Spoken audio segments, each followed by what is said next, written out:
My car broke down on me. The engine is completely shot.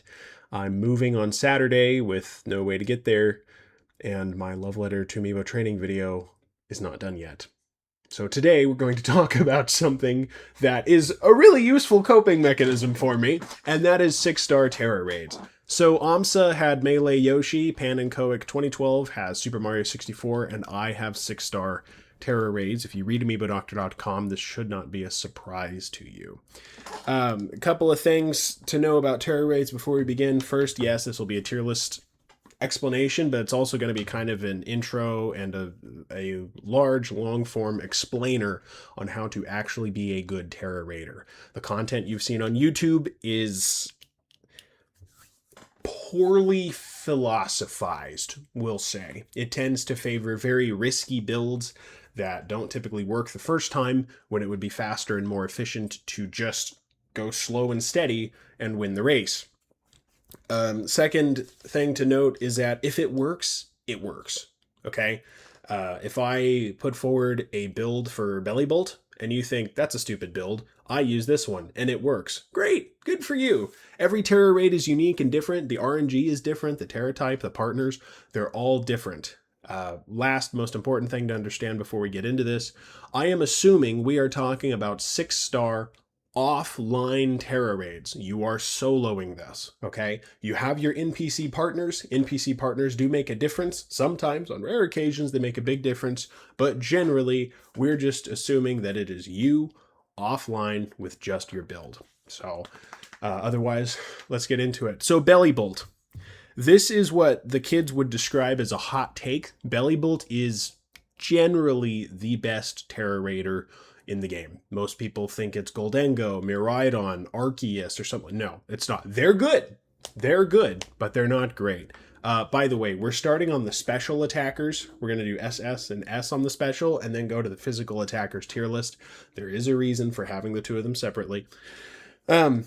So with Belly Bolt, I can't really oversell how useful he is in raids, okay?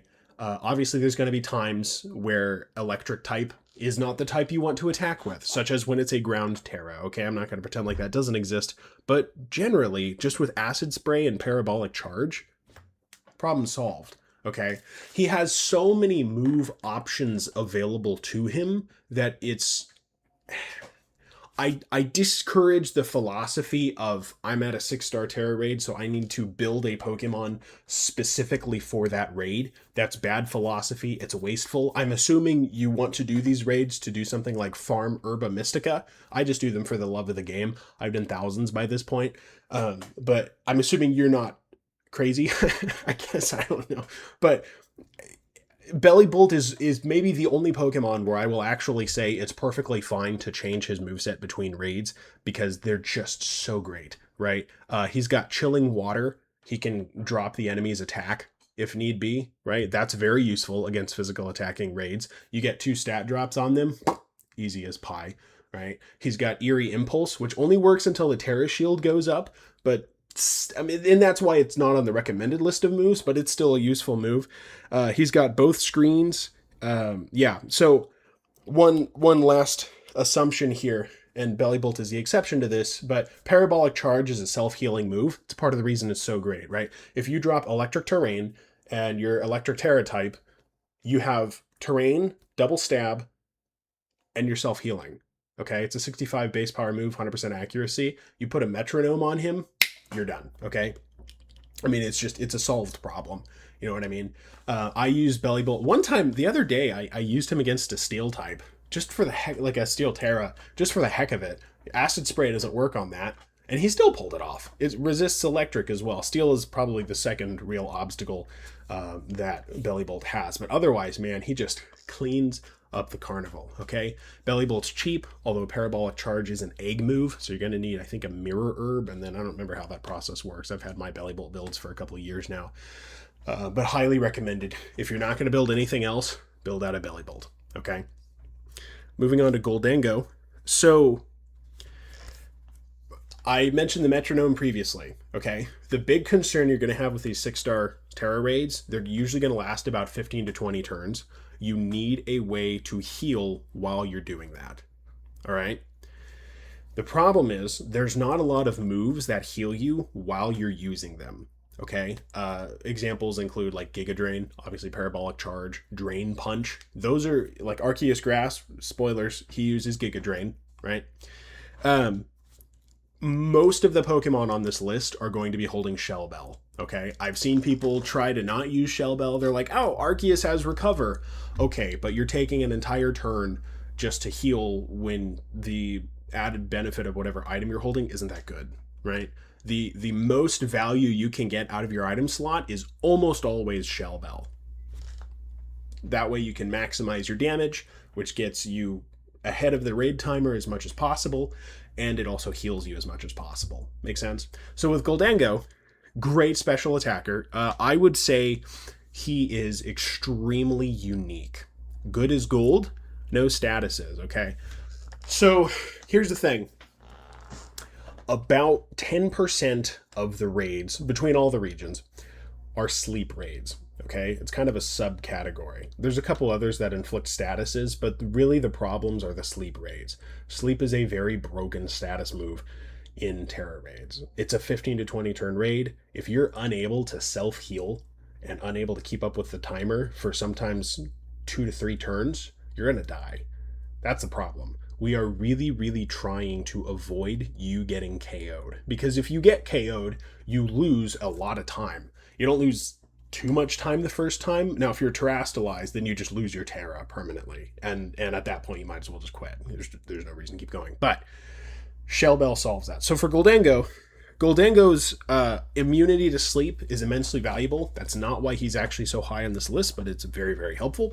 Goldango has Make It Rain, Shadow Ball, Nasty Plot, and Metal Sound. Okay? You can use Goldango as a Steel type attacker or a Ghost type attacker. I recommend just having 2 builds. I realize that that's kind of hard to do because it's Goldango. It takes a lot of effort to get one. But you want to have that type synergy going on, okay? If you're Tera Ghost and you need to be attacking super effectively as a Steel Tera, you're not going to do nearly enough damage on the Tera Shield to really make it optimal, okay? It's a question of optimality.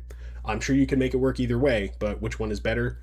Having the Tera line up with the type that you're attacking with, which is also hopefully super effective in this instance. So the build for Goldango is really straightforward. It's those 4 moves, like I just said. You just use Metal Sound at least once before the Tera Shield goes up. You use Nasty Plot once or twice, and then you hit him, okay? You can play it like it's a one-hit KO Pokemon. I don't recommend that. A lot of people like to do that, but it doesn't work, okay? If you don't get the one-hit KO, then you don't have Tera, okay? He has his Tera Shield up. You don't have a way to self-heal because his Tera Shield is going to block all of your non-terastallized damage. It's a bad move, okay? And sometimes they pull it out. I'm not saying that it's impossible, but it's just a bad idea. Just slow and steady wins the race. It's going to take you about as much time anyway, okay? So for Goldango, for half the, like, not half the raids, but for basically all the sleep raids, he's my first choice, right? You'll get some that are super effective against Steel or Ghost, and that's fine. We can work with that, but I highly, highly recommend having either a Goldango Ghost or a Goldango Steel. Yeah. Miraidon. Okay, so I have a page, actually, like a full-on page for this that I'm referencing on my phone, by the way. So Miraidon is almost as flexible as Bellibolt. You'll notice they're both electric types. They're both... If Bellibolt isn't going to suffice, because Bellibolt, he's not invincible. Sometimes he's going to get one-hit KO'd. Just because he's a little bit flimsy. Just enough that it's not usually a problem, but it sometimes is a problem. Miraidon is your answer to that. If you actually have to attack with electric type. I don't really know why you would. There's a lot of flexibility. But if you have to, okay? He works because he's freaking Miraidon. I mean, crazy special attack. He's very fast. Sets out electric terrain on the field as soon as he shows up. I have generally 3 options for Miraidon. 2 of them are good. 1 of them is Garbaggio. The Parabolic Charge option is pretty solid. Calm Mind, Parabolic Charge, Metal Sound, Electric Terrain. Same idea as Goldango. You just boost yourself, put a metal sound on him if you need to. Maybe have an electric terrain, just like Belly Bolt if you want to boost your thing, and go to town on them, okay? With Miraidon, you usually do need probably 2 Calm Minds just to get enough attack boost out of it, but Miraidon is going to be holding a Metronome, unless there's some other better item option. But since it's something you're going to be repeating iteratively, like you will literally just be, once you get it set up, unless your stats get wiped at an opportune time or something else happens, I don't really know what it could be, you're just going to be spamming Parabolic Charge until you win. Okay, so Metronome is kind of the obvious answer for this. There's other options. I'm not saying there's not, but you know what I'm saying. Parabolic Charge Miraidon is the steady answer. It's the easy answer. It's the answer I recommend. You also have Electro Drift. Problem is just to swap out Parabolic for Electro Drift. Problem is Electro Drift has 8 PP. Okay, so if you're doing that, you're running a little bit of a risk. PP is not typically a problem in Tera Raids, but it does come up, okay? If you have less than 10, it becomes a problem. Because like I said, this is a 15 to 20 turn experience, right? So if you're going to run Electro Drift, well, you're cutting it kind of close, I guess, is the point. Electro Drift does a lot more damage, which is good. You're going to need to hold the Shell Bell if you're doing Electro Drift, by the way. But I prefer Parabolic Charge. There's not much reason to go with Electro Drift over Parabolic Charge, I don't think, unless you're trying to speedrun it, which you can do. But you know, every Tera Raid is unique, so I don't know why you would feel the need to speedrun a Tera Raid. And then you have the one-shot build. I really discourage one-shot builds. I know that they're very popular on YouTube. Everybody likes them. It's because they're good clickbait and you can clip them and that's great, but they don't work that often. Okay, the thought process here is that if you're going to Tera Raid, I would rather that you take 6 minutes to beat the Tera Raid than 3 attempts that took 3 or 4 minutes each. Because Tera Raids are slow. They're really slow. They're actually much faster on the Switch too, by the way. So that's another mechanical knowledge that I'm going to drop on you. You get probably another 3 to 5 turns because the raid timer still operates in real time. It's slightly faster, but the animations are so much faster on Tera Raids. You get a couple more turns when you are doing this on the Switch 2, which makes it tremendously easier. Okay, it is a noticeable difference. So if you're that serious about Tera Raids, do them on the Switch 2. Frankly, that is part of the reason why I got my Switch 2. Arceus Grass. The one-shot build, it's the same as Electro Drift. You just play it differently. You build it up with Calm Minds. Normally, you would use 1 or 2 Calm Minds on Miraidon and like a metal sound, and hopefully you still have electric terrain when you go for the shot. With this, you're going to have like 4, and then maybe 2 metal sounds and an electric terrain, and then you let it loose, right? And it's the same loadout, but it's not the same strategy. The problem is if you're spending the first like 6 turns of a raid just building up your stats, you're going to get raid wiped, okay? Most of the Paldea raids wipe your stats at 60% time, okay? Your teammates are still doing damage while you're building. So if there's an HP trigger, like a flag, an HP flag on the raid script, and we'll go check out the raid script here at some point during the video, then you just lose all your stats and it's a wiped raid. So it's really risky. Sometimes one-shot builds can work, but why? You know what I mean? It's a lot of effort to just take a risk when you could just play the raid normally. Arceus Grass. Okay, so Ogerpon is the best physical grass type, in my opinion. Arceus Grass is the best special attacking grass type. Arceus, so your first thought is, Doc, why not any of the other types? Okay, Arceus has Recover. He can recover he can get up to half his health back in 1 turn. Great. The problem is that takes a while. And not only does it take a while, but you're getting damaged while you're doing that, okay? So if you're up against an opponent that is like a 4-hit KO, okay? Let's say you're at 25% HP, and we'll say you outspeed. You use recover to get up to 75%. Well, then you get hit down to 50. Okay? That's something that great Tera Raiders do, is that they're keeping an eye on not how much damage is he doing to me, but how many hits is it going to take for him to KO me, right? You have to stay kind of above that threshold. You know what I mean? Well, then you're at 50%, and now you're going to attack again. You're only going to get another one turn out of that. So most of the types of Arceus, because they're not holding Shell Bell and they're holding a plate instead, bad idea. They're not going to self-heal. It's not worth it. Arceus Grass is the exception, because with Arceus Grass, you can hold the grass plate, you can hold the metronome, you can hold the bulb, and use Giga Drain. I recommend the plate for this. Just hold the grass plate because you'll get the double stab. The Terra Shield will not reduce your damage by nearly as much if you have super effectiveness and matching type and stab on your move, right? It really favors that type synergy. And it has Giga Drain, which is not the strongest move in the world, but that's okay, because you're also going to have Acid Spray and Calm Mind. You can use Judgment on this if you want, if you're really desperate to do a lot of damage and end the raid before you die, but I don't know why you wouldn't just use Giga Drain on that.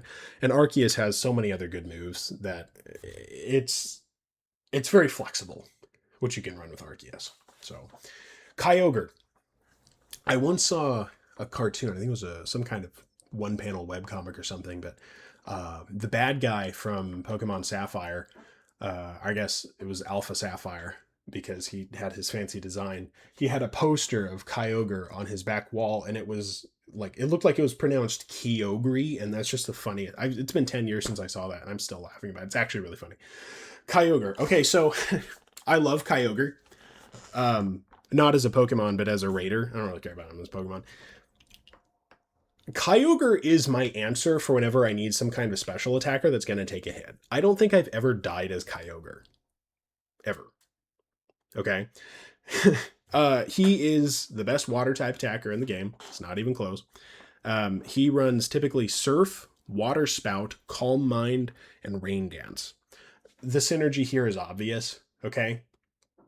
Rain Dance, water type, duh. Calm Mind, special attacker, duh. Surf is your 90 base power general attack, okay? Water Spout you're going to use whenever you're above 2/3 HP, because the base power of Water Spout works out so that it's better when you're higher. Because you're self-healing while you're attacking, then your Surf is going to often take you over the 2/3 HP. You have to keep an eye on whether you're outspeeding the opponent or not, right? So like if you're going to hit first and you're above 2/3 HP, okay, you just use Water Spout, it's going to do more damage. But if you're getting hit before you can attack, your HP, your damage is calculated based on the HP that you had when you're attacking. So you're going to take a hit. The hit's going to take you below 2/3 HP. Plan accordingly, right? Enamorous Therian. I hate the Enamori. Is that that's the plural of Enamoruses, right? Enamori. I hate the Enamori, but Enamorous Therian is really, really survivable. I needed a fairy type special attacker, and this one rose to the challenge, let me tell you. So Enamorous Therian, and we're going to cover Incarnate in a little bit. Moonblast, Draining Kiss, Calm Mind, and Misty Terrain. Misty Terrain's kind of optional, but it's a useful answer to sleep. By the way, Goldango, Miraidon, Bellibolt, Enamorous Therian. I have a different page listing all these, but they all have some sort of option to answer sleep with. Okay, sleep raids are kind of their own problem. I didn't list them this high because they have sleep answers, but conveniently, they have sleep answers, which works for me because sleep raids are a pain in the butt. All right. So bear in mind, that's really the purpose behind Misty Terrain. I know it doesn't boost your fairy moves, although it'd be nice if it did. So now, and yeah, she also has the ability Overcoat, so use that how you will. Okay. Moonblast and Draining Kiss is kind of an odd combo. Moonblast is obviously the powerful option, 30% chance to proc a special attack drop. I want to say it's base 90 or 95 power. I don't think it's 100% accurate, but I think it's pretty close. We really prioritize 100% accuracy when it comes to Tera Raids as much as we can, at least within reason, because Tera Raids are RNG experiences. There have been times where like the other day, I was playing against a Clefable and I got 4 Moonblast special attack drops consecutively. It's a 0.81% chance. Yes, I calculated it. It was stupid. Sometimes you just get hit by crits. And if you can't self-heal between your attacks, you lose, right? We're going for consistency and reliability. See what I'm saying? So Draining Kiss, that's kind of your break glass if dead move, right? Draining Kiss is not going to do a lot of damage, but it is going to heal you, okay? And an Amorous Therian is very not usually reliant on that, but sometimes Moonblast just doesn't cut it, right? I want to say Draining Kiss off the top of my head is a 50 base power, and it heals, I think, 50%. So if you're super effective, if you've got at least one Calm Mind boost under your belt, Draining Kiss is going to be your emergency lifesaver, okay? One thing to keep in mind here, I'm not worrying about their typings, okay? You're not going to get ranked higher on my tier list here, on my viability ranking spreadsheet that I've produced, because of your typing. The effectiveness of your typing depends on the Tera Raid you're against, and I don't know what Tera Raid you're against. I don't know. You might turn on your game and find 3 fighting type Tera Raids in a row, and then Enamorous and Mew are great, and you don't need Miraidon. Or they might all be water types, or any other smorgasbord, right? So we're not actually worried about typings. We have the raid scripts available so that we can see the moves that each Pokemon can attack with, when they get attacked with their scripted moves. Whenever they attack seemingly twice in one turn, that's because one of them was their regular attack and the other one was their scripted attack. By the way, it's not unfair. Well, I mean, it might be unfair, but it's not unpredictable, is the point that I'm trying to make with that. So yeah, an Amorous Therian is not my favorite type combo because you're weak to steel, poison, rock, ice, electric. It's not great, but it's doable. Mew. So this is a thing where if you say, Doc, you failed to consider all of the possible options and loadouts for Mew, I'm just going to say, I'm copping out. It's a cop-out. Mew has everything, more or less, which annoyingly enough, he doesn't have Parabolic Charge. That really irritated me. I do have a separate post on the blog about Mew specifically. For special attacking, we're just going to say, because you need that type synergy, otherwise the Terror Shield is going to severely decrease the amount of damage you do, we're going to assume that you're just sticking to Psychic type Mew, okay? Psychic type Mew runs Psychic, either Amnesia or Iron Defense, whichever one you prefer. One helps you out on the special side, one helps you out on the physical side, Nasty Plot, and Acid Spray. Or alternatively, if you're wanting to run it against a Steel type, I don't really know why you would, but you can do Metal Sound. Don't run Mew against a Steel type, though, because Steel resists Psychic. Why would you do that to yourself? So, the thing about Mew, you're probably noticing a pretty consistent trend between these builds, which is that they have a stat boosting move that synergizes with their type of attack. And so you boost your own stats. Like with Mew, you boost it with Calm Mind, or not with Calm Mind, with Nasty Plot. And if you need to be defensively boosted, then Amnesia or Iron Defense, and then you attack, okay? So in basically every Tera Raid, your first probably 2 or 3 turns, some raids are an exception, you're just boosting your stats. That's it. It's actually not very hard. It's almost formulaic. Tera Raids are kind of weird because they're kind of formulaic, but also like they're still flexible enough and they still have enough unpredictableness that they're fun, which is why I've done a couple thousand by this point. So Mew also has another option, and that is Reflect type Mew. I don't recommend this, but it's doable. Mew has the Reflect ability, if a memory serves. These are notes that I took like a year ago, so give me a little bit of a break. Like I said, this video has been in the works for 3 years. He'll usually run something similar: Amnesia, Iron Defense, Nasty Plot, Acid Spray, and then whatever type that he wants to attack with, okay? So what you can do is if Mew has Reflect, you can drop him in, he'll pick up the Terra type of the opponent. If you know what that Terra type is going to be, like let's say it's Dragon Terra, okay? Then although you'd still be running Psychic type Mew, he would reflect change to dragon. And if you really want to, you can change his Tera to dragon or whatever other type it is, and then you have a dragon type attacker. Okay. I'm not a huge fan of that, just because A, that's complicated as heck. B, that requires you to have a lot of excess Mews. Because there's only so many types that are going to be super effective against each other, like against themselves.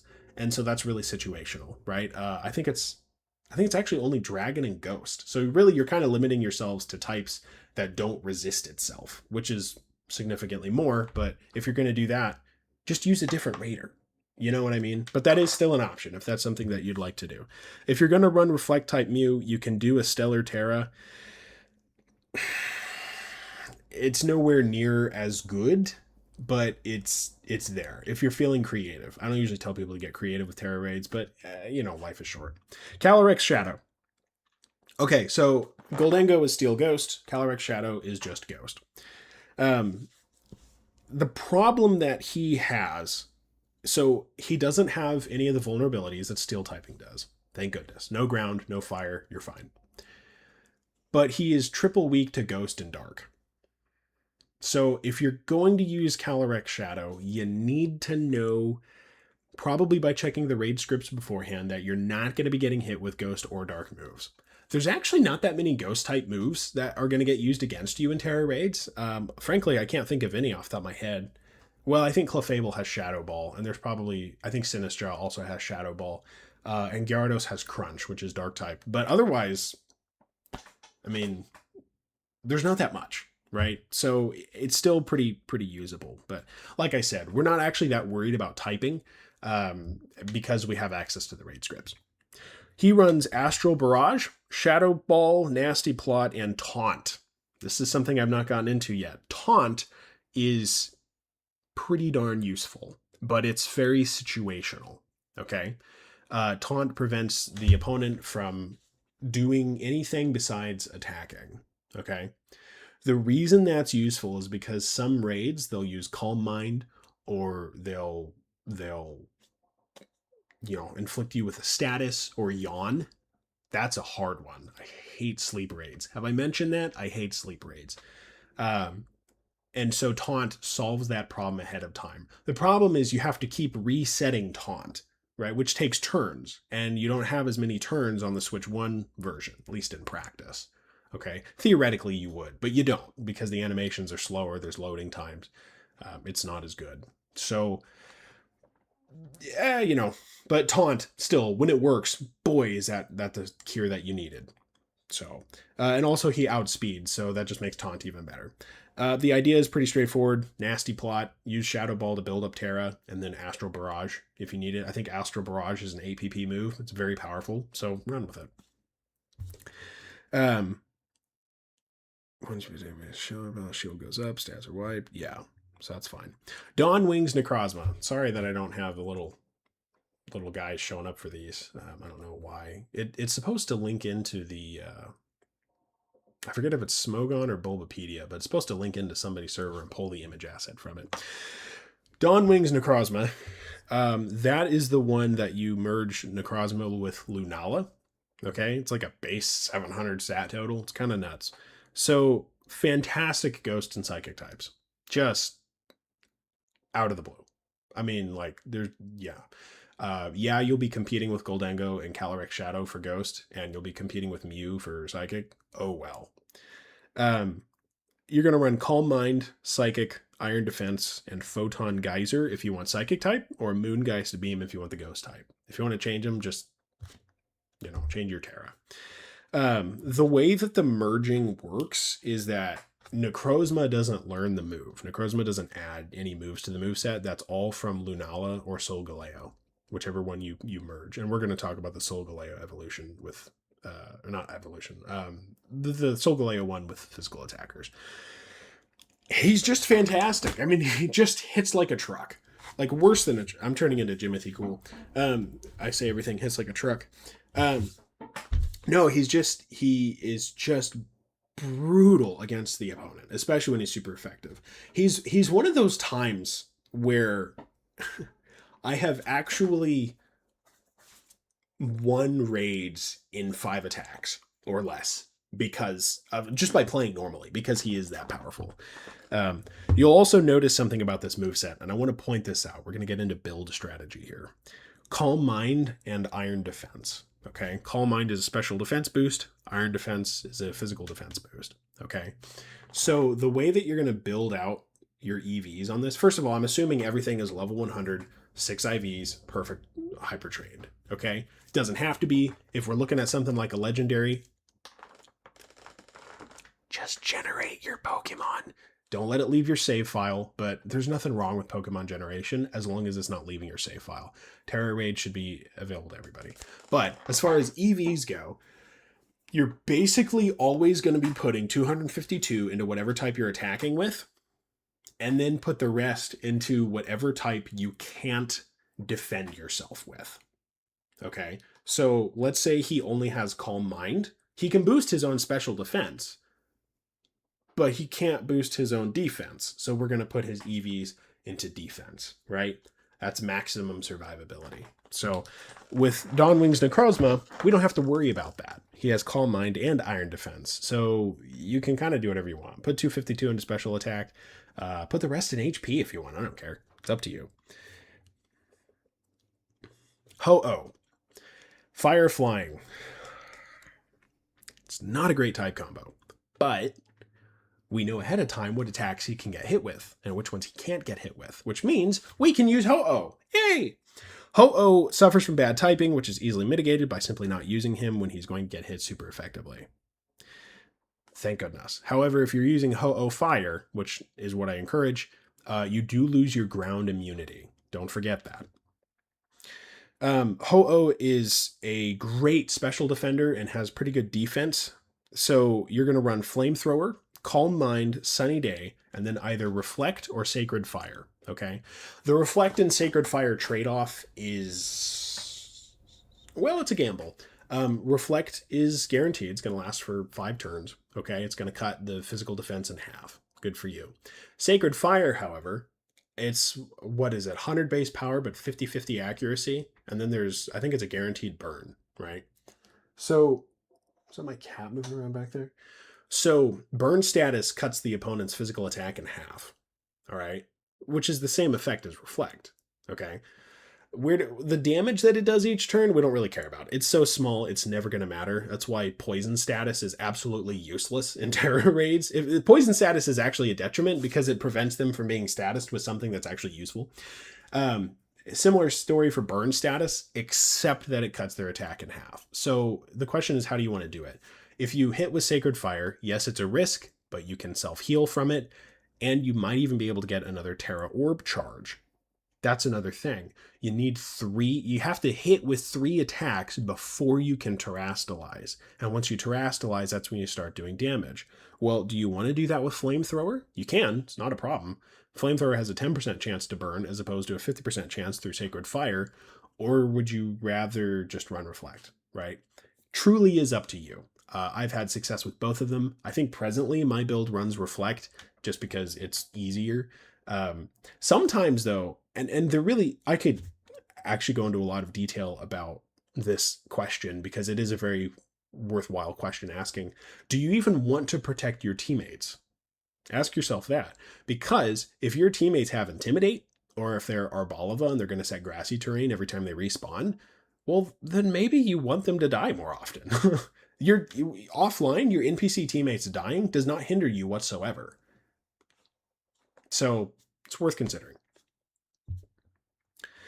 Raging Bolt, end of S tier for special attackers. Yet again, another electric type. I know, I did not do that on purpose. Raging Bolt is very, very tanky. He's like an alternative to Belly Bolt when you need something that's gonna survive, okay? He's not as fast or as hard hitting as Miraidon, but he does have way more options, okay? Calm Mind, Rising Voltage, Electric Terrain, and Sunny Day, okay? The downside is that you do have to set up with Electric Terrain basically no matter what. Just like Miraidon, his ability synergizes very well with Electric Terrain. It's built for Electric Terrain. I mean, how do you not? His electric attacks are built for electric terrain. Like there's a lot of things lining up to make this guy good. Sunny Day, you don't necessarily need. Actually, no, that's right, because his ability is photosynthesis. So that's Sunny Day. That's right. I'm sorry. Take what I said about electric terrain. Apply it to Sunny Day. The other benefit of Sunny Day is that he's going to resist water. There are some raids in this game that really, really rely on water. I'm looking at you, Polytoad, and Sunny Day prevents that. So that's useful.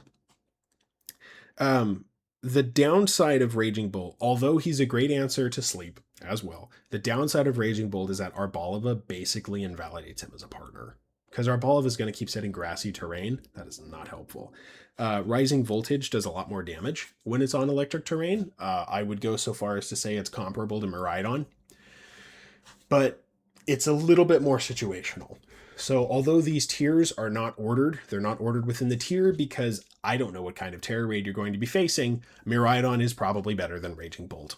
Just by a pinch. You know, there are times when they're both better, but I'm going to go with Miraidon. On to the physicals. Let me get some water first. Okay. So if I had to pick a top 5 attackers for Tera Raids, Bellybolt, Goldango, possibly Miraidon, unless you felt like that was already taken up with Bellybolt, in which case it would be Kyogre, Annihilate, and Koraidon. Okay. Bellybolt is obviously above the rest of them, but he's kind of a first among equals type of thing. If you're Catholic, I'm not Catholic, but if you're Catholic, you'll know what that phrase means. At least if you know your church history. Anyway, so total random tangent. Annihilate is one of the few types or one of the few Pokemon where I can say both types are viable. Okay, you'll notice I didn't say that for Miraidon or Anemoros or, the other guys. With Annihilate, you can do it. Okay, fighting or Ghost. Now, there's competition with Ghost, and as you're going to see, there's competition with fighting as well. But they're both pretty good. So if you're running Annihilate, you've got a couple of options. Bulk up, guaranteed. You have the choice between Rage Fist or Drain Punch. Depends really on what item you want to move. I run...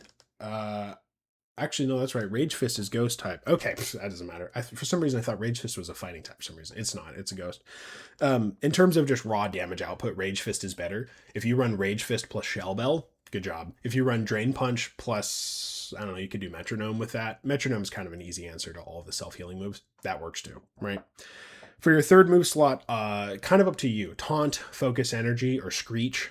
Now, the important thing to know about Taunt, by the way, and this applies to Screech and all other status-inflicting moves that do not come as part of an attack, they are blocked by the Tera Shield. Okay? Once that shield goes up, you cannot inflict Thunder Wave, Taunt, Screech, whatever else. Metal Sound, I don't know, pick your poison, doesn't work. Okay? If you can still procure like a secondary stat drop from a different attack, like with Shadow Ball, 10% chance to drop special defense, that works through Tera Shield. Acid Spray, that works through Tera Shield because it's an attack that only inflicts once it hits. Okay? Very important distinction to understand. A lot of people don't get that, and they think Tera Raids are stupid and unfair because of it. No, they're fair. They're just annoying. So between Taunt, Focus Energy, and Screech, pick 2. Taunt and Focus Energy makes the most sense to me. I'm sure that there's other options, but those are the easy ones. If you recap, if you want Ghost, bulk up Rage Fist, Taunt, Focus Energy. If you want fighting, bulk up Drain Punch, Taunt, Focus Energy. And if you're bored, do Screech, I guess. I don't really know. Rage Fist is obviously the better one, but they're both pretty good. If I remember correctly, I want to say that I actually put... I'm terrible at making tier list images that look nice. Yeah, I put Ghost at the top of S and then Fighting at the top of A+. So that's what we're stuck with. Sorry. So yeah, Ghost is better, but they're both pretty good. I've had some people tell me that Drain Punch isn't the better fighting type move, that I forgot what it's called, but his other fighting type is better. Nope. No, it's not. I'm sorry. It's just not. Annihilate is sturdy enough that he can usually survive a couple of hits, but sometimes he's not, right?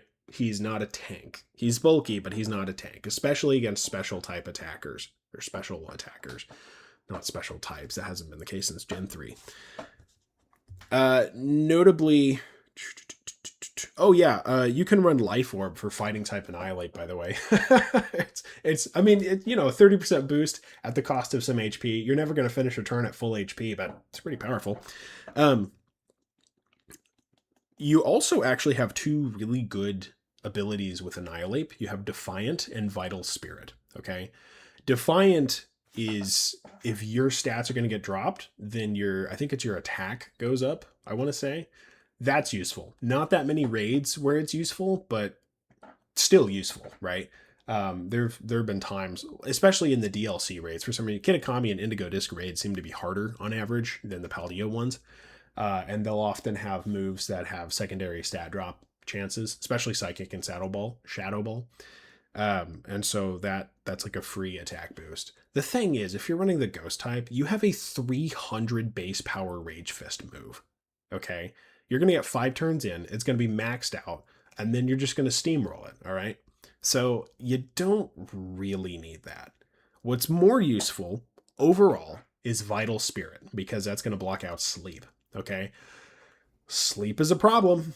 It's a specific problem. It's a situational problem. Just like Taunt is situational, Sleep is situational, but it is a problem and it needs to be solved. So I really encourage, because of the relative restriction of sleep options, I very much encourage having Vital Spirit on your Annihilate.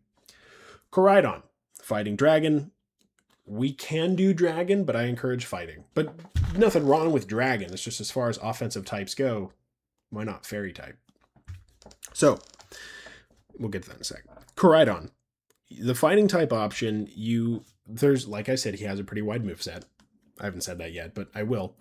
Bulk Up or Swords Dance, Collision Course, Drain Punch, and then Screech, or alternatively Sunny Day. Frankly, I need to go back and update my Koraidon moveset, because he does have more options available to him, but I frankly encourage Sunny Day. I have on the website Screech, run Sunny Day. He sets Sun when he enters the field, but you're going to want to keep that going. Bulk Up over Swords Dance, probably. You get the defense boost. The thing about Koraidon is that he has weaknesses, and he's just not that universally useful. Not like Annihilate. I don't even need to mention the word fairy type attack. Okay? He's two words. He's going to get destroyed by that. So you have to be a little bit situational, have to be a little bit careful about when you're going to do that. Okay? Otherwise, it's pretty straightforward. Boost yourself. Hit with Collision Course or hit with Drain Punch until you build up your Tera. Keep yourself healed. And then just Collision Course, As far as held items go, you can do Shell Bell if you want to self-heal from Collision Course. It's situational. Drain Punch is good enough that you don't actually need to, right? You could honestly just run Drain Punch. You don't even have to run Collision Course. You could just spam Drain Punch and you'd be fine. So it's really up to you what you want to run. You could do Life Orb Drain Punch, just like Annihilate. That would be fun. His Dragon type option is pretty straightforward as well. Instead of Collision Course, you have Dragon Claw. You're still going to need Drain Punch, because it frankly is one of the best HP recovery options, but Dragon Claw is instead going to be your Dragon type. So, and I want to say over here, yeah, I put his Fighting type in S and his Dragon type in A+. So on the page itself, although these images are not as clean and as organized as I'd have liked as a basic tier list, they do have more information on them. So, Zamazenta. Okay, so one of the favorite builds of the internet is Body Press. Body Press and Stored Power. Body Press I get. Stored Power is just bad. I don't know why people like that. We're going to talk about Stored Power later. Zamazenta is the best Body Press user. Fighting type, synergizes very well. Starts with a defense boost on the field. Iron Defense plus Body Press. I mean, it's a match made in heaven, okay? You can also run Brick Break and Coaching if you feel like. Frankly, Zamazenta is actually a decent raider for online. I don't do a lot of online raids, but Coaching makes him pretty useful, and he's not going to die easily. So the idea with Body Press, because Body Press doesn't calculate damage with your attack stat, it calculates it with your defense stat. just use Iron Defense. Use it like 3 times to get +6 defense, which you're going to spawn with a defense stat boost anyway, so there's no shame in only using it twice. And then hit with Body Press and do a ton of damage. Do a ton. The only downside is you are going to do a lot of damage before you hit Terastallization. He's probably going to get to his Terra Shield before you hit Terastallization. So if you're being hit by a special attacker, that's harder. That's riskier. And since most Psychic and Fairy attacks are special, you know what I mean? We're kind of assuming with all of this that you're smart enough to not bring them into a situation where they're going to get hit super effectively. Okay? Because, okay, let's be real here. If you bring Koraidon against Clefable, who has Moonblast, you can't blame me for losing. It's a great Koraidon build. But you brought it against a fairy type, right? I can't help you there. So we're assuming that you are not going to get hit super effectively. Neutrally happens, but super effectively, preferably not. That's just an assumption for the whole time. Duskmane Necrozma. This is Solgaleo plus Necrozma, Steel Psychic type. So you'll notice that the best 3 physical attackers are all fighting, which is kind of annoying. Necrozma, Duskmane Necrozma is the exception to that. He's going to run Swords Dance, Iron Defense, Sunsteel Strike, and Iron Head. I know what you're thinking. Doc, it's a Steel Psychic type using Iron Head. I see where you're going with this. No, you don't. You cannot cause flinching on the opponent in Tera Raids. I know. I was upset when I found out too. Dude, if you could, Jirachi with Serene Grace and Ironhead, Gen 4 OU all over again would have been SSS tier. I mean, it would have been just fantastic. Okay? Like, which is, I always wondered, why S tier? Why is that the best tier? I don't know where that little tier list convention got started, but whatever. So, where was I going? Oh, Iron Head doesn't cause flinching. What that's here for is that is just to build up your Terra charge. Because you only get 8 shots on Sunsteel Strike, you better use them. Swords Dance is to maximize that. Iron Defense is to maximize your defense. It's actually fairly straightforward. There's really not a lot of insanity to come with this build. So I don't think it's as strong as Necrozma Dawnwings. I've just not had that much success with it. I realize that it looks like just a type switch of it, but for whatever reason, I just do a lot better with Necrozma Dawnwings. I don't know why. Zacian. Okay, so Zacian.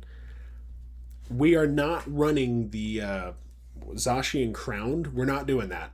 All right, the Steel Fairy Zacian, toss it out the window.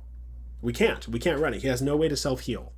Okay, so we have to have Shell Bell, which means we're stuck with regular Zacian. I know, I wanted the fancy one too, but we don't have that. He is the best fairy type attacker, I would say. Yes, he's better than Enamorous Therian overall, in my opinion. He's going to run Play Rough, Swords Dance, Noble Roar, and Iron Defense. Doc, I thought you said we wanted 100% accuracy on our attacks. Why is he running Play Rough? Because that's the best he's got. It bugs me too, but that's what we've got. It's what, 90 base power, 90% accuracy? It's not ideal. It's certainly not my favorite option, but it's what he has. So, yeah, that's what we get out of that. And Noble Roar is fine. It's not something that you really have to rely on, but there you go. Okay, Dialga. Dialga is one of those special Pokemon because he is often the sole answer to an otherwise difficult raid. Okay, Steel Dragon. All right.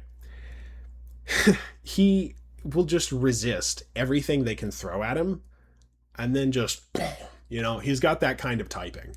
That's not really why he's this high up. It's just a nice bonus. But still, he's very, very tanky. The problem is he doesn't output enough damage. Okay? It's good, but it's going to take a couple of bulk ups to get there before you can really do a lot of work with him. No, he does not have Calm Mind. I wish he had Calm Mind. I checked and checked and checked again. If he was a special attacker, he'd be fantastic, but instead he's stuck here in the physical world with us. Dialga runs Bulk Up, Iron Head, Terra Blast, and Thunder Wave. I believe he can run a Dragon option with Dragon Claw, but again, we're trying to be super effective here if we can. Dragon Claw is only going to be super effective against Dragon. We have Fairy and Ice type attackers. Why would you really want to run Dragon offense? What else? Steel Terra, Dragon Terra, Iron Head. Yeah, so he swaps Iron Head for Dragon Claw. That's pretty much it. And he has kind of the opposite of 4 move slot syndrome. Thunder Wave is just tacked on there because that's his best option. Terra Blast, same thing. I mean, functionally it's no different than something like Iron Head or Dragon Claw. It's just there because maybe you need it, right? Occasionally you'll have a raid that'll use Curse and you lose like 4 PP, or Pressure, and you'll lose more PP than you need, and that's where Terra Blast comes in good for you. But really, Bulk Up and Iron Head is all you need for sure on that. So feel free to experiment. Rayquaza. I don't really know how to pronounce that name. I'm sorry. I've always pronounced it Rayquaza. I don't know. Makes sense either way. I don't really care. We are not running Dragon Ascent. Don't get excited. So Rayquaza is pretty much your only real flying type attacker. It's kind of annoying, actually. There's Galarian Zapdos down there, but I want to say he's actually fighting type. I don't know. I'll see in a sec. But there's no. There's like nobody else for the flying type, which is super irritating. Okay, it just is. I'm sorry. Fortunately, he's pretty good. He's actually really good. He runs Air Slash, Swords Dance, Terra Blast, and Bulk Up. Okay. Same thing as Dialga. Air Slash. It's 95 accuracy, but it's really, really weak. Okay. You're only running that to build up your Terra Orb charge. Bulk Up and Swords Dance. Just do one of both. You're going to get +3 attack, +1 defense. You'll be okay. Once you've charged your Terra, and then Terra Blast, because then you're going to have an 80 base power, 100% accuracy, flying type Terra Blast, and then you can get the show on the road, right? The good thing about Rayquaza is that he can fight weather wars. Okay? Some raids rely on weather. A lot. He defeats that. Okay? At least he does when he spawns in. They can reset weather. Bummer. But at the very least, he's going to resist water and fire. That's useful things to resist. So you'll be okay with Rayquaza. But honestly, it's Rayquaza. Do I need to justify it? You know what I mean? So that's the S tiers for right now. I don't really change this tier list. I'm pretty set on most of these placements, so I don't see much of a reason to change. But if you're going to build out Tera Raids, if you're going to use them for farming, those are the builds to pay attention to. I would say above all else, you need Belly Bolt, Annihilate, and probably Calyrex Shadow could cover most of your types pretty effectively, I think. So I'm going to stop there for the time being, but see you when I see you. Okay, so we are back. Let me hop onto the right tab here. You remember what I said about Rayquaza? It's been several hours now. I'm just finding a time during the day, but remember what I said about Rayquaza being your only real flying type user? I forgot about Lugia. Lugia has 2 types, actually. He's Psychic Flying. Well, as you can see, Psychic is down in C, and A+ is your flying type. Don't use him for your Psychic attacker. Don't do that. If you don't have anything better, first of all, I don't know how, because, I mean, you've got, you can't see my mouse, but Mew, Armarouge, Deoxys Defense doesn't really count, but kind of, Mewtwo, Lunala, Necrozma, Dawnwings, Hoopa, Unbound. I mean, like, there's so many better ones. Surely you have a Mew somewhere. Get a Diego Mewtwo from Pokemon Home. Do that. Yeah, I have an article on my website actually about that. But anyway, so with Lugia, you're not really going to have to worry about Lugia ever dying. Although you are going to have to worry about closing that door so the washing machine doesn't get too late. Hold on. Okay, the washing machine has been silenced. You're not going to have to worry about him dying. It's Lugia. okay, you're gonna be fine. What you're gonna have to worry about is damage output. Okay, Lugia typically runs Calm Mind, Rain Dance, Aeroblast, and Hurricane. All right, Doc, why that build? Well, first, you're gonna need Hurricane to be your main damage output. Problem is, it's 70% accurate. So Aeroblast is your better, not your better choice, but that's the one that you build your Terra Orb charge with, so that you can hit Hurricane, right? Hurricane, conveniently, always connects in the rain. You see where this is going? You can bypass that by having rain up, okay? So, set up rain. I mean, he's a Weather Wars Pokemon. Weather Wars sometimes matters in raids. It's very useful. Lugia is also extremely useful against close combat raids. That's another sort of sub-genre of Tera Raids that I haven't covered yet. Close combat raids, typically, more often than not, I think Kamo-O and Annihilate are two of the ones that people hate the most. They just spam close combat, which is absurdly powerful, right? So the thing about Tera Raids, though, is that it's 4 battles happening simultaneously, and the stat changes in one battle affects the stat changes in all of them. So if you have a Pokemon opponent who uses close combat on 3 of his 4 opponents, he now has 3 of the stat drops, special defense and defense drops that come with close combat. Okay, so if you can survive it, then you hit back. He just put himself down at -3 of his defensive stats, so it's easy. But Lugia double resisting that results in something else. Okay, you have to understand how the AI chooses what attack to hit with. What it does is it looks through its 4 moves, and status ones have kind of their own AI, but we'll just assume they're all just regular 4 contact moves, and it thinks which one's going to do the most damage. It just runs through a simple simulation. It very rarely deviates from that. But bear in mind, that doesn't affect the scripted moves. The scripted moves are going to happen no matter what, okay? What we're talking about is regular moves. So it's a little bit complicated, right? Remember I said you have the regular and the scripted. Scripted moves, right? The regular ones, he does the calculations for. The scripted ones, he doesn't. That's the point I'm trying to make. So with Lugia, if you throw him in against a close combat raid, he's probably not going to use close combat, which is most of the difficulty of the raids. Then you can just hit him, and then you win, right? I actually like close combat raids. They're really fun because they're so high risk, high reward. They're not that high of a reward, but they're high risk, and that's fun unless you're using stored power or something. I don't care. Psychic type Lugia exists. It's just that, but instead of Rain Dance, Aeroblast, and Hurricane, it's Calm Mind, Psychic, probably Psychic Terrain. I don't actually remember if he has that or not, but don't even bother with Psychic Lugia. Vileplume. Vileplume is one of those underdogs that I am just really, really glad he's up here. You would not expect to see a lot of Kanto representation this high up on the tier list, that's for sure. Mew doesn't count. Mew's a legendary.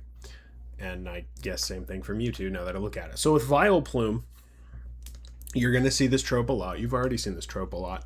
Grass Vileplume, or Vileplume Grass, self-healing with Giga Drain. I know, you've heard it before. He'll run Acid Spray, Giga Drain, Growth, and Grassy Terrain, or Sunny Day. So I should talk a little bit about the interaction between Sunny Day and Growth. Growth boosts both of your attack stats by 1 stage, but if the sun is out, it boosts them by 2. Therein lies the question, is it better to have the +2 on that, which is, it's going to cost you 2 turns to set up anyway, or, why do my eyes look weird in the camera? That's weird. Or would you rather have the grass type attack boost from Grassy Terrain? Because when the stat wipe hits, first of all, you're going to take, if you do Growth and Sunny Day, you do Sunny Day and then 2 growths, you're going to end up at +4 on your attack and special attack, which you don't really need. Whereas if you do Growth and Grassy Terrain, or say 2 growths, you have Grassy Terrain, which is going to boost your grass attack by 50%, just while it's up. It's only going to last for 5 turns, same as Sunny Day, although you don't really need to worry about that.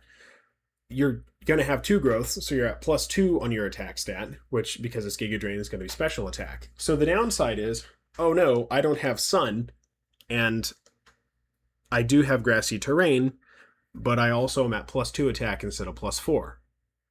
Okay. Here's the thing. Your stats are going to get wiped either way. The grassy terrain is going to survive a stat wipe. Most raids don't set terrain. Some of them do, but most of them don't.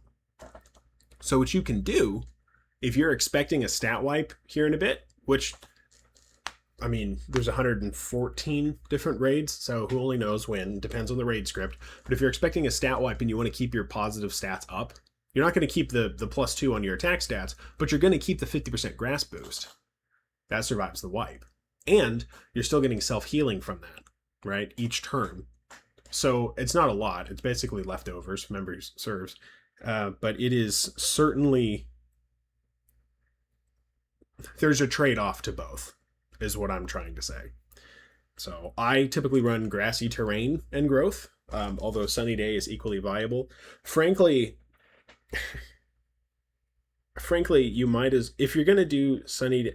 The thing is, if you're only going to do it for 2 turns of setup instead of 3, it doesn't really make much difference, if I'm being honest. Because the outcome of having +2 on your attack stats versus growth and grassy terrain, I think is the same. I could be wrong. Somebody's going to correct me in the comments, but I think it's the same. So he's going to hold Metronome. His ability should be Effect Spore. Okay? That is one of the very few ways to paralyze an opponent through a Tera shield. So when they hit you, they're paralyzed. You benefit from the stat drop. You have a 1 in 4 chance of getting a free turn. Freebies are a huge deal. We haven't even talked about status afflictions much yet. Status afflictions on the opponent. We talked about statuses on you, but on the opponent. That's a big deal. Stay tuned. Poison type is a little bit different. You're going to run Sludge Bomb instead of Giga Drain, Shell Bell instead of Metronome. Keeping Acid Spray, Stun Spore, or Sunny Day. Stun Spore is up for debate because you still have Effect Spore that you can do. And of course, Growth, right?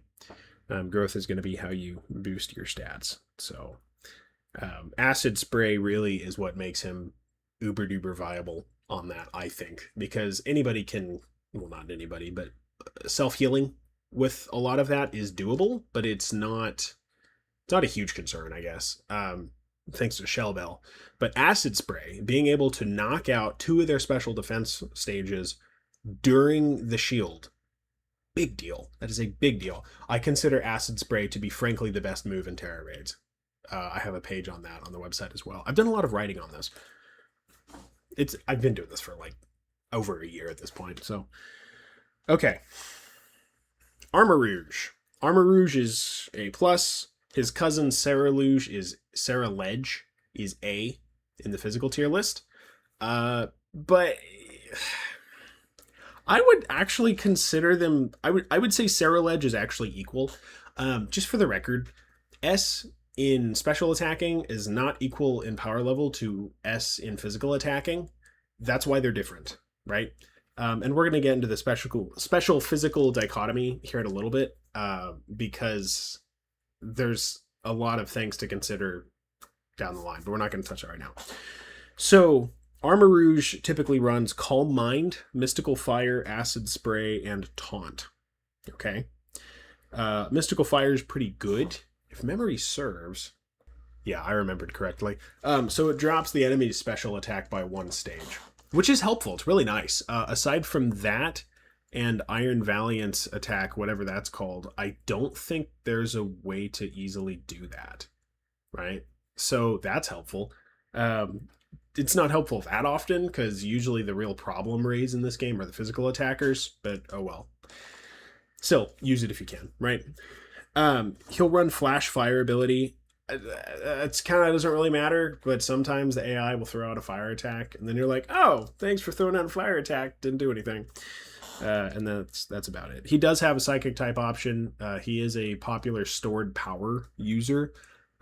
We don't run that. It's not because stored power is some kind of like stupid or bad idea. I don't want to be overly demeaning to it, but this is a game mode where your stats are getting wiped all the time and a bunch of unpredictable RNG stuff is happening to you. You can't really plan longer than about 5 turns in advance. You can get a rough idea, but something like stored power is just not going to not going to succeed often. He's also not sturdy enough to really run stored power. Deoxys defense might be, although I don't remember if he has stored power or not. I think he does. So, Deoxys. Okay. Already spoiled it for you. Deoxys has one form viable for raids. Believe me, I have tried. Attack is I guess the normal type, I think, if I remember correctly, is a hypothetical at best. Deoxys defense. He's never gonna die. He's Deoxys defense. What are you gonna kill him? Good luck. But the bad news is that you do have a serious problem with damage output. Okay. So he's gonna run Nasty Plot, Cosmic Power, Expanding Force, and Psychic Terrain. Okay. I realize that's a weird moveset. You're probably not going to need Cosmic Power, but since it's the best defensive move in the game, bar none, you should probably use it just in case. Give yourself a lot of time. When you're running Deoxys defense, the thing is, he's one of those Pokemon. You can take 5 turns setting him up, and you'll be okay. Cosmic Power, 2 Nasty Plots, Psychic Terrain, Expanding Force. Bingo, right? The problem is the raid script might not approve. Some raids, especially in DLC, wipe your stats twice, or they wipe them earlier in the game than you would appreciate. Or sometimes your NPC teammates just do a really good job of knocking down his HP, so it just kind of happens, right? Usually it works, though. Usually. Expanding Force, as you know, I want to say that it's 80 base power, but if you use it on Psychic, it's 120, and then you get the plus from the Psychic, which makes it 180. And then you've got, double stab, or I guess double stab your terastallized, rather. You've got stab, and then your double Nasty Plot. So, you're hitting like a cannon. It just takes a long time to load. So,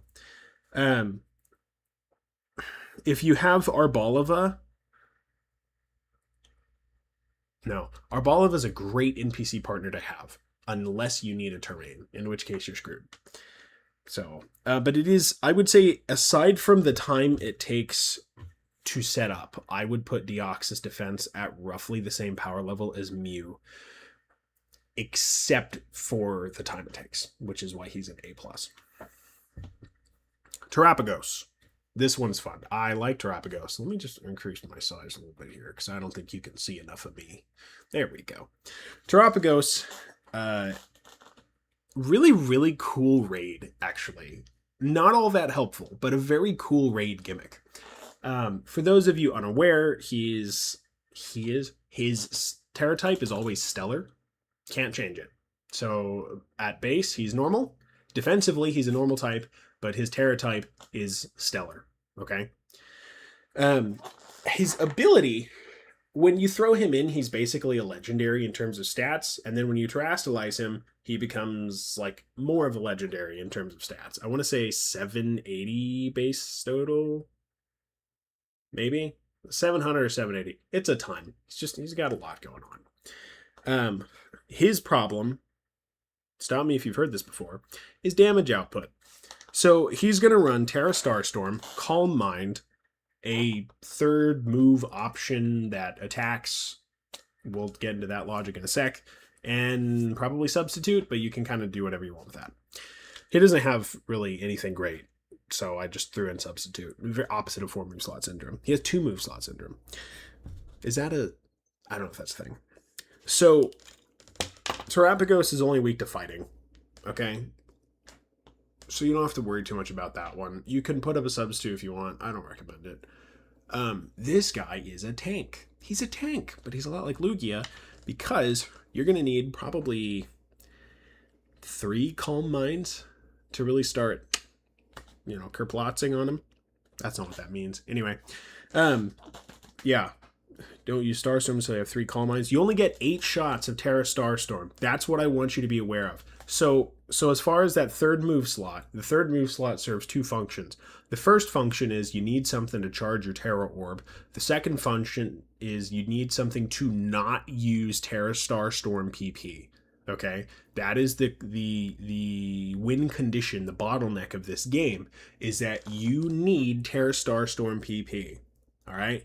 When you're hitting with Tera Starstorm, it's going to be powerful. You're going to need probably 3 Calm Minds under your belt, which means this is a long setup Pokemon, but it's doable. But you've got to run something good for your third one. I recommend Earth Power. 90 base power, 100 accuracy, 10% chance to special defense drop. It is a ground type psychic. Okay? The move psychic, not the type. It is very slow. You're going to want to build up your special attack EV investment specifically. I realize that I said that. Always use the EVs of the type you're going to attack with. Definitely do it here. And lastly, you're probably going to put the rest in your physical defense. It is extremely important that you do not die as Terapagos. If you die, you don't get your Tera when you respawn, and Terapagos is garbage without his Tera. Oh, and as far as Earth Power goes, yeah, I know flying types are immune to that. He's got plenty of options. Just pick your favorite. The problem is that they're all non-stab, so you're kind of...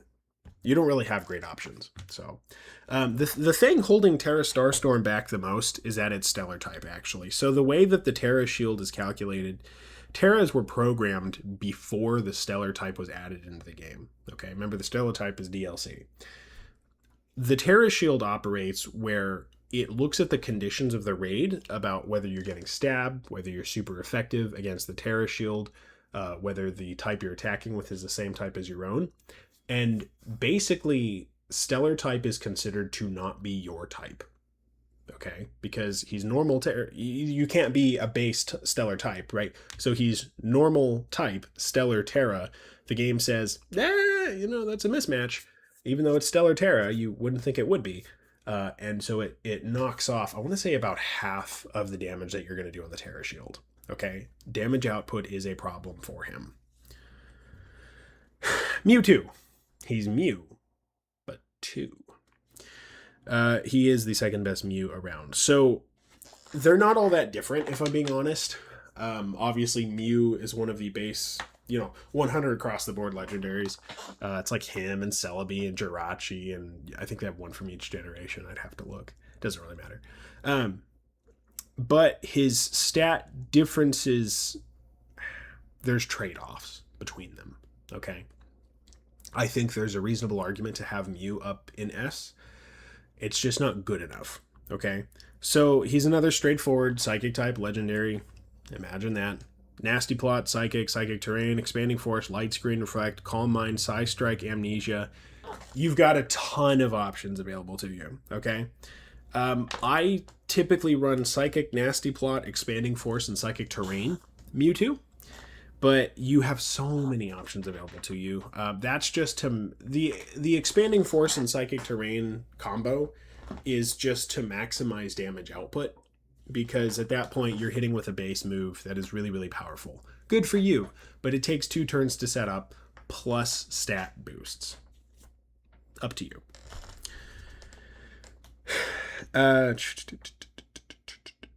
Yeah, you can swap out Expanding Force and Psychic Terrain for screens, or swap Psychic out for Psy Strike. That one's kind of a hardly ever used call. I don't think I've ever done that. It's a hypothetical. It can be done. Some things have really, really high special defense and no physical defense. So, I don't know, it's not a bad option. If you're farming Blissey builds, then, maybe that's doable. Darkrai. I am not happy with how Darkrai... Ow, I just hurt my knuckles. I am not happy with how Darkrai was implemented into this game, because you would expect he would put the enemy to sleep. And what does he not do? That's right. Sleep, if you can inflict it on the opponent, is the second best status effect, I would say, to put on an enemy. It's free turns. And the thing about Tera Raids is that free turns are gold. They are gold. The only things that consistently give you free turns are sleep and freeze, and paralysis sometimes gives that to you, okay? But we don't really have that here. Kind of, not really. Darkrai runs Dark Pulse. Second move slot will be either Will-O-Wisp or Hypnosis. Pick one. Hypnosis is a 60% chance to hit. Who knows how long the sleep is going to last. Will-O-Wisp, I think, is 85 or 90. I forget which. But that's at least guaranteed to cut their physical attack in half, right? Third move slot's going to be Calm Mind and or Nasty Plot. Last one is going to be Taunt and or Haze. Haze is not that useful, but there's a couple of raids where the raid Pokemon can self-boost themselves across the 4 different battles all at once. Gyarados, Dragonite, Gardevoir, a couple others. And it creates a massive issue because on turn 2, you're suddenly fighting a +4 attack Gyarados, which is a real problem.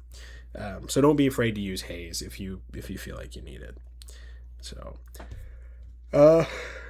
I don't... Hypnosis is so inconsistent that I don't use it on mine.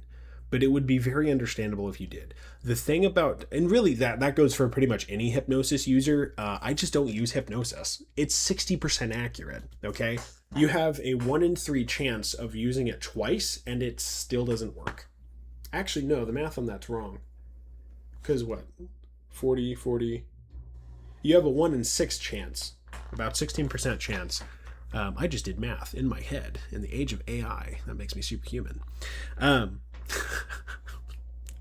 Anyway, about a 1 in 6 chance of you wasting 2 turns on it and it still doesn't connect. And believe me, with your luck, it's going to happen. It's going to happen more than it should.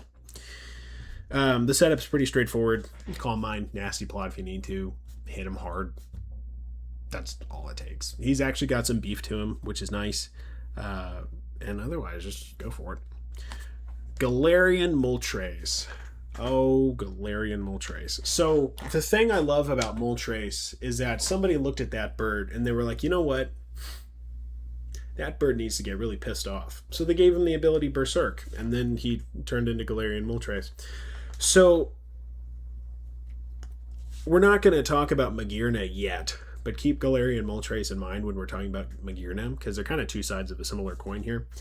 Galarian Moltres has Berserk, which means every time he gets below half HP, he gains +1 special attack. That is going to happen all the time in Tera Raids. Okay? Seriously. All the time. Which means you're going to get a ton of free stat boosts very easily. So, he's going to run Fiery Wrath, Nasty Plot, Taunt, and Snarl. Snarl is your way to reduce special attack. It's not 100% guaranteed, but aside from... was it not Kowtow Cleave? That's King Gambit. Aside from Iron Valiant and Mystical Fire, I think that's your last relatively consistent option. So, side note, Fiery Wrath does not inflict flinch on Terra opponents. Like I said, you cannot do that. But we can work with it. Galarian Moltres is really, really good against special opponents specifically, not so much against physical ones. Unfortunately, we do not have Will-O-Wisp available, if I remember correctly. So, oh well. Otherwise, that's Galarian Moltres. Surprisingly good. A little bit frail, but surprisingly good. Chi-Yu. Okay. First of all, if you're not using Shiny Chi-Yu, get Shiny Chi-Yu. Second of all, he is physically defensively weak, which is kind of annoying and it bothers me to no end. But, boy, this guy can cook. So, Nasty Plot, Flamethrower, Sunny Day, and either Taunt, Will-O-Wisp, or Reflect. Like I said, 4th move slot Syndrome, those are all pretty good options to have. Will-O-Wisp and Reflect. Burn status cuts attack in half, so does Reflect. Taunt prevents them from doing things that you would want to prevent them from doing. Otherwise, he's pretty straightforward. You can use Sunny Day to cut water in half, which is nice. Big fan of that. You can use it, although realistically, since he's Fire Dark, you shouldn't be bringing him against water opponents anyway, but let's just say you are. He's going to have a small burn chance with Flamethrower. That's nice. But mostly Sunny Day is just there to keep the weather wars going, right? It is the fire type stat boost that survives stat wipes. That's what we want. To give you kind of a reference, so 405 maximum special attack stat. Okay. That is absurd. He's a glass cannon. You're going to see, actually, a lot of these are glass cannons, if I'm being honest, on both special and physical side. A lot of them are glass cannons. It's just how Tera Raids are. That's why we focus so much on self-healing, is to repair the cannon while we're shooting it. Flygon, Tera notwithstanding, is going to hit you at about 2 to 3 hit KO against Chi-Yu with Earthquake. And that is the move that he's going to use on that. So he can take a hit, but he can't always take 2. I really want to drive that point home. That takes us to the end of A+ special. Okay, you remember how I said that Ogerpon, we're now on the A+ physical, you remember how I said that Ogerpon was the best grass type attacker in the game, even though Arceus was grass and an S on special? I realize that doesn't make sense at first, but Ogerpon's damage output is so obscene that I don't have much choice. So the good news is he has Horn Leech, which is a fantastic way to regain HP. It gives you the option, do you want to run Shell Bell so he can do it with Ivy Cudgel, which is, if you're running Ivy Cudgel Ogerpon, first of all, we're assuming you're Ogerpon Grass, by the way, because he's going to need to hold a held item. But if you're running Ivy Cudgel, oh dear, sorry, it's been a long couple days. Do you do Horn Leech? I'm sorry, if you're running Ivy Cudgel, do you do Shell Bell, or do you do the, what's the other one? Miracle Seed, or Grass Plate, or something similar. You know what I mean? And that's up to you. You can, frankly, you have a lot of flexibility as far as items go for this. Considering everybody else basically has to run Shell Bell, you have a ton of flexibility, actually. Sometimes people are going to ask, why don't you have him hold a mask? Because then Ivy Cudgel changes types. Good question. We're going to cover that when we get to the water type. But basically, grass type is the only really, really usable one. So he's going to run Ivy Cudgel, Horn Leech, Swords Dance, and Grassy Terrain. He's got some 4 move slot syndrome, a couple other things that are useful, but that's pretty much the basics right there. So much more, I wouldn't say straightforward than Arceus, because he doesn't have Acid Spray, but the sheer amount of damage output that he has is Arceus who, right? That's how I feel about it. Landorus Therion. So he's powerful, but glass cannon, right? You're going to hear me say that a lot. Fortunately, he has bulk up. If you're getting outsped, that's a problem, because it means that you're getting hit before your physical defense boost is added. The good news is ground flying. So I want to say he's vulnerable to what? Water, ice, grass. Does ground resist rock? I don't know if it does. I always forget. I know ground is super effective against rock, but I don't think that goes both ways.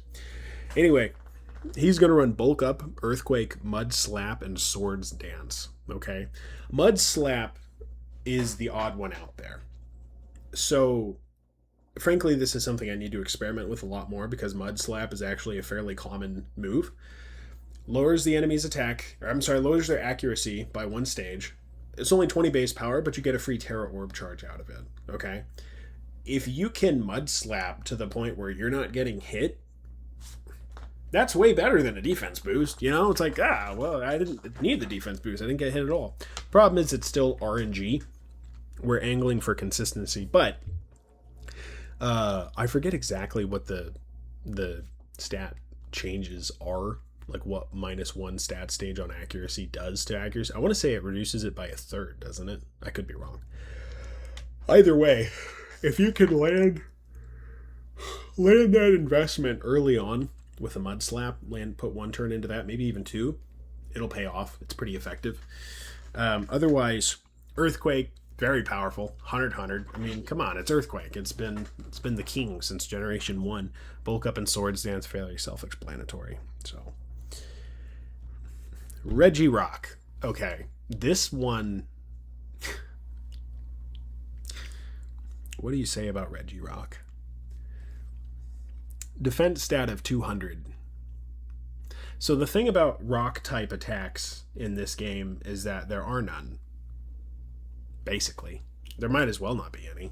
I mean, the problem with rock type attacks is that unless you're doing Terra Blast, which you can do, unless you're doing Terra Blast, you don't have anything that's 100% accurate, and you don't have anything powerful that's even close to 100% accurate.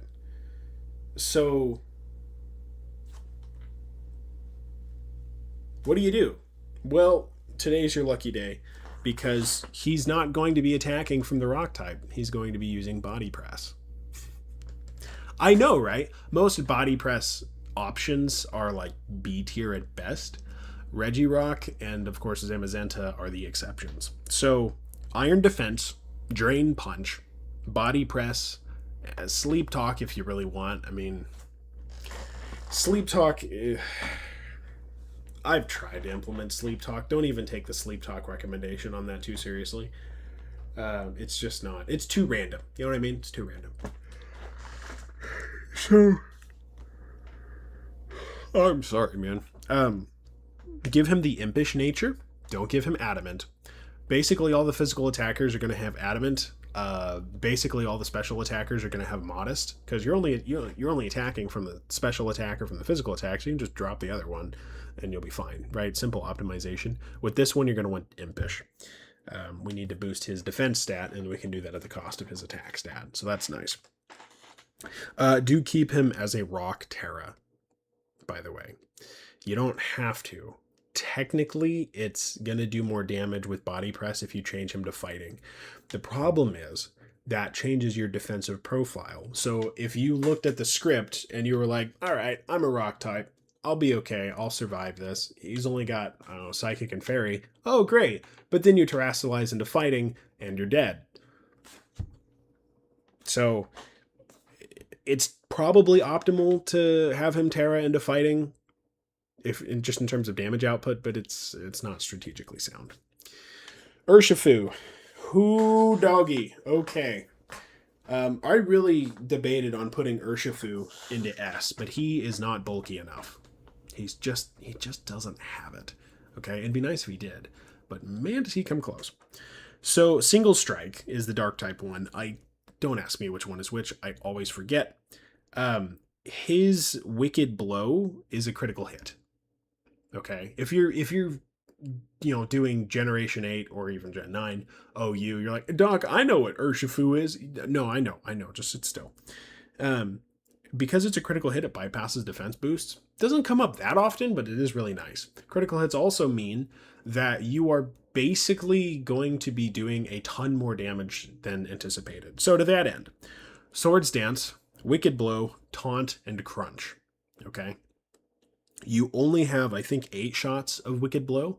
You're going to use Crunch as your Terra Orb charging move, okay? Which is nice, because if memory serves, Crunch has a 10% chance to secure a defense drop. So, maybe get a little bit of freebie on there.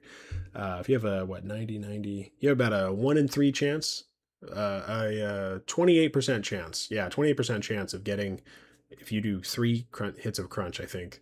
Somebody calculate that. I'm assuming it's a 10% chance to get it across 3 spreads. Anyway, not important. Taunt is optional, but it is useful. So, that's nice. Also, here's a big one. He's immune to Psychic. That's a big deal. I mean, Darkrai was too, and so the other dark types. But still, that's not nothing. If you need a fighting type that's immune to Psychic, that's really useful. A lot of the base strategy of Tera Raids is understanding that I need to be super effective against his type while not being weak to what he's going to hit me with. So it's like a two-way thing, right? And sometimes it's really fun and exciting game design, and sometimes you end up with Garchomp with a Fairy Terra.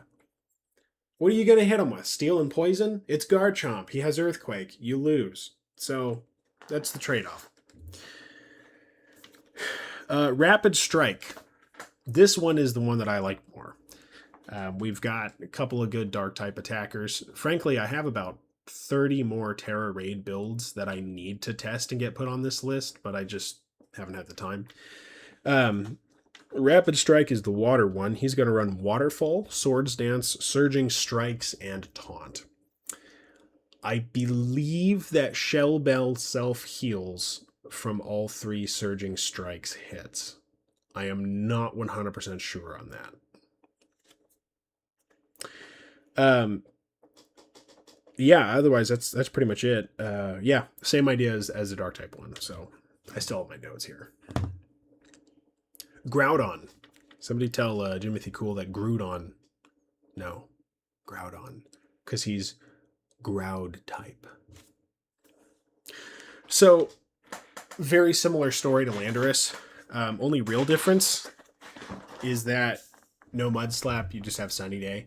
Groudon is a freaking beast. I would say in terms of damage output, he beats Landorus Therian. Debatable. I mean, I've always had better success with him. It would be really nice if we had Primal Groudon. I'm really hoping that when somebody does mods for this game, which I'm surprised I'm surprised that the Switch one hasn't just been more easily modded as it is. Because man, I would love to play Scarlet and Violet with all the extra add-ons from Legends EA, especially the Megas. That would be interesting for Tera Raids. So anyway, fantasies aside. Earthquake, Bulk Up, Swords Dance, Sunny Day. Yeah, I know. You've heard those before. Missing Mud Slap is unfortunate, but not really a problem. You know? You're going to have enough PP with Earthquake. Doesn't matter. I think it has, 16 shots? That'll be fine. You don't have to worry about that. And of course, Sunny Day cuts off water for the most part. It's not harsh sunlight, but it's sunlight, and we can work with that. Calyrex Ice. The Ice type. One of my favorite types. Oh, here we go. I just got news back on my car. The news is that there is no news. Where was I at? Groudon, Calyrex Ice. Oh man, you get one really great ice type attack in this game, aside from Ice Beam, which is special, and there's really not a lot of great users of it. You get one good ice type attack. One. Let me pull up my notes again. And that is Glacial Lance. And I'll take it. We just need one, but mamma mia. Yeah, Kyurem's a bust, by the way. Believe me, I tried to make Kyurem work. You run Glacial Lance, Iron Defense, Icicle Crash, and Swords Dance. Okay? You're going to put all your EVs into Special Defense. Iron Defense takes care of your defense, obviously. Yeah, and your only downsides are being Ice and Psychic.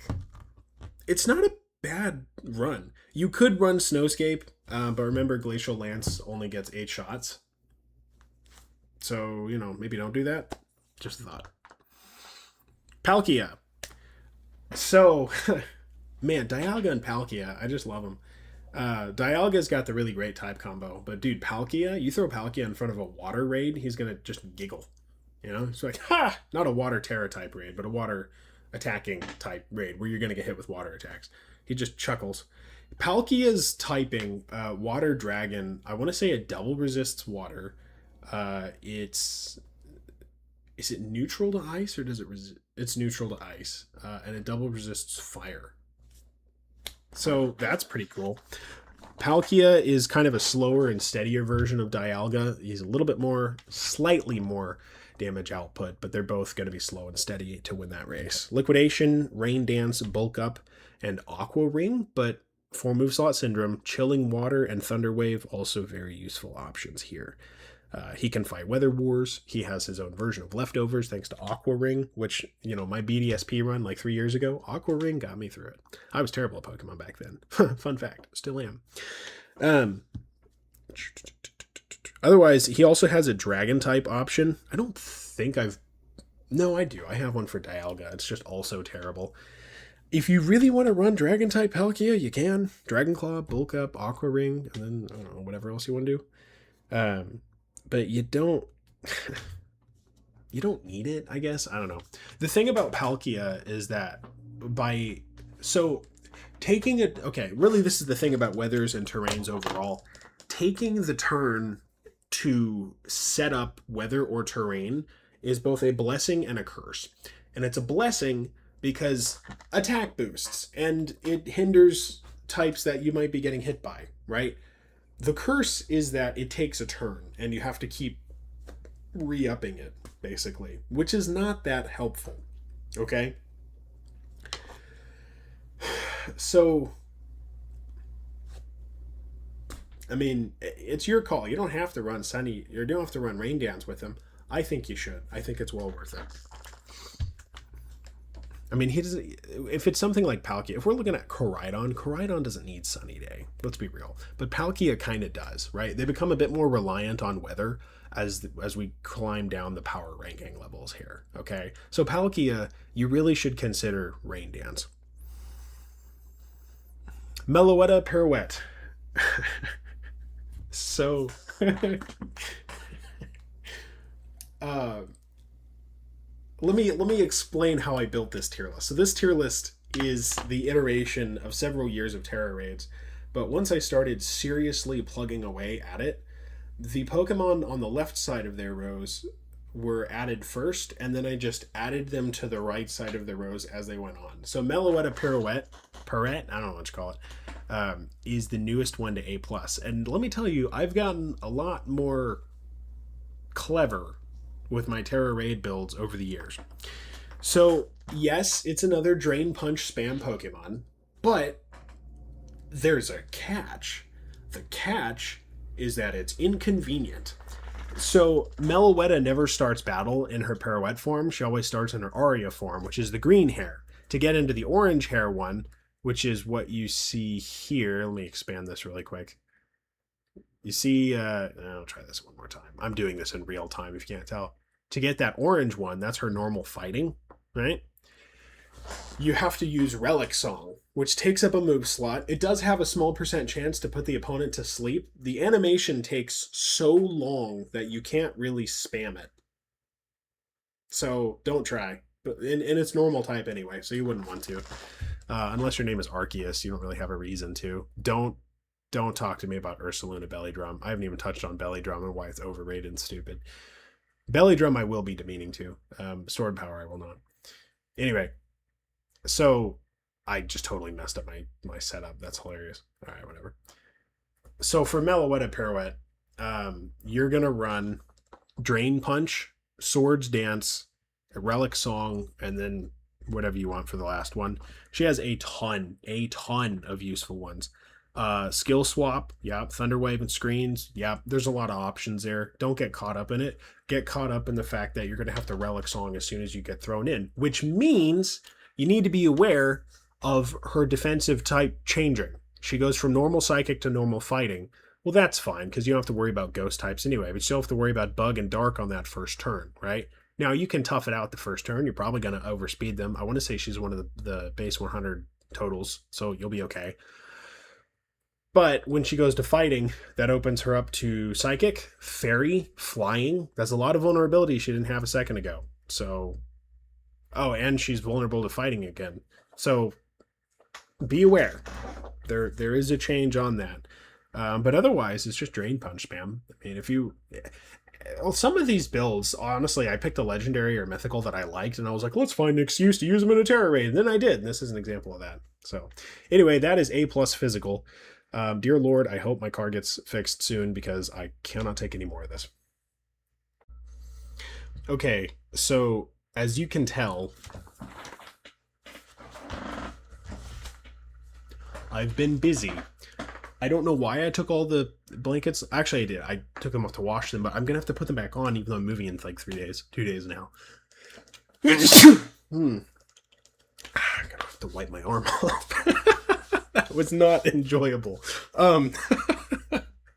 Anyway, let's get started. We are looking at Diancie. Let me slide this over really quick. Diancie. I know. So I bring up Diancie's stats specifically. You're looking at this and you're thinking, boy, howdy, 150 defense in both stats and 100 attack and special attack. That's amazing. I'm super pumped to use Diancie. Haha, joke's on you, because Diancie is not that good. Let me pull up this tier list. We're on A special tier now. Special attackers, A tier. Diancie has a damage output problem. Okay. First of all, she also has a survivability problem because 50 HP, it doesn't matter what you're getting hit with, it's going to hurt. Okay.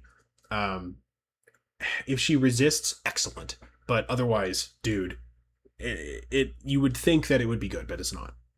Um, so okay, Diancie runs fake. Sorry, it's been a long day. Diancie runs fake tears, calm mind, meteor beam, and power gem. Okay. Uh, she does not have nasty plot, which is kind of annoying. If she had nasty plot, A plus tier, easy. Maybe even S. Probably A plus tier.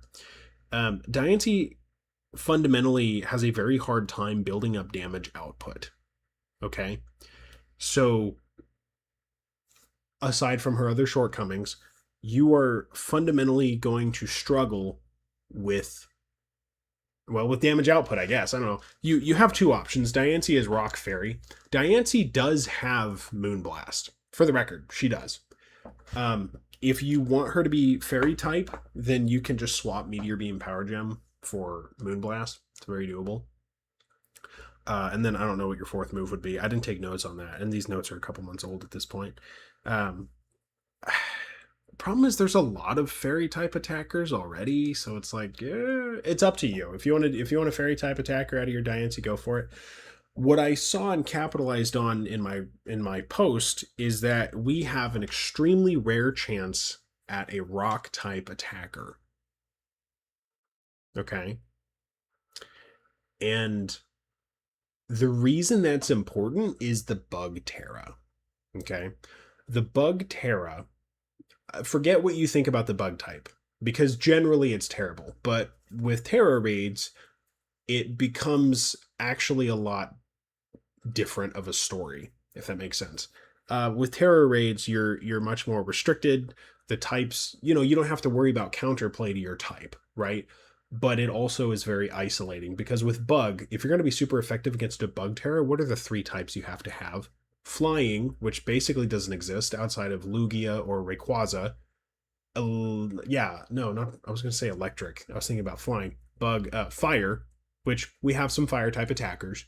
Okay, or rock. We do not have rock type attackers. Okay, and we don't have a lot. So okay. So let's say you're facing off against a bug Tera, and that bug Tera is packing rock type attacks. Well, you're not going to use flying or fire. So what are you going to hit this thing with? Rock type? You only have one. It's Diancie, right? So objectively, Diancie is probably, although she's going to be underperforming compared to her Moonblast variant, if you're only going to do one Diancie, which if you're generating them, which you should be generating them, just don't let it leave your save file. If you're only going to do one Diancie, do rock. Okay, you have Enamorus to do fairy with. You have the other Enamorus to do fairy with. You have Zacian. You have Sylveon if you are desperate. Do rock. It's just, it rounds out the roster much better. So I chose to operate from Diancie being rock type. Now, if she were Moonblast fairy type, then she'd be A+. Fair enough. So otherwise, you're going to need probably 3 Calm Minds for Diancie. It's just what you have to live with. That's probably the minimum. Like I said, she has a damage output problem, hard time killing. Skeledirge. Skeledirge, frankly, if I could do it over again, I would put an A+ tier. But by this point, I made the image, and it'd be too much of a hassle to re-tier him. Not that the tiers really matter anyway. It's just my opinion. I'm some random guy on the internet. So Skeledirge packs Unaware, which is fantastic. It is a fantastic ability. Doc, why is it a fantastic ability? It's a fantastic ability because there are several raids where they boost their own stats, and that makes them a pain in the butt. Gyarados, Dragonite, Gardevoir, Garchomp, to name a few. Skeledirge having Unaware and boosting his own special attack via Torch Song. By the way, he runs Torch Song, Sunny Day, Yawn, and Slack Off or Will-O-Wisp. Slack Off is probably not that necessary. Frankly, I need to change my build to run Will-O-Wisp. The ability to have that sets him apart for those raids. Now, granted, Garchomp, Dragonite, and Gyarados all have an attack that's super effective against Skeledirge, so that kind of hinders it. But that's just an example of some of the raids that this matters for. You also are, I believe, with Unaware. Somebody yell at me in the comments if I'm wrong. You're also immune to stat drops from moves, if I remember correctly. And that doesn't seem like much, but it actually does matter. The other day, I was playing, I might have mentioned this already in the recordings. I probably have. I was playing against a Clefable, and it got 4 consecutive Moonblast special attack drops on me. That's a 30% chance each time. So 30% chance occurring again and again and again. That's a 0.81% chance. I'm pretty sure Unaware is immune to that sort of thing. Could be. I don't know. I could be wrong. It's been known to happen. I know, the rumors are true. I make mistakes. Skeledirge's downside is that he's a little bit of a glass cannon. You should generally assume that unless he's actively resisting whatever he's getting hit with, it's going to be a 3-hit KO. You really don't want it to be a 3-hit KO if you're picking your best Pokemon, but you gotta do what you gotta do. The good news is he kind of makes up for it, more or less, with Torch Song. Okay? Torch Song is a contender. Well, put it this way. If anybody else, if anybody else had Torch Song or a typed equivalent of Torch Song, they would be very high tier. Put it that way. Because raising your special attack, it's, what is Torch Song? Is it, I know it's 100% accurate. Is it 80 base power, perhaps? Maybe? I don't know. I don't think there's any secondary effects besides special attack, but we'll say it's 80. 80 base power, 100 attacks, basically a Terra Blast, but you boost your special attack every time you use it. How do you not, win with this? And then you've got Sunny Day, so you can your water opponents and boop, your fire. I mean, that's how we talk in English in the year of our Lord 2026, is we make thumbs up and thumbs down noises and funny little mouth things. Point is, he's a little bit glassier than I'd have liked, but he will do the trick. So sometimes there are times to use Armor Rouge, sometimes there are times to use Skeledirge.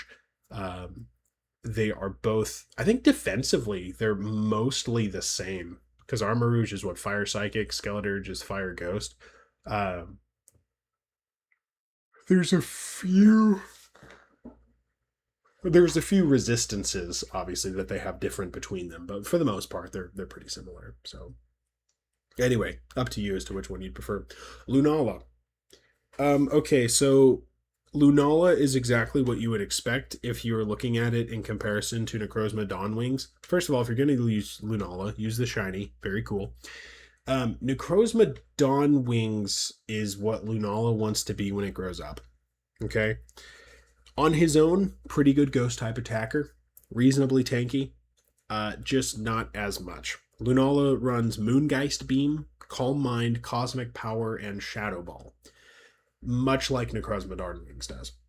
Very similar moveset. So Cosmic Power, boost your defense and special defense. If you have a boost of at least each of those, you're pretty much immune. Calm Mind to boost yourself, Shadow Ball to charge your Terra, and if you're lucky, proc a 10% special defense drop, and then just Moongeist Beam. It's very straightforward. Nothing especially interesting on that. So obviously, it is always superior to have your Necrozma and your Lunala together under the Dawn Wings instead of being legendaries in their own right. You want them together. Just more effective that way. Magearna. Okay, Magearna's overhyped. I'm sorry. It's true. He's overhyped. He's not bad. But this whole Magearna is a fantastic raider. No. What happens with Magearna is that Magearna has the ability Soul Heart. Magearna's Steel Fairy. So, although we're not really worried about typing, that is convenient to have. Renders you immune to dragon, immune to poison. Neither of those come up that often, but it's just nice. Soul Heart really, though, is the big thing. So with Soul Heart, whenever a teammate dies, you gain +1 special attack. Okay? Here's the problem. Magearna, most of the time, that's not going to be happening as often as you'd have liked. I hate to say it. You can run Calm Mind to make up for that, but it's just not that helpful. The effectiveness of Magirna depends on the kill speed of the raid that you're in, frankly. And because they're going to be NPC teammates, yeah, they're probably each going to die at least twice during the raid. Hooray for you, but your stats are also going to get wiped during the raid at least once in almost every raid in the game. So you're going to end up at what, +3, and it costs you a third of the raid to get there. That's not a good trade. That's not a bad trade. You were going to get to a third of the raid, a third of the way through anyway, but it's, why not just use Calm Mind? You know what I mean? Yeah, it's a damage output problem. It does eventually solve itself, but it takes a lot of time. So Magirna runs Flash Cannon for Steel. It's really up to you whether you want to do Dazzling Gleam or Fluor Cannon for Fairy. You can Steel and Fairy both. They're both perfectly viable. But man, oh man, I don't know, dude. Because with Fluor Cannon, it's what? A 2-stage special attack drop each time? You're going to have to shoot at least 5 of those shots in a raid. Minimum. Expect it. Do you really want to do that? I mean, you're going to spend a lot of time calm-minding and hoping your NPC teammates die. Now, if you're on something like I don't know, Dragonite, where your teammates are actually dying every turn because he's at +6 because he used Dragon Dance like 3 turns in a row, okay, that's a different story. All right, at that point, you only have to worry about Aqua Tail, physical water type move, so Calm Mind doesn't help you with that. You're still going to die. It's going to be embarrassing and sad, but, you know, it's understandable. It's freaking Dragonite raid. But generally, that kind of kill speed is not going to be found in the other raids. Just doesn't happen, okay? Especially not in the more mild ones. So you could almost consider... I'm sorry my chair is so loud. You could almost consider Magirna to be anti-difficulty, if that makes sense. Does that make sense? I don't know if it does. But still, not great. So, Steel, Flash Cannon, Fairy, Dazzling Gleam, Calm Mind, Metal Sound, and Misty Terrain for both. Fair? Fair. And like with... Who is the other one? Enamorous. Like with Enamorous, we're using Misty Terrain to block status effects, not necessarily to block or cut in half Dragon-type attacks, although if you're Steel Tera, then that's still useful, but you're going to risk them anyway, so it doesn't matter. It's more for a status effect kind of thing. So, Hoopa Unbound. Dude. Psychic Dark type. I hope they're not using any bug type attacks, because if they throw a grasshopper at you, you are going to die. I'm sorry, you just are. 4 times weak to bug. Dude, I never liked Hoopa. I never liked Hoopa Unbound. I think the whole Mega Dimensions DLC revolving around it was kind of lame and boring. It was okay. It was like a 6 out of 10. $30. All right, fine. I get some more mythicals and legendaries out of it. Good for me, but was it worth the money though? I don't know. Irrelevant. Hoopa Unbound. Hoopa Unbound runs Dark Pulse, Nasty Plot, Reflect, and Calm Mind. And it's just now occurring to me that I never had base Hoopa on here. Do I really? I never bothered to go through and rank base Hoopa, did I? Well, okay, hold on. What are his stats? Surely I had a reason. 160, 170. Well, apparently not a very good one. I guess at some point I should have done that. Well, I'm sorry about that. It wouldn't have been as good as Hoopa Unbound. Oh, let me switch tabs again. It wouldn't have been as good as Hoopa Unbound, but oh well. So, Hoopa Unbound, like I said, Dark Pulse, Nasty Plot, Reflect, Calm Mind. You can also run him as a Psychic type attacker. I think he has Psychic, but come on. Mewtwo, Mew, Necrozma, I mean, if you haven't found something to run the Psychic type yet, I don't know what to tell you. You've got it covered. 6 ways to Sunday. So, he's really, really frail on the physical defense side. That's what's keeping him back. He's actually really freaking good except for the physical defense. Not much you can do about that. Um, okay. I once was asked, Doc, why not run Hyperspace Fury since that's kind of his signature move? I want to say that's what, 100, 100?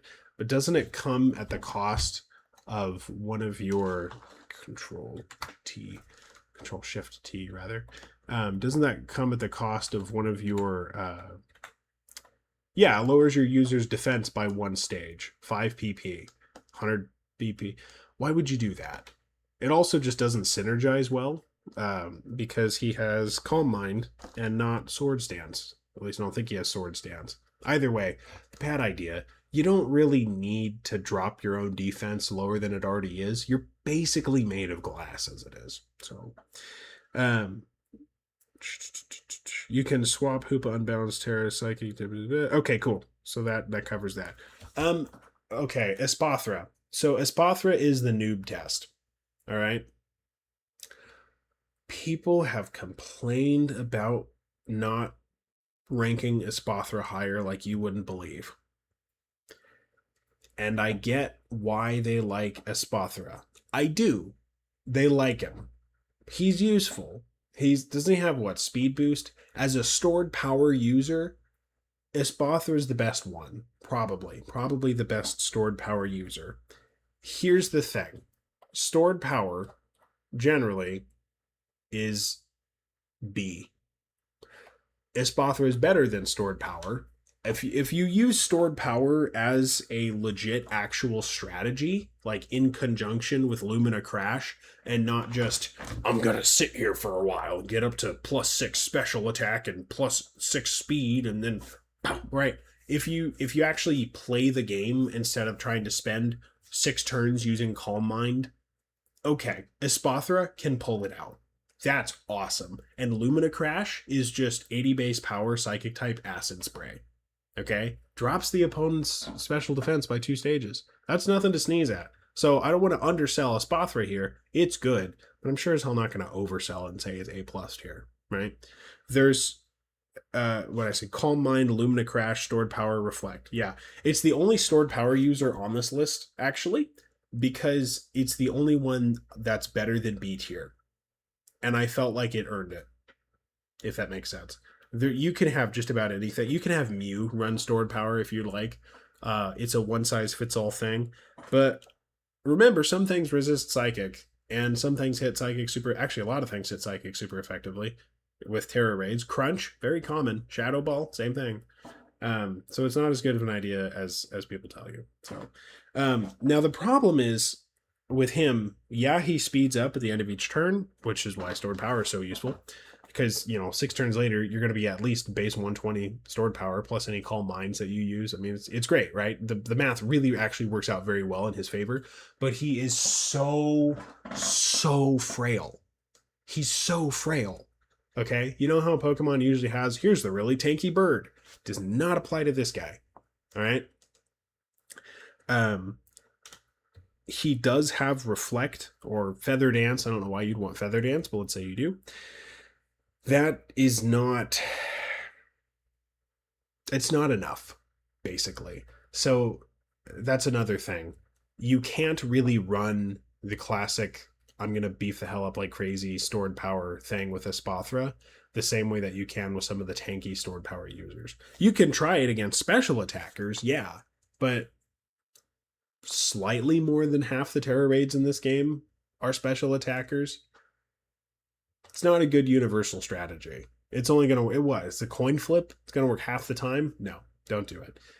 Stick with the more logical, fluid, not so much of a concrete game plan, but that's okay because you don't need one kind of option where you're sometimes using stored power. Basically, what I recommend, hit at least one Lumina Crash to start off.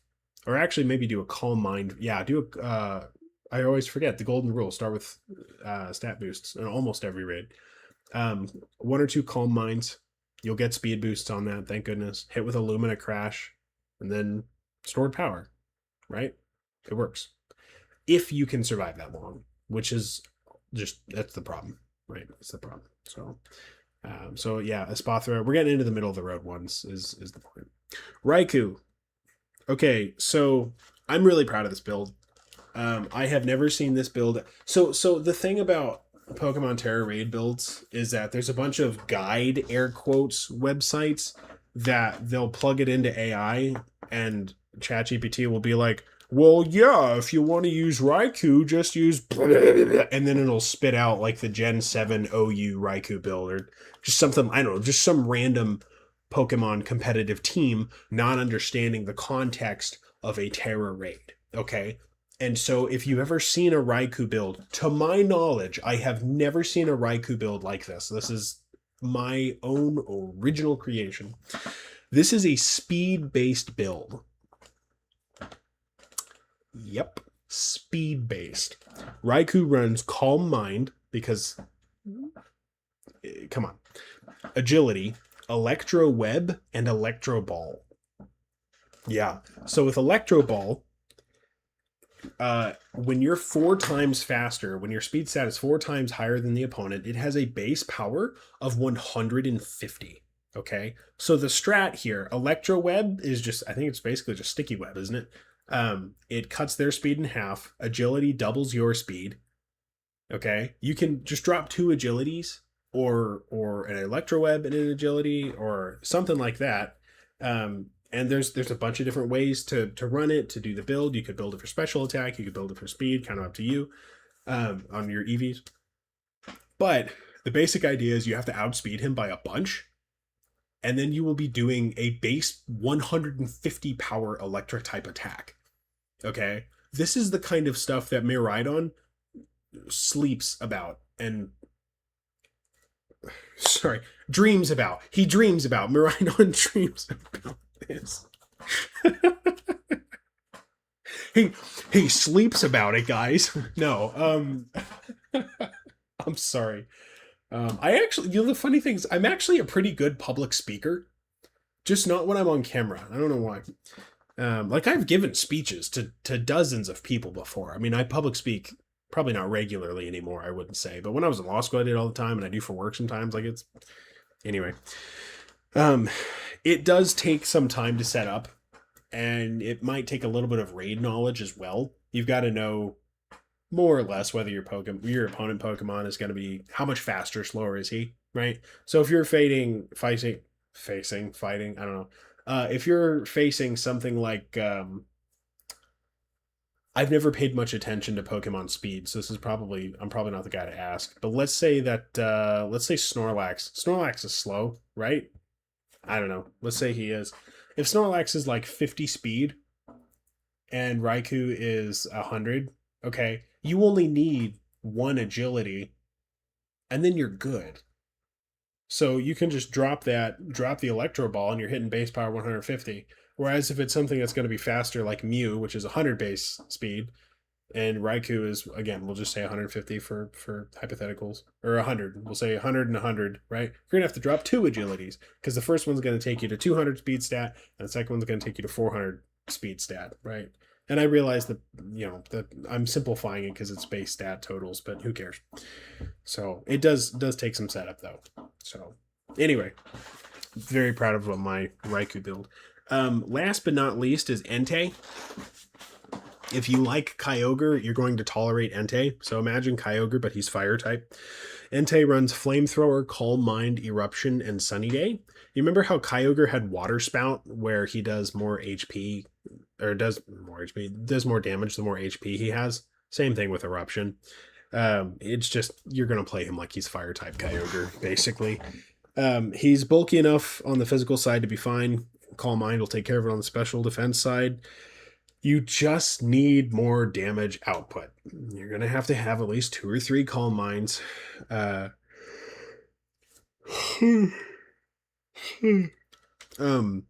Eruptions, I believe it peaks when he's over 60% HP, which is right around when Water Spout does as well. So, you have that available to you. But that's the basics of Entei. It's nothing too complicated.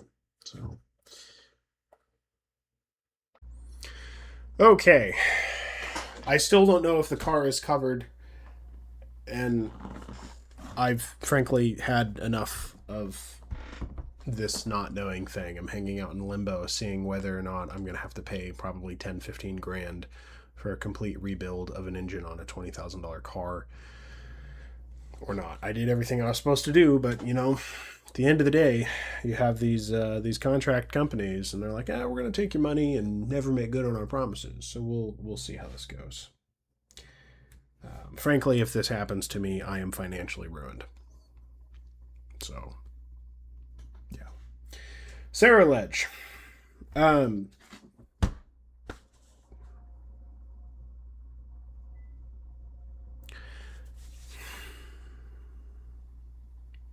this is one of those times.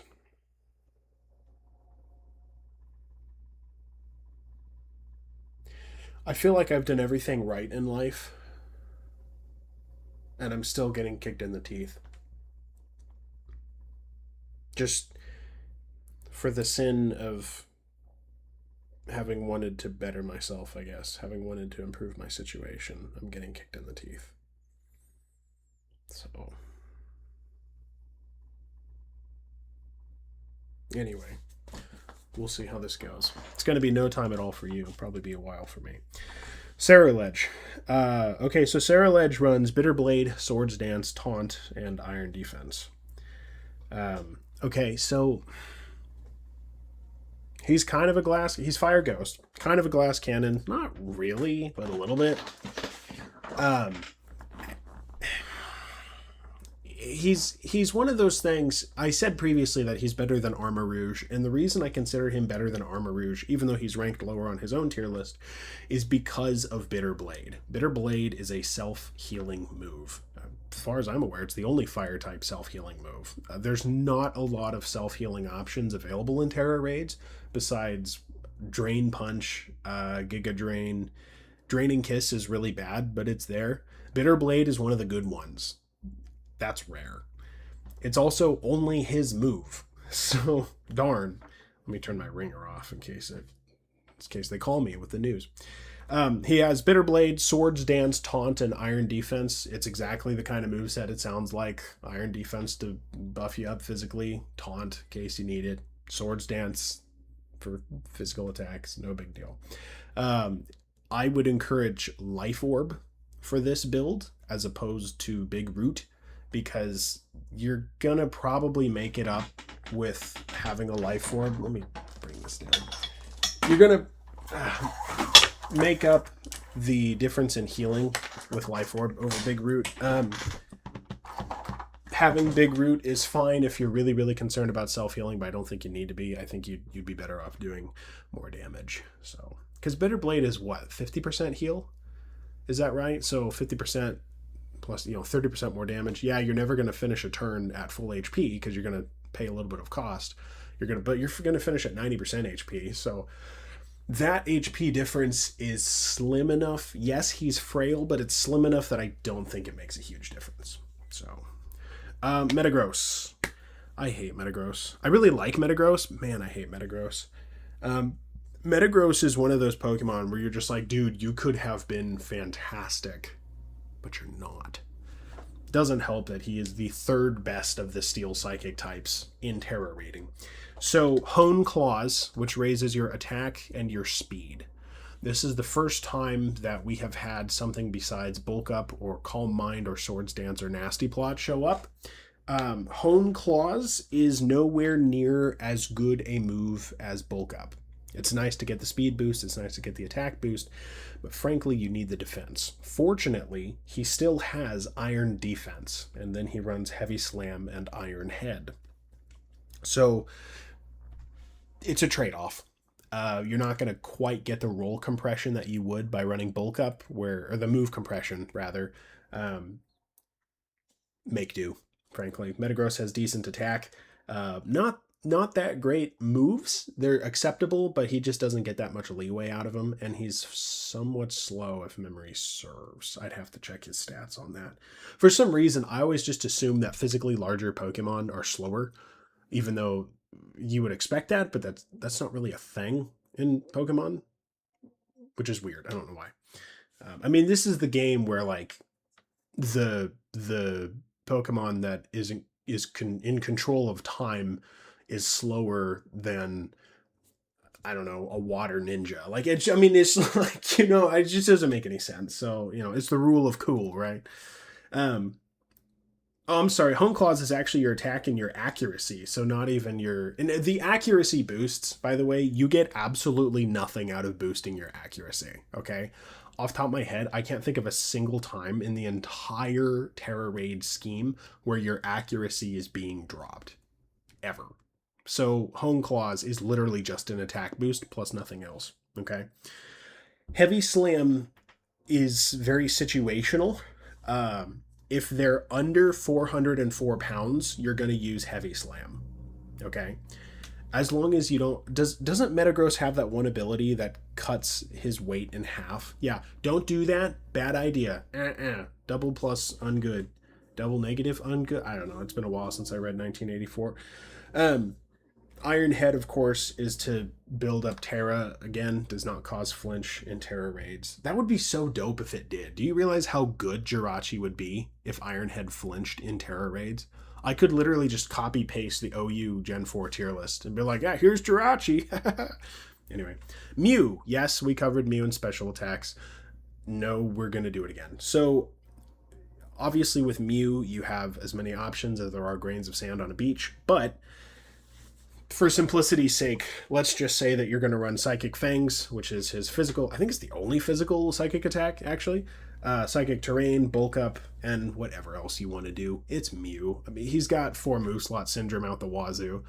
Unless this is Gen... Well, even in Gen 1, I guess he's still Gen 1 Ubers. I saw that Big Yellow video on Gen 1 Ubers the other day. I just love Big Yellow's content. I mean, that's just... quality stuff. So, okay. Psychic Fanny, Psychic Terrain, Bulk Up. It's very straightforward dealing with Mew on that. You could also run Swords Dance instead of Bulk Up if you wanted. I mean, it's... Are you getting the formula now? The formula for these is really straightforward. Like, you're going to notice all of these guys have something that raises their attack or special attack stat. Okay? Every single build. Because you cannot really pull this off without doing that. You can try by, say, reducing the enemy's defense or special defense, and that's fine, but you get really, really diminishing returns. That's something you can do in 5-star raids, by the way. With 5-star raids, if you have level 100 hyper-trained, EV-trained, whatever, you can do basically anything, right? Like, 5-star raids are a walk in the park, okay? You can take some of these C-tier Pokemon that we haven't gotten to yet and just trounce 5-star raids. Okay, the real difficulty of the game is the 6-star raids. All right, once you are at that level 100 IV trained stuff. And by the way, if you are not level 100 IV training your Pokemon, do not do 6-star raids. Okay, so the way that this seems to operate, the way that this seems to have been designed is 7-star raids are like a puzzle. Okay, if you're going to do them solo, there are very few ways to beat that solo. 5-star raids are... I mean, it's main story content, basically. Okay, so it's a challenge, but it's only a challenge when you're in the main story. Once you have a level 100 Pokemon, or multiple, and you have IV trained it, then 5-star raids, easy, right? There's a reason 6-star raids are the post game, and that's because they're supposed to be hard enough that you can do them solo, but still it's difficult, right? It's like a challenge that you take on for yourself if you want. They're also the best way to farm Herba Mystica. Is there any other way to farm Herba Mystica? Actually, no, I don't think there is. I think you just get raids. So anyway, if that's what you want, that, you know, that's what you're here for. Okay, Iron Hands. Stop the comment. I saw your hands move. You were going to type Iron Hands is way better than A tier, Doc. You don't know anything, Doc. Okay. This has been a long time coming because I'm like, I think probably 2.5 hours into filming this. I'm filming it piecemeal, obviously, if you can't tell.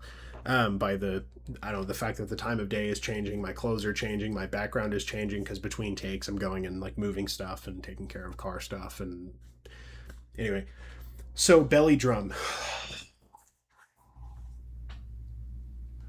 Belly Drum has caused me so much headache as a content creator because, like I said earlier, those one-hit KO builds are risky and they don't always work. But people really, really like the simplicity of Belly Drum. And they go into a 5-star raid with Iron Hands and they use Belly Drum. And then, I don't know, what is he? He has Drain Punch, but I forget what his, is it Close Combat or something? I forget what the main fighting type move that most other people use is. I don't remember what it is. But they'll use that. And they'll say, aha, I beat 90% of the raid right away. It must be great on 6-star raids as well. And then they'll do it. And the nice thing about Belly Drum is that it doesn't really fly that well on 6-star raids. Because here's the problem. You get punished really, really hard for dying. Okay? The first time, it can be stomached. The second time, ouch. Okay? Let's say you drop Iron Hands. Okay? We'll assume you're even super effective. Let's say you're super effective, okay? You outspeed, you hit your Belly Drum, cut your HP in half, +6 your attack. Good for you. Good for you. And then on turn, you take a hit, but you survive it. On turn 2, you hit your Drain Punch, you're super effective, you get all your HP back, good for you, and you've hit them so hard that now their Tera Shield is up. Okay? Here's the problem. You are not going to terastalize for minimum 2 turns, since they usually steal at least 1 Tera Shield charge, really 3 turns. Okay? They also often will wipe your HP when you get to a threshold. Happens, HP threshold at least, happens more often in the Kitakami and Indigo Disc raids. In Paldea raids, it's typically at the 60% time mark. So it's safer and easier in Paldea raids, which is why they were more popular in the early parts of the game. But so you've probably had your stats wiped. You have only 1 Tera charge. You need 3, and you're going to probably lose 1. So you still need to hit 3 times and survive 3 times. His Tera Shield is now up. How are you going to self-heal to keep yourself alive until you can terastalize? Spamming Drain Punch isn't going to do it. Oh, I know. I'm going to use Belly Drum again. Okay, let's say you survive long enough, you hit Belly Drum again, you hit another Drain Punch again, you're not going to heal nearly enough damage to survive. You're usually going to die. You're going to lose more HP per turn than you're taking in, and then you're going to die. And you do not have the ability to set up after that. Okay? Because they also are often going to boost their own stats, or they're, like I said, they're going to wipe your stats, or otherwise it's just not a clean-cut solution. Everybody thinks it is, but it's not. It's just not, because the Tera Shield is a big blocker of it. Now, if you were to run something like terastalized Belly Drum, where you hit, let's say you start the match by just wailing out 3 Drain Punches in a row to keep, like at the start of the match before the Tera Shield, to keep yourself healthy, then you Belly Drum, okay? And then you, on the next turn, you terastalize and Drain Punch, that can work. But that's not how people run it. They don't run it like that. Instead, they just want to go for the turn 2 KO, because that's what, you know, Timmy McGee did on his video that got 80,000 views, and that makes them a Tera Raid superstar for like 5 seconds, except then they lose, right? Belly Drum doesn't work. I'm not saying it doesn't always work. I'm not saying it never works. It can work, but man, why would you? Tera Raids take forever. Why would you try 3 times to beat a Tera Raid? We can just do it slow and steady the first time. So that's my rant on Belly Drum. As far as 5-star raids go, just use Iron Hands and Belly Drum. Okay, I'm not going to tell you not to. But for 6-star, no, you've got to be more careful. Fighting type Iron Hands runs Swords Dance, typically Drain Punch, but you can do Close Combat, although you probably shouldn't. Electric Terrain, because get his ability boost. And then you have a discretionary one. You have Iron Defense. If you're going to do Belly Drum, you should pair it with Iron Defense. So then you can drop, if you know it's a physical attacking raid, and we're going to get into physical special raids here in a sec. If you know it's a physical attacking raid, put up an Iron Defense first, and then your Belly Drum, and then your Drain Punch, right? Or play it the way I told you to earlier. That's probably better. You can also do Sand Attack. I mean, it's not a bad idea, right? Like, if you're low on HP, it would sure be nice to get a freebie. So Sword Stance, Drain Punch, Electric Terrain, then Discretionary. He's got 4 move slot syndrome on that. Electric Iron Hands is similar idea. Sword Stance, Electric Terrain, Thunder Punch instead of Drain Punch. The downside is it's not Drain Punch. The upside is it's Electric type. And then, of course, Discretionary. You can do Wild Charge, although I wouldn't recommend it. You can do Charge as well, in addition to Iron Defense and Sand Attack. So he's stronger on the fighting type than he is on the electric. Did I put in a tier list ranking for them. I think I did. I think I put one in separately. That's not what I'm looking for. Where am I at? Here it is. I don't know if you can see this or not. Let me. Yeah, you can see that. Scroll this down a little. I have to switch between OBS sometimes. Yeah, fighting type is like top of A+, but then electric, I'm going to put an A, is what I did. So, and I think that makes sense. Just because, you know, drain punch versus not drain punch, like it's kind of obvious. So, okay. Oh yeah, the thing to know about close combat, again, if you're going for the one-hit knockout and you don't care about trying 8 times to go for a raid, go for close combat. Seriously, you're going to waste your time. You're going to have stupid defense and special defense drops, but screw it. Have fun. But I wouldn't recommend close combat. So, okay, I ranked body press in... Where did I put it? Yeah, I ranked body press right after A. Oh, that's funny. It got the thing out of order. I've already talked about body press with Zamazenta. Body press generally, like, it's not a bad idea. So this, okay, I talked about body press with Zamazenta, but I guess this is when I'm going to talk about physical versus special. So let me pull up a page real quick. Okay, if you're not using AmoeboDoctor.com to do everything in your life, I don't know why not. It's not like there could be anything in existence that I haven't already thought about and planned for. That's a joke. But the thing to know, so I took the raid scripts and I isolated the physical attacks that they, or the physical versus special attacks that they use, what they're going to hit you with basically. And I categorize it as physical, special, or both. Okay. The fact of the matter is, let's say you're fighting Bombardier, Rock Slide, Acrobatics, Knockoff, Rock type, Flying type, Dark type. Good luck resisting everything, but it doesn't even matter because if you have 1 or 2 defense boosts, then who cares? It doesn't really matter what he's hitting you with. I mean, it does matter if he's super effective because you still have to get to the point where you can run the 1 or 2 defense boosts, but for the most part, like, you've got it fine, okay? The most important thing to know in Tera Raids is not... Well, okay, probably the most important thing is the typing. You have to have your typing alignment. But if you can put up the right defense boosts, the only thing that's going to bypass those is critical hits. Critical hits happen 4% of the time. Now, sometimes raids have stupid crap. There's a couple of raids that have focus energy. I think Annihilate does. I think Kingdra does as well, if I remember correctly. So crits do bypass your defense drops, which is a pain. And frankly, you can't really plan around critical hits. I'm sorry. They just happen. Okay? The other day, I was playing with Armor Rouge against, I forget who it was. I had it on lock. Full HP. Okay? There was nothing he could have done. I was a minute away from winning tops, and boy was he pinned. And then he got a crit and killed me, and it was stupid. It was annoying. That just happens. But aside from that, physical and special, if you're going up against a special, put in Calm Mind. Use Calm Mind. Because if he's only going to hit you with special type attacks, you want your special defense to be high, right?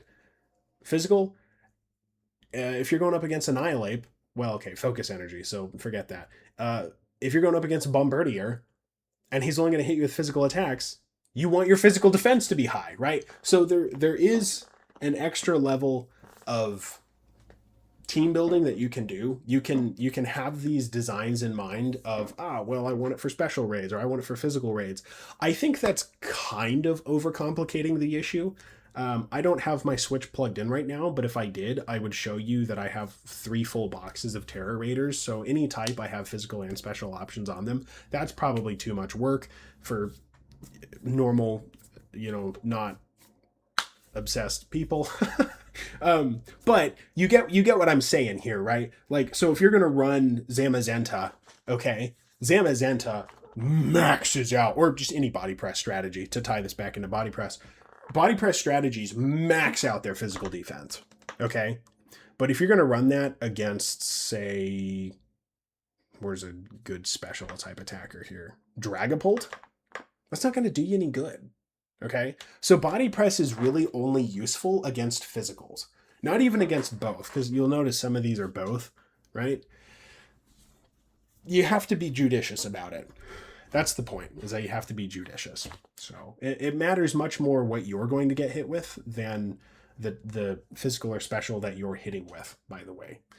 You don't have to worry too much about that usually. So playing a little bit of defense ahead of time is often very useful.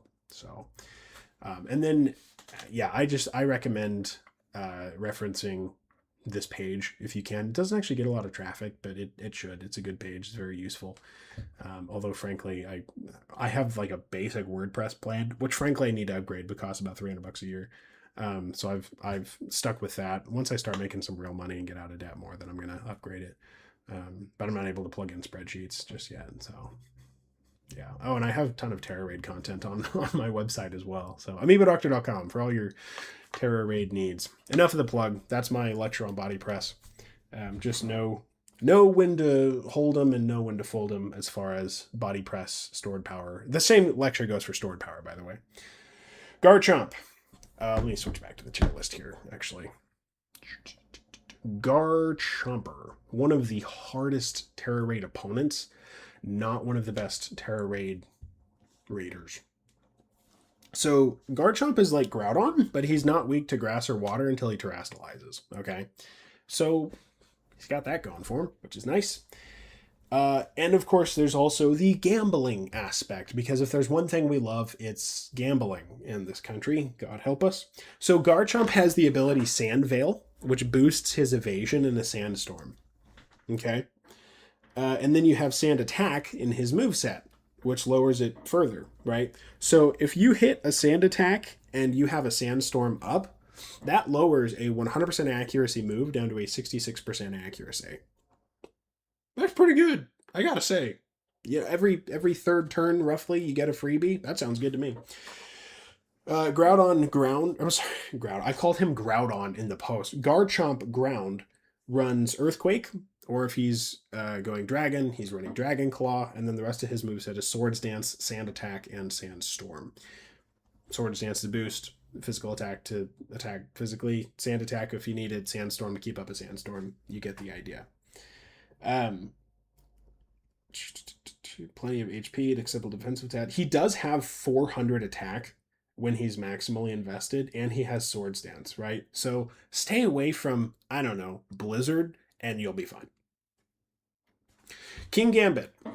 Dude, I was so pumped when I learned about King Gambit for Tera Raids, and then I learned that Supreme Overlord, his really, really broken ability that makes him fantastic in Generation 9, does not work in Tera Raids.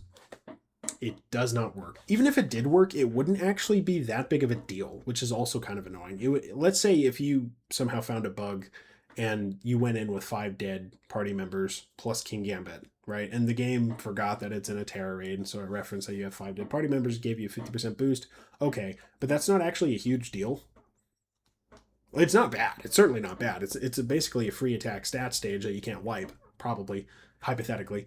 But unfortunately, that is not how it works. However, Defiant does carry a lot of water. If you're in one of those raids where they lower your stats, boy, howdy is Defiant going to do a good job for you. He's fairly typical otherwise. Kowtow, Cleave, Swords Dance, Taunt, Iron Defense. Yes, he's double weak to fighting. He's also weak to, I want to say just fire and ground after that, right? Because doesn't Steel cover Dark's weaknesses? Or am I don't know. Steel covers every weakness, man. It's annoying. Aside from a low speed and a bad special defense, he's actually really, really powerful as a physical attacker. He's not on the level of Urshifu, because nothing is. But as far as dark type attacking goes, this guy's got it. So, yeah, and stay away from fighting types. I didn't have to tell you that. You knew that. You've been paying attention. You've been listening. You and I are on the same wavelength, pal. Okay, okie dokie. That's right, ladies and gents. Our first poison type attacker. Wait a sec, where's Pecharunt? I know I have Pecharunt on this tier list somewhere. Where is he? It didn't put Pecharunt on there. Where the heck did Pecharunt go? I had it. I don't know, man. I don't know. Pecharunt would be, I don't know, what would he, I want to say he would be B tier. Did I have him on the image? Sorry, this probably isn't interesting to anyone else at all.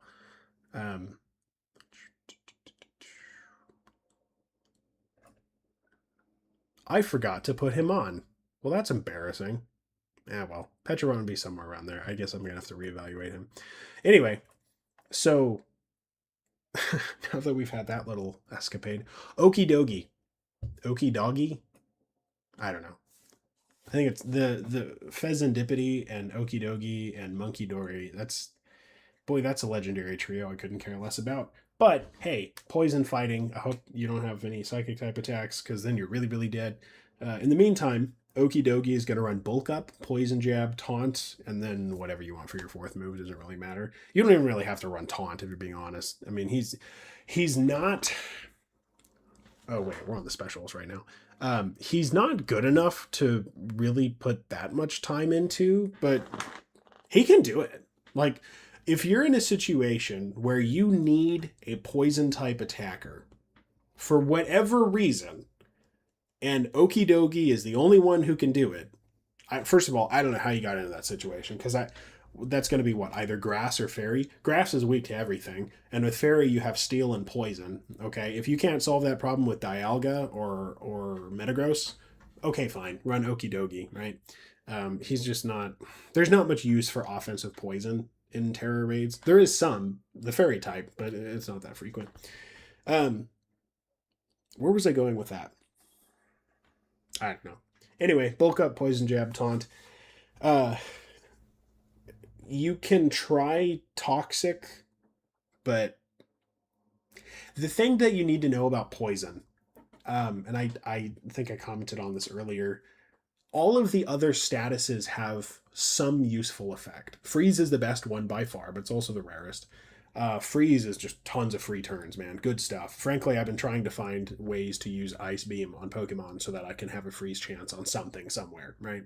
Ninetales Alola, I think, is the only one that I've done that with. Sleep is the second best. Paralysis is the third best, tied with Burn. And then and we're not counting Confusion, because Confusion's kind of hard to inflict. And then you have Poison. Poison's only purpose in life is preventing you from getting a better status on it. Okay?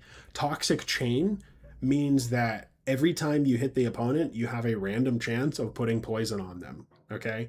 Most of the time in Tera Raids, the statuses are actually going to be inflicted by your NPC teammates. So if you have like Weavile and he uses Ice Punch, 10% chance that that's going to freeze. Thank goodness. It's the only thing Weavile really has going for him, right? But if he's poisoned, that can't happen. So Drifblim, Will-O-Wisp, Weavile, Ice Punch, Belly Bolt with, I think, Discharge, all these wonderful statuses that you could get hypothetically, wrong, they're dead. Not going to happen. It's a real bummer. Not thrilled about it. You can run Sleep Talk, but why?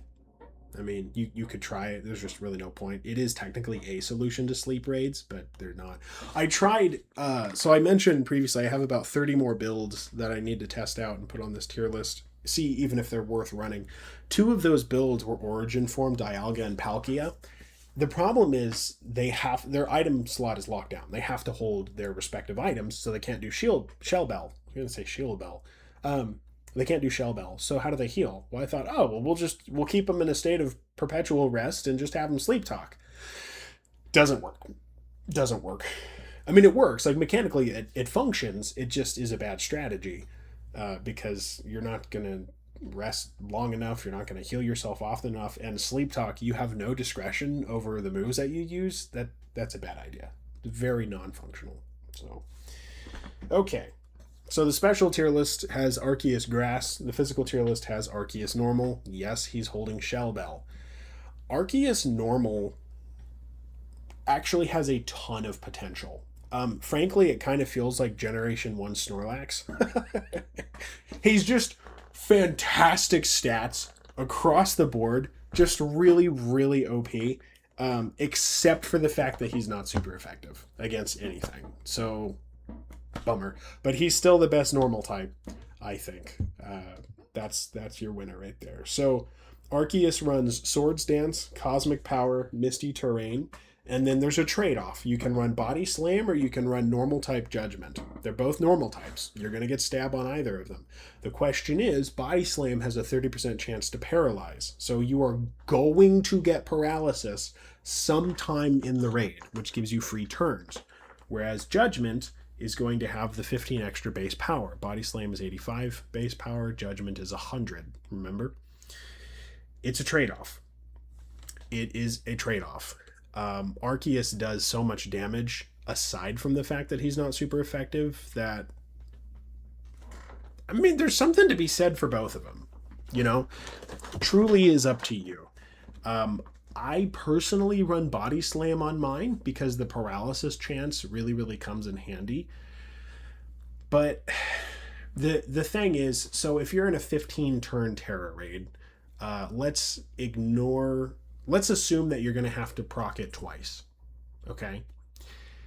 Because, you know, they wipe their own negative effects pretty frequently throughout the raid. So you're going to need to proc it twice. You're going to estimate that you're going to get it about 1 out of 3 times, we'll say, just for simple back of the envelope math. So you're going to be able to proc a paralysis probably an average of 5 times through a raid. So you're going to spend a good chunk of the raid with the opponent being paralyzed. And that is a much safer, although it's a lower return option, than having sleep or freeze, okay?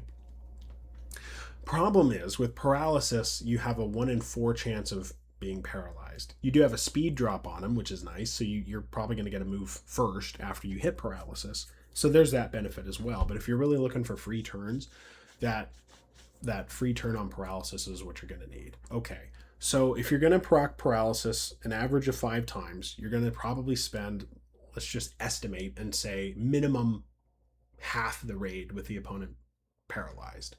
Okay, and we'll say that's 8 turns. We'll be nice and say that that's 8. So you're going to get probably 2 free turns in the raid with Body Slam.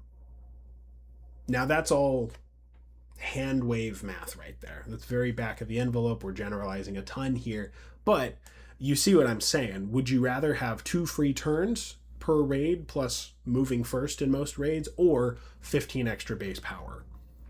Like I said, it's a trade-off.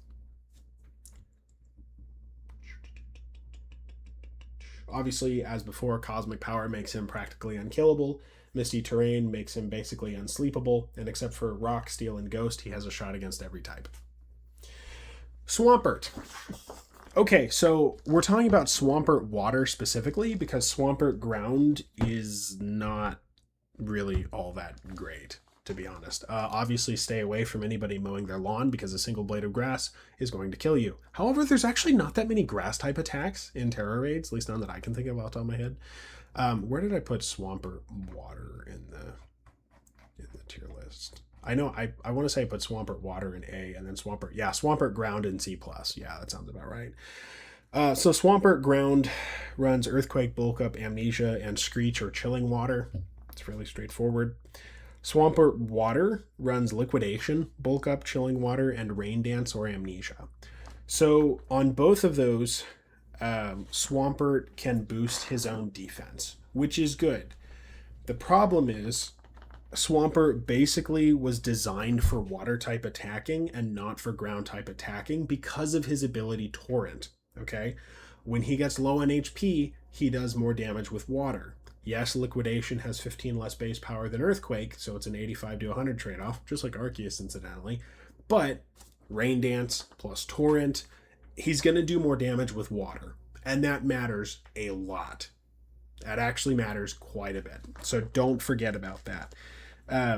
That's specifically when you get within 1/3 of dying, by the way, 1/3 HP or less. So you kind of have to get beaten within an inch of your life, but it's doable. And what it means is that you become kind of a comeback mechanic. Okay. I forget, how much does it boost? No, I forget how much. I don't have the notes on how much Torrent boosts water types, but that's really when you need to be doing the most damage, is when you're about to die, because that's when you're going to need self-healing the most, right? Swampert's built for that. It's very useful. Glass Treer. Okay, so the Horse Council, let me switch back over to the tier list. The other tier list. The Horse Council has decided that Glass Treer is supposed to have a little bit of representation. Calyrex Ice has Calyrex, take off Calyrex, and he's still actually halfway decent. He's a serious physical tank, Seriously, a physical tank. My goodness. Okay. Uh, he's not weak to all that much. You're not going to have to worry about rock type that much because there's actually rock type attacks are fairly prevalent, but there's not a ton of them. But he has iron defense, and he's already got pretty good physical defense. So it's like I can work with that. You know what I'm saying? Sword stance, icicle crash, iron defense, and taunt. Okay.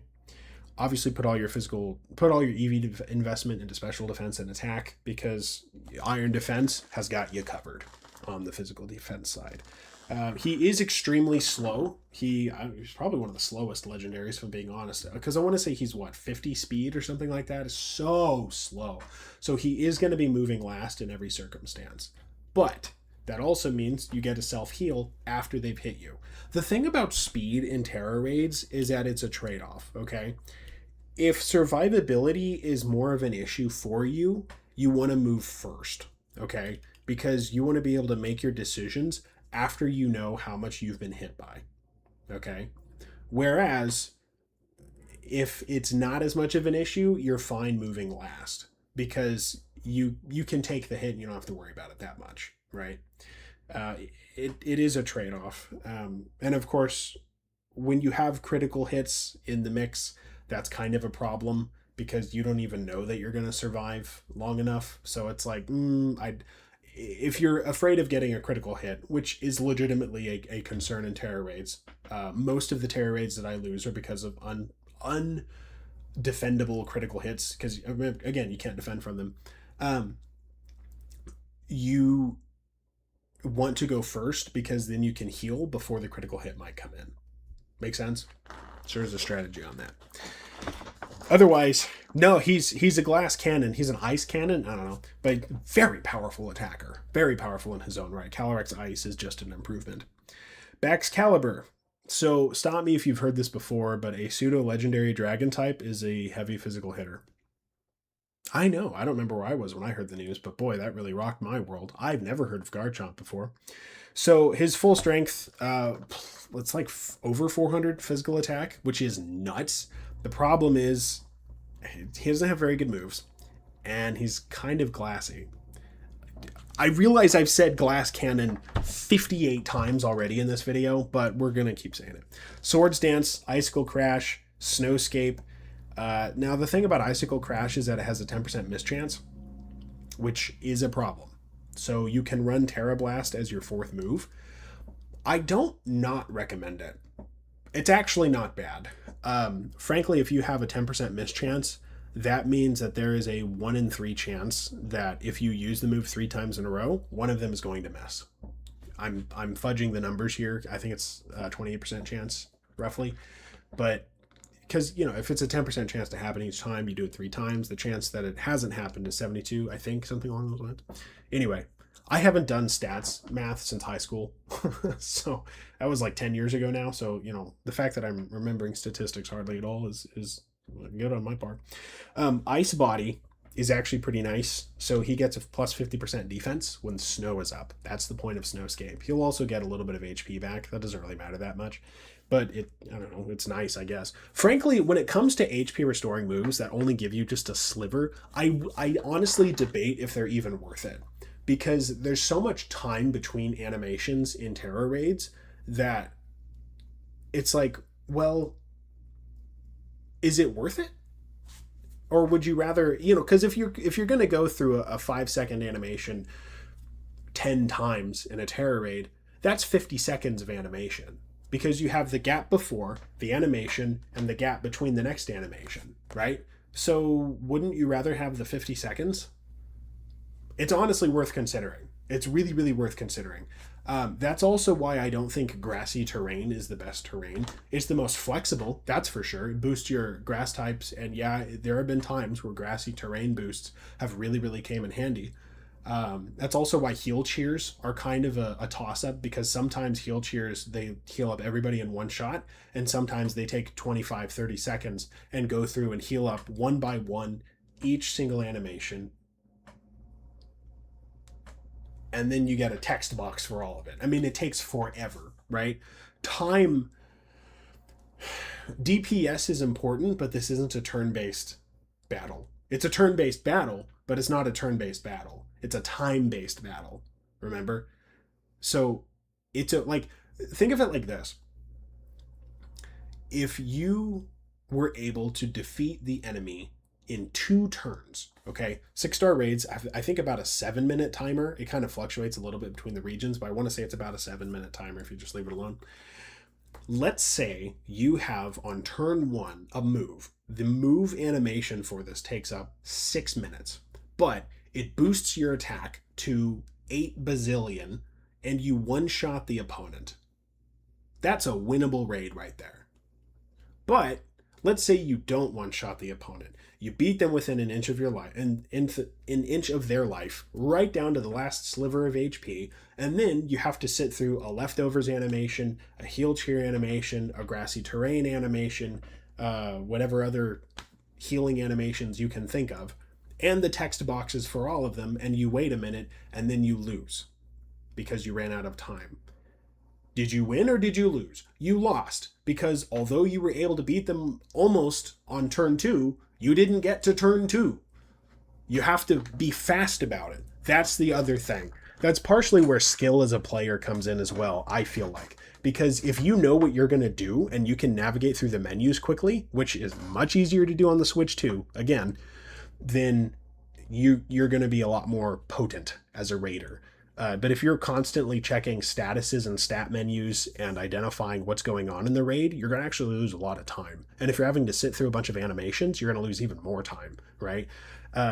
If you're, I don't think I've ever Tera raided on camera before, but if you've ever seen me Tera raid, some people have, then you'll see that, like, yeah, I do check if I've been hit by Encore or if I've hit them with Taunt or something like that. Like, yeah, I check the stat menus, but I know the exact spot on the screen that I'm looking for. I'm looking for the exact number that I'm looking for. Y, glance, Y, A, down, A, hit. Okay, I make my move selections within 2 seconds. It is extremely fast because I know exactly what I'm doing and I know exactly what I'm looking for, right? That's the level of speed that these raids often need to play at. If you're taking, let's, again, 15 to 20 turns, we'll say, if you're taking 10 seconds to decide per turn as opposed to 2, then you're taking 150 seconds throughout the raid just to play the raid as opposed to 20. You're going to save yourself 2 minutes of raid time just by being fast, okay? Just by, blasting through and being quick about it. And that 2 minutes of raid time, that's more than what you lose if you get KO'd. Because you get KO'd, you lose, I want to say it's about a minute on the first time. That's about, I think, 2.5 minutes on the second time. So by the second time you die, just give up. And you have to wait for like 5 seconds and then 10 seconds on it, right? Being faster on the menus is equivalent to having enough to afford dying and still coming back in. That's how important animation speed and menu speed and your speed is, okay? And these are all things that you can't account for in other Pokemon metas. That's why I feel like this thing kind of needs its own understanding, which is why I've made this own separate tier list, because there's enough going on here. It is a little bit, of a real-time skill-based game. Make sense? That's where I'm going with that. So yeah, you can ice body up for yourself, or up to decide for yourself. So, and stop me if you've heard this before, but a pseudo legendary dragon type is really good at physical attack. Baxcalibur? No, we're talking about Haxorus. So, frankly, I don't know why you would need a dragon type attacker at any point in your life. You have fairy and ice. Just go with them. But let's say you need a dragon type. I realize the Dragon Tera exists, but come on. Probably, aside from normal, dragon is probably the worst offensive type you can have. It's just not helpful. But he's pretty good at offensive dragon. 432 attack stat. He has Swords Dance and Breaking Swipe. Dude. Chilling Water and Breaking Swipe are kind of versions of each other. They lower the enemy's physical attack stat. Very helpful. It's practically equivalent to giving yourself a bulk up, okay?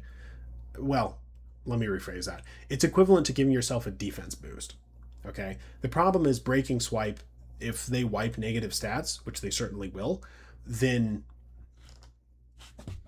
okay, you kind of have to hit them with it again. But here's the thing: 60 base power, physical move, 100% accuracy. You gain a Tera Orb charge. You're going to self heal at least a few points. It's not going to be a lot, but it's going to be a little bit.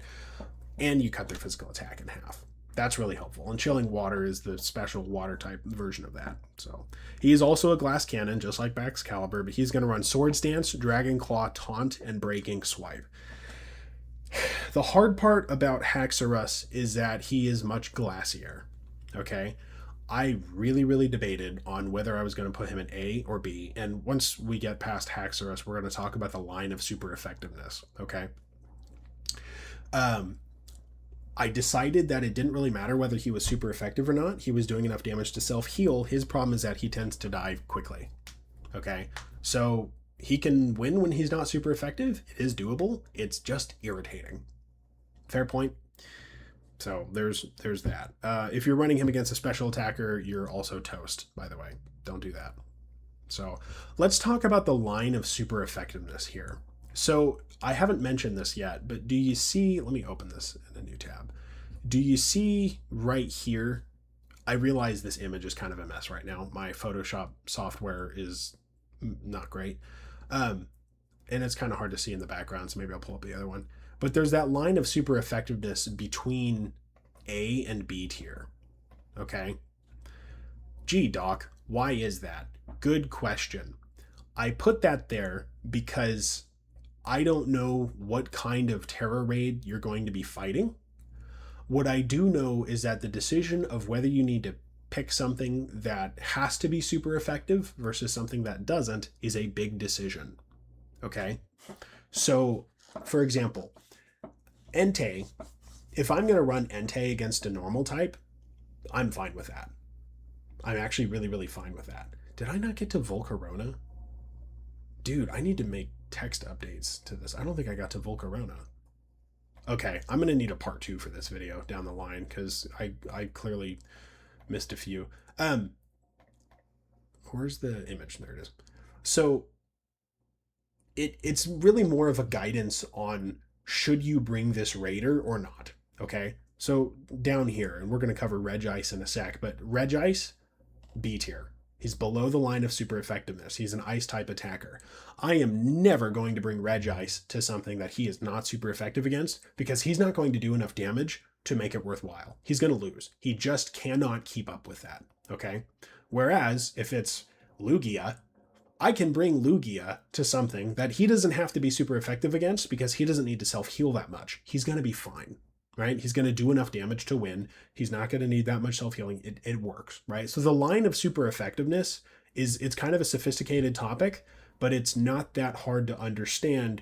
You just have to know where you are with that, okay? It's always better to be super effective if you can, but sometimes you just can't, right? Like the other day I fought, it's been a couple months now, but I fought a Fairy Terra type Garchomp. Okay, and I mentioned this raid earlier. All right, Steel and Poison are the two things that are super effective against Fairy. Guess what ground is super effective against? Steel and Poison. So it was impossible in that scenario for me to be super effective against Garchomp and not get super effective hits against me.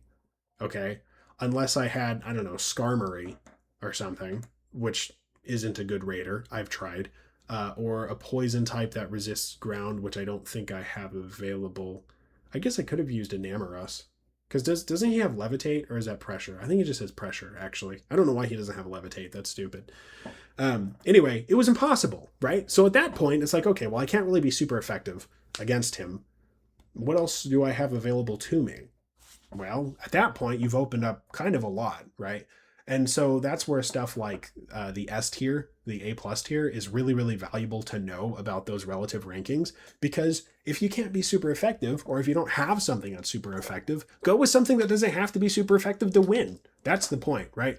I'm assuming that most of the people watching this have not taken the time to go through and test 100+ Tera Raid builds and isolate the top, I don't know, 50 or 60 and organize them like this. I'm assuming that you're thinking, I need a fire type attacker, not I need Ho-Oh, Armarouge, Chi-Yu, Volcarona, Skeledirge, Entei.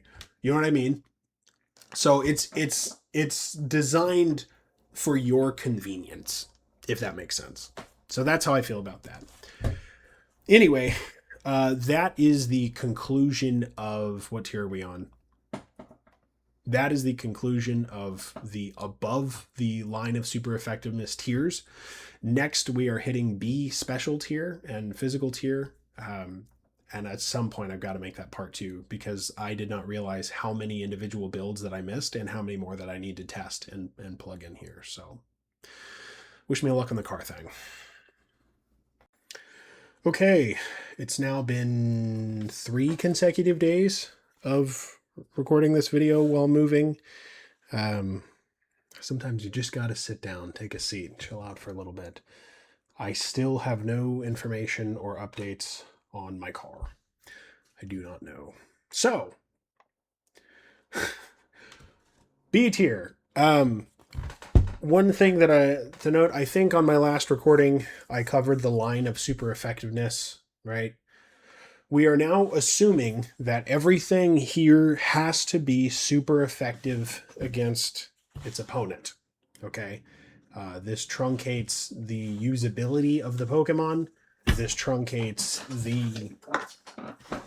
the threats that you're going to face. It's just generally worse off, right? So if you're in B or below, you need to be super effective to be competing at the same level that an A or A plus Pokemon, really A tier, would be beating its opponent at, basically, if that makes sense. And the reason for this, first, yes, there is the Tera Shield multiplier.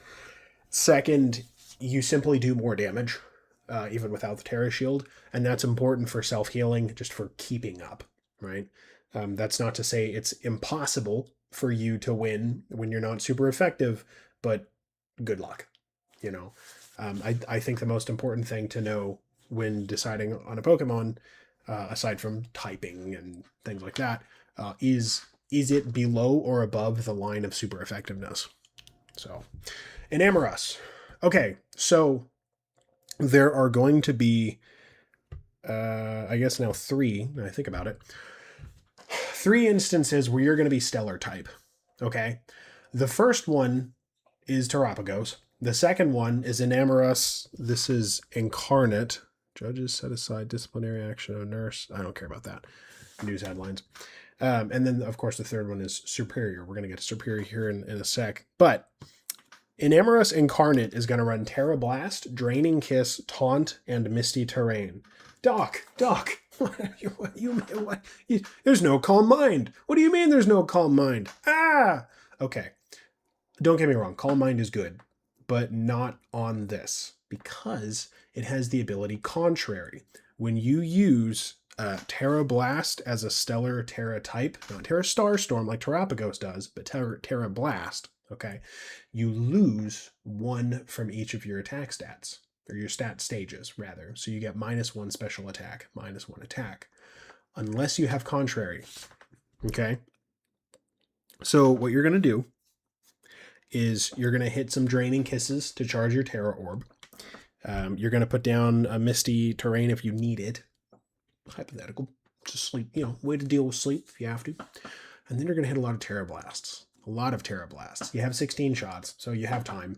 The important thing to know about this build, I feel like, is that it is at its best when you are a long ways away from having your stats wiped.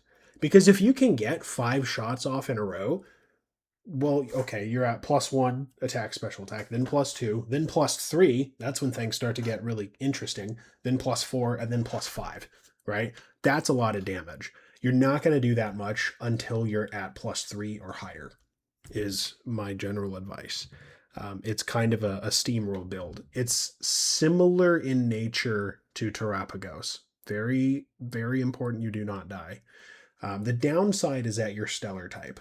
Okay, you'll be super effective against everything, so good for you. It's convenient that he's in B tier. I mean, I wouldn't have taken him out of B tier if he wasn't super effective against everything anyway. That's not why he's in B.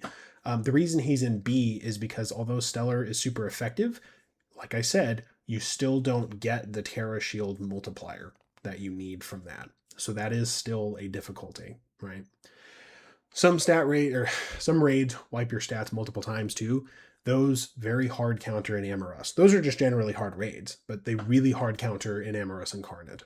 I always forget which one is Incarnate and which one is Therian. I don't even really know what those means. The lore of the I never played Gen 5. I refuse to. I'll be in the cold ground before I play Generation 5. So I never quite understood what those guys are, what they're called. I don't know. The Cloud Quadro, like a trio, but there's four. I don't know. Anyway, fairy and flying is not a bad type to have. It's kind of a weird setup. So you're gonna need to. There's a lot of just like random things that you get hit by. So it's got 5 weaknesses. Check them out. But otherwise, you should be all right. Regice. Okay. Should you use Regice? Imagine a little flow chart for me, if you would, okay? Should you use Regice?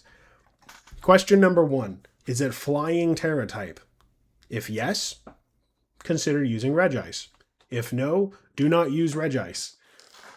Regice does not charge his special attack with Calm Mind or Nasty Plot, okay? You ever heard of Charge Beam? I forget the base power. I think it's a 100% accurate move. 70% of the time, it'll boost your special attack. It is an RNG based way to boost. Now, the thing is, and Regice also does not do much damage, but the thing never dies. He never dies. So, like, yes, he has to be super effective, and yes, he's going to be hitting them with ice type attacks once he's done charge beaming, which is why they'd have to be flying type, because flying type is the only thing weak to both. But flying Terras are actually kind of hard to beat. And so usually, okay, put it to you this way. Flying Terras are weak to ground. No. It's been a long day. They're weak to electric, which is weak to ground. Okay. Most of your best counters to that are going to be ground types. So if you're looking at, I don't know, Golem, who has Earthquake, not a Alolan Golem. I don't think they gave him Earthquake. But if you have Golem who has Earthquake and he's flying Terra type, you can hit him with what? Rock? No, he has Earthquake. If you're going to hit him with a rock type, that doesn't work. Okay. Or ice type. So if you need an ice type that is super effective against flyings, Regice is your man. And flying is weirdly situated like that because 2 of the 3 things super effective against it are weak to ground. So, it has its upsides, which is actually really funny to think about it. So if you're in an instance where Belly Bolt, Miraidon, Raging Bolt won't do, use Regice. And there are situations like that. That's the crazy thing. So he's going to run Snowscape, Blizzard, Charge Beam, and Thunderwave. Thunderwave, he has 3 move slot syndrome, right? There's really nothing good to run his 4th one besides Thunderwave. So, oh well. The strat is not all that straightforward. Like I said, you're going to run Charge Beam. You're going to try and get +2 special attack. That's pretty much the minimum that he needs to operate effectively is +2. Once you do that, put up a Snowscape, because in the snow, Blizzard is a guaranteed hit. Okay? And by that point, if you've got, on average, to get +2 special attack, you're going to need 3 charge beams, because, 70% chance, so say about 2 out of 3, give or take. So you're going to be able to Terra charge pretty quickly, right? So you Terrastalize, you start doing as much damage as you can, and then you just use Blizzard, right? Snowscape is also kind of nice, because you get like 1/16 of your HP back. I think he has Ice Body is what it's called. So it's basically leftovers. But it doesn't actually... He's so tanky. I've never actually died as Regice. That's the thing. Which is good, because he's going to have a hard time self-healing. I'm not going to kid you. He's going to have a hard time staying ahead of that timer. You're just not going to die. So there's that. There's an upside. I did not include that on this tier list, but I did include it on the source stored power builds generally. I've talked a little bit about stored power already.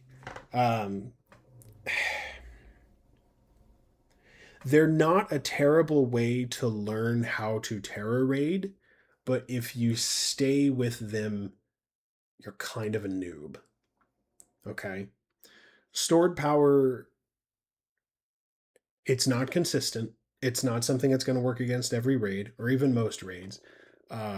if you're going to run something like stored power, let's say you don't need to be super effective, which realistically you don't, okay? You're going to need, first, you're not getting hit by dark, ghost, or bug type moves. Not that many bug type moves, but there's some good dark and ghost types in there, okay? Second, your Tera cannot be dark. Okay, we can work with that. Plenty of fighting type options available like body press, right? Stored power and body press can, between the two of them, can handle a lot of things. Not everything, but a lot of things. But also you need 5, 6 turns uninterrupted to be able to stat boost before launching that off. Does that work that well? If you get the kill, let's say you get lucky, okay, and by like turn 5 or 6, your teammates have not worn them down enough to put up the Tera shield. He hasn't wiped your stats. You nuke him. It's the same problem as Belly Drum. You nuke him. You take out most of his HP. Then he puts his Tera shield up, okay? And then, because you've cut his HP down so far, he has to now catch up on all of the HP-related move benchmarks that he has, okay? So in a lot of raids, when it gets below this HP line, it wipes your stats. It reduces his own, or removes his own negative status effects. It will attack, right? So you might have situations where, yeah, you nuked him down to 1/3 of his HP, good for you, but his Tera shield's up, so you're not going to be able to self-heal. He's going to wipe your stats, and he's going to hit you 3 times, so you just died. How does that help anything? It doesn't help anything at all, because now the timer is down at like half or less. So you're only slightly ahead of the timer, except you don't have a Tera. You're not going to be able to have a Tera. If he's got any stat boosts built in, he's going to have boosted his own stats, and you're going to be dying a lot faster than you otherwise would have, right? Same idea as Belly Drum, same problem as Belly Drum. It is not really worth taking that much time, unless it's something like a Spathra, in which case you're playing it more carefully, if that makes sense, because a Spathra has unique tools that allow you to make the most of that. So, stored power. That's how that is. Also, there's just a ton of psychic type attackers anyway, so come on. Against fighting and poison, I mean, the fighting type is weak to friggin' everything, and poison type is already weak to psychic and ground, and we have great ground type attackers, so not a lot of them, but they're great. Vaporeon. Okay, so this is a coincidence. I did not intentionally put 4 water types in a row in B tier. There's just not many good water types. You get Kyogre, you get Urshifu, whichever one between Rapid Strike and Single Strike is the water. Don't ask me which. And you get Swampert water, and then the rest of them are not that great. So, Vaporeon. We're going to probably go through these relatively quick. First of all, use a shiny. It just looks cool. Vaporeon should run Surf, Acid Armor, Calm Mind, and Rain Dance using the Hydration ability. Okay?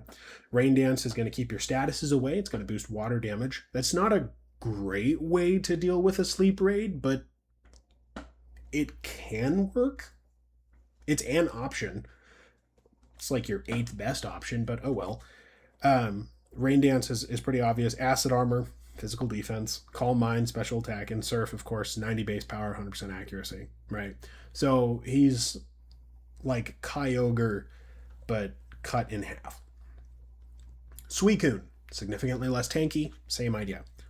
Suicune runs Surf, Scald, Calm Mind, and Rain Dance, okay?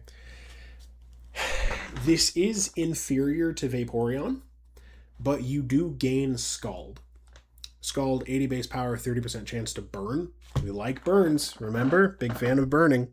And you lose the defensiveness of Acid Armor, okay? Vaporeon's going to live longer. Suicune is a little bit flimsy for Tera Raids, but it's... I mean, you know, if you get the burn chance, it works. Basically, that's how I would summarize that, if I'm being honest. But I would say Suicune is probably the glassiest of these 4 that I'm about to run through. Manaphy. Oh, let me make sure. Yeah, water, water, water, and then water fighting. So Manaphy, I don't know why I don't have better results for Manaphy. I've tried Manaphy. And for being 100 stats across the board, it somehow just does not do that much damage, which is kind of weird. I don't know. Maybe I'm just bad at the game. Manaphy, however, as a water type, does have something that nobody else in the frickin' game does. Well, there's other Pokemon that have this move. There's just practically none of them. Tail Glow. It's a nasty plot, but you get another special attack boost out of it. So you get +3 special attack. Okay. Now, when Manaphy, she is going to run Scald, Surf, Rain Dance, okay, plus Tail Glow. Manaphy's at +6 special attack, and she hits with Surf. Oh, dude, you got a Rain Dance onto there? Mamma mia. Okay? It's going to take probably 2 or 3 turns to really outpace the timer, but once you have that, gold. And if your stats get wiped, it takes 2 turns to get built back up, but you have Rain Dance surviving you in the surviving the wipe in the meantime. That you can emergency self-heal if you need to. Otherwise, you're golden. She doesn't do enough to clinch a raid if she's not super effective, usually. I mean, anything can happen, right? And if she needs to be defensive, of course, she has Scald still, just like Suicune. But most of the time, you just kind of throw her in. She's adorable, by the way. I think it's hilarious watching Manaphy with a little water Tera just kind of, blowing up Dragonite or something. But yeah, she's very much reliant on Nasty Plot, or on Tail Glow. On Tail Glow, much faster than Nasty Plot. Gives you good attack, and just saves you turns. So even if your stats are going to get wiped over and over, you can still do it. So Keldeo. Okay, so Keldeo, both water and fighting, and frankly, I need to look into physical builds for Keldeo as well. I think you can run physical and special builds for each of his 2 types. So there's probably 4 feasible Keldeo builds, but I've only done specials on this tier list, I'm pretty sure. Yeah. So first, his ability Justified is really, really unique. When he gets hit by a dark type move, it raises his attack. Yay! They're not going to hit you with dark type attacks. I mean, they can. The AI, I don't think, will take his ability into consideration. So you might. But there's not going to be that many times where a dark type attack is what's going to do the most damage to Keldeo. He's water fighting. He's weak to, Psychic, Flying, Fairy, and then just Grass and Electric. He's got 5 weaknesses, and so dark is not all that useful. But he's at least a special fighting type attacker, which I think is the only one on this list, so that's useful. Keldeo fighting is going to run either Secret Sword or Aura Sphere. Then he's going to run Calm Mind, Taunt, and Reflect. Those moves all do exactly what you think they're going to do. Keldeo water runs Surf, Calm Mind, Taunt, or Rain Dance, and Reflect. Reflect is important here. You're going to need the defense. Just trust me, you're going to need it. Calm Mind is going to cover you on special defense, but you are going to need the physical defense. So do bear in mind, Secret Sword uses the opponent's physical defense stat, not their special defense stat. It is a special attack, if I remember correctly. It's just weird. It's one of those ones that kind of cross over into the other attack or defense type. Sort of breaks the rules of Pokemon, if you will. So alternatively, you can run Aura Sphere, give up 5 base power. Up to you, either way. There's plenty of good fighter types in this. Koraidon, Annihilate, Zamazenta, all of the body pressers. But if you need a special fighting type, Keldeo has your back. Cresselia. There is one reason, only one reason, why you would need Cresselia over the other psychic type users. Okay, the one thing she has on the table, beside that Mew, Necrozma, Mewtwo, the other ones I'm not going to care about, are going to list off. That is her immunity to ground type attacks, which is not all that helpful. It's not a bad thing. It's just not all that helpful. Okay, good defensive stats, terrible special attack stats.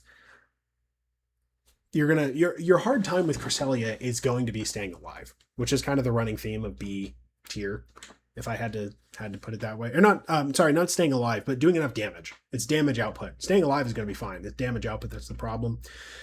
Frankly, don't use anything less than 3 Calm Minds on Cresselia. Cresselia is the kind of Pokemon you kind of have to read the raid script before you go in to know whether she's going to be viable or not, you know? Otherwise, fairly straightforward. Psychic's your attack, Reflect is your defender, Calm Mind, Psychic Terrain, no big deal. That's just how it operates. Galarian Articuno. Dude, remember how I said that Freeze was the best status in Tera Raids? Oh man, I wish. So Freezing Glare is his signature move. It's one of the very rare usable moves that can inflict frozen. 10% chance. It's basically Ice Beam, but it's Psychic type. Okay? The problem is he sucks. He kind of sucks. He doesn't take hits very well, which is why he's going to run Freezing Glare, Calm Mind, Reflect, and Light Screen. You can also run Psychic instead of Freeze.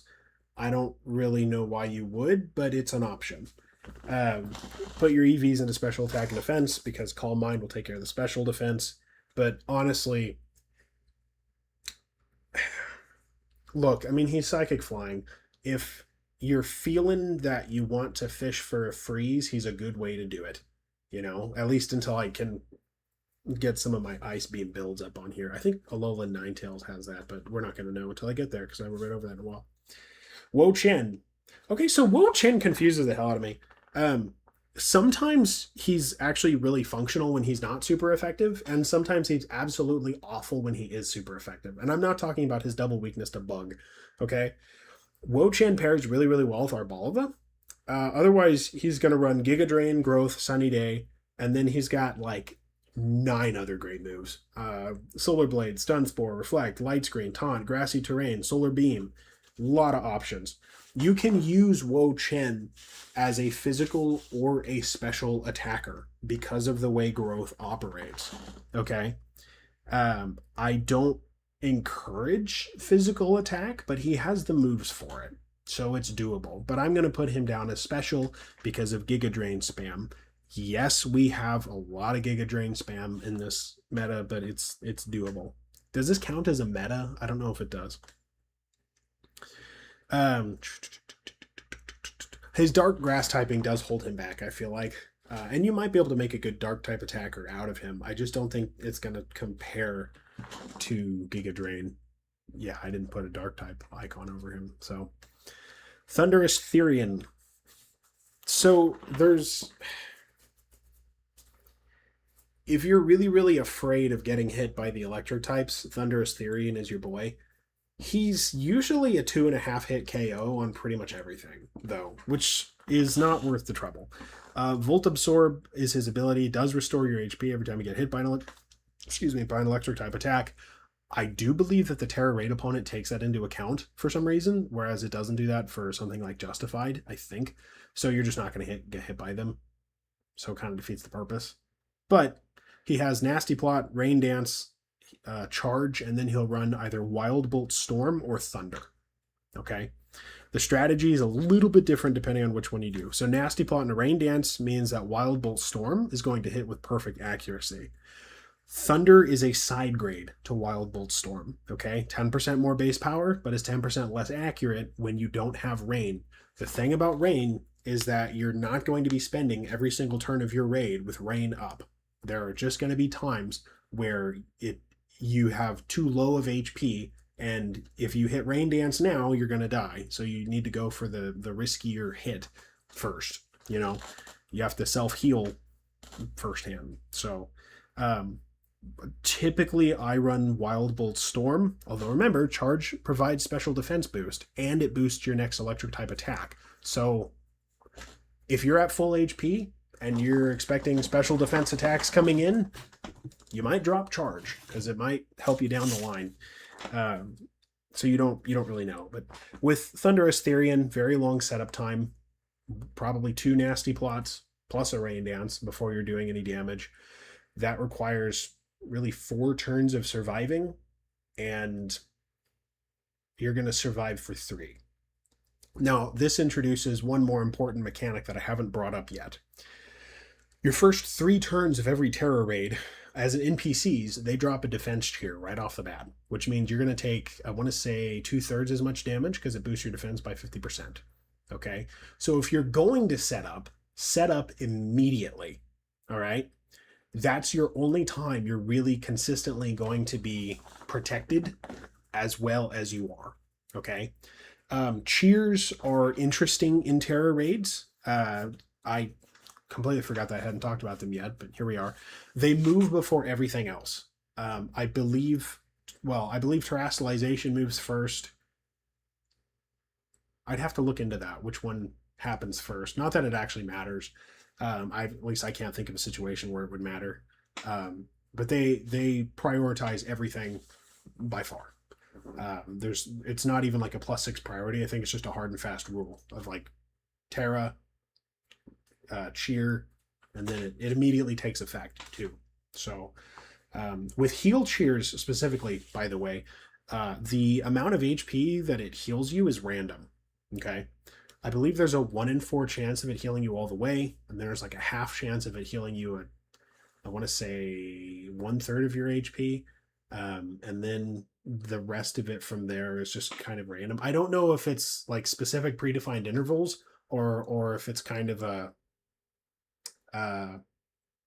sort of a weighted distribution. I don't really know how that operates. And then attack and defense. I see conflicting sources on this, and I've never bothered to figure out whether it boosts your attack and defense by 50% or by 100%. Some places say both, which is not helpful. So, Volcarona. So, Volcarona, he's the best bug type attacker in the game. He's also really cool. I really like using Volcarona. Unfortunately, you're not going to get much out of him. The bug type is still the bug type offensively. Yes, it's super effective against Psychic, but so is Dark and Ghost. Yes, it's super effective against Grass. So is Fire, Flying, and Ice. You're just not gonna... Oh, and against Dark, but you've got Fighting and Fairy. I mean, come on. There's really not a lot of offensive reasons to be using the bug type. But at least it has Volcarona. So he's frail, don't get me wrong, but he's got a really, really great moveset. Quiver Dance, which is just Calm Mind plus a speed boost, Bug Buzz, Lunge, and either Leech Life, Struggle Bug, or Will-O-Wisp. I mean, I'm working on a Yawn Mega build that has a similar moveset. It's not on this list. It's probably going to be in part 2 of this video if there's any interest in that. And he has Swarm as well, by the way, as his ability. But no, Bug Buzz does enough damage, you'll be able to self-heal. If you don't want to use Shell Bell, you can do Leech Life. You can do Bug-type Giga Drain. Yay!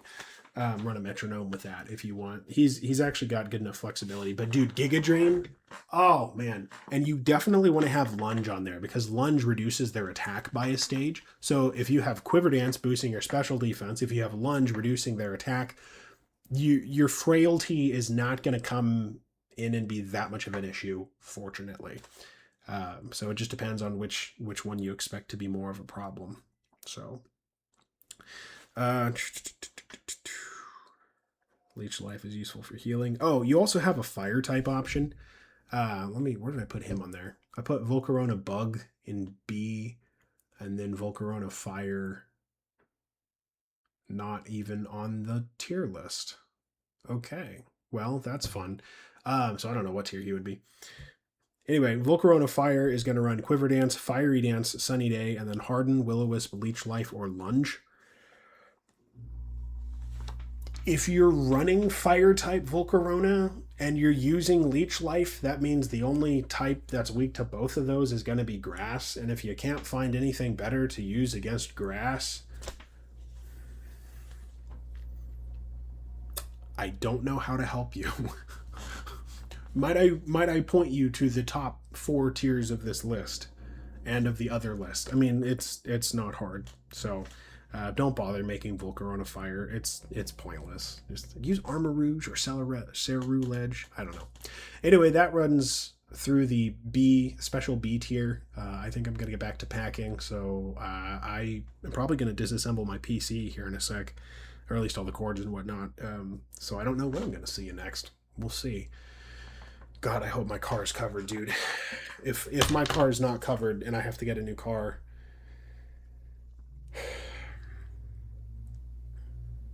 I don't know, man. This has been hanging over me for a week now. 4 days, 5 days now. It's not been good. It's only been 9 months since the last catastrophic engine failure, so I'm like, what the heck, man? So I'm never buying a Ford again, ever. Ever in my freaking life. I am never buying a Ford again. I just got so screwed on all of it. So, anyway, all right. This is going to be a really long video. I don't even know if I'm going to put music over it. Boom. Teleport. That's right. I'm halfway across the state now. It's been a couple days. I didn't plan on this video turning into a vlog, but I will say that the car is almost certainly covered. The service contract people told me over the phone, yes, it's a head gasket. Head gasket is covered. I checked in the contract. Contract says it's covered. So it's not in writing yet, but they said over a presumably recorded line that it's covered. So I think I'm okay. Hope I'm okay. B tier physical. Azumarill. Dude, you talk about the most overrated... Let me turn a light on here. Most overrated belly drum user ever. As you can tell, by the way, I'm not kidding. This is the first time in Amiibo Doctor history, at least that I can think of off the top of my head, that I was recording in my residence and not in my bedroom. Check out this painting, by the way. Is that not cool? The Mocking of Christ by Carl Bloch. Okay, Azumarill. I realize that's not what anyone came here to see. So Azumarill has a problem. It's a very serious problem, actually. Everyone thinks he's good, and he's not. Because he has... what's his ability called? Huge power? Yeah, he has huge power, which doubles his attack stat, and he has belly drum. And so people think, oh man, belly drum and huge power. That's phenomenal. Okay, where are his stats at? There we go. Problem is he has a 50 attack stat. Okay, you double it with huge power. It becomes 100. Good for him. 100 attack stat is not that good. It's actually kind of bad. At least, let me switch back over to the tier list. At least in comparison to what else is available on this list. Like, I'm sorry, it's not impressive, okay? Yes, it's cool that he can belly drum, and he's typically, let me switch back over again, tanky enough, you would think, to survive. But the stats don't actually bear that out, if I'm being honest. Like, I know Azumarill kind of has a reputation for being a little bit of a tank. That reputation no longer applies, all right? You don't have sap sipper. You don't have thick fat. You have to run huge power, and it's just not that functional, okay? Unless you know what? Actually, let me check something. Let me check my Azumarill build. Okay, I just checked, and he did have huge power. I just wanted to make sure, if I'm going to do a trust me bro tier list based on my personal experiences, I want my personal experiences to be trustworthy, you know. But yeah, he had huge power and he still turned out bad. Yeah, so if you're going to run Azumarill water, you can do Azumarill. Like, I'm not saying you can't, but he's inconsistent and he doesn't really have anything going for him besides belly drum and a couple of acceptably okay discretionary moves. Oh well. So if you're going to run water type, which is the slightly stronger one, you're going to run Rain Dance, Aqua Tail, Belly Drum. You can run Aqua Ring, which functions like leftovers. Alternatively, you have other options. You have Defense Curl, you have Screams, you have Chilling Water. Sorry, that would be someone very close to me just texted me. So it's like... which one do you want to run? Fairy type, similar story. Play rough, you can do Aqua Ring, but the same thing applies to that. I need to update the tier list page, by the way, on that. Play rough, belly drum, and you can do whatever you want with Aqua Ring and whatever you want with the other move slots. So, you know, the problem is he doesn't have something like bulk up. If you want to do... Well, he also doesn't have any way, I don't think, to increase his special defense, right? So basically, no matter what you do, if you're going to play Azumarill as smart as you can play him, it's not going to be a turn 1 belly drum, turn 2 attack type deal, okay? Defense curl, yes. If you're going to do something, he has fake tears, doesn't he? I was looking at his moveset beforehand. Let me see. Where did I see? You have charm if you want. If you would prefer that over. Oh, you have amnesia, right? So the way everybody plays him is turn 1 belly drum, turn 2 take your attack, right? That's not a good way to do it. You have defense curl, you have amnesia to help mitigate the downsides of belly drum, which is dying, because death, not only does it hurt, but it also hurts your time, and that's really what we care about. Chilling water, screens, yeah, okay, that I'm repeating myself at that point, but that's the idea, is that if you're going to do a Zoomer roll, do not do him the way that the YouTube videos tell you to do him. They don't know what they're talking about. They've not really run it. It works great in 5-star raids, is the story of a lot of this. So, Slitherwing, in case you didn't get enough from Volcarona. Obviously, Volcarona, bug type. Slitherwing, bug type. Volcarona's better. It's not really close. Quiver Dance, man. Quiver Dance. Because where do we have Volcarona as what? Well, I guess maybe not better. Maybe it is apples to oranges. You could reasonably draw an apples to oranges comparison between the two as to which one is better. I mean, that's up for debate. I always felt like, and maybe it was just, I mean, it's just feel like, because Tera Raids are just as much art as they are science. But I always felt like Slitherwing was more frail. I'm not going to look at the stats because I don't care, but I always felt like it's more frail. Okay. So this is, all of these builds are mine, but I'm probably not the first person to come up with them. You know what I mean?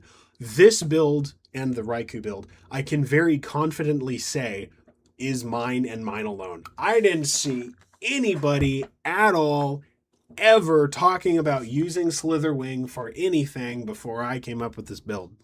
And if I'm, total side note, how to build Tera Raid builds, okay? It's not hard. What you do is you find a Pokemon that has preferably plus 100 attack stat or special attack stat, okay? Does it have bulk up, nasty plot, calm mind,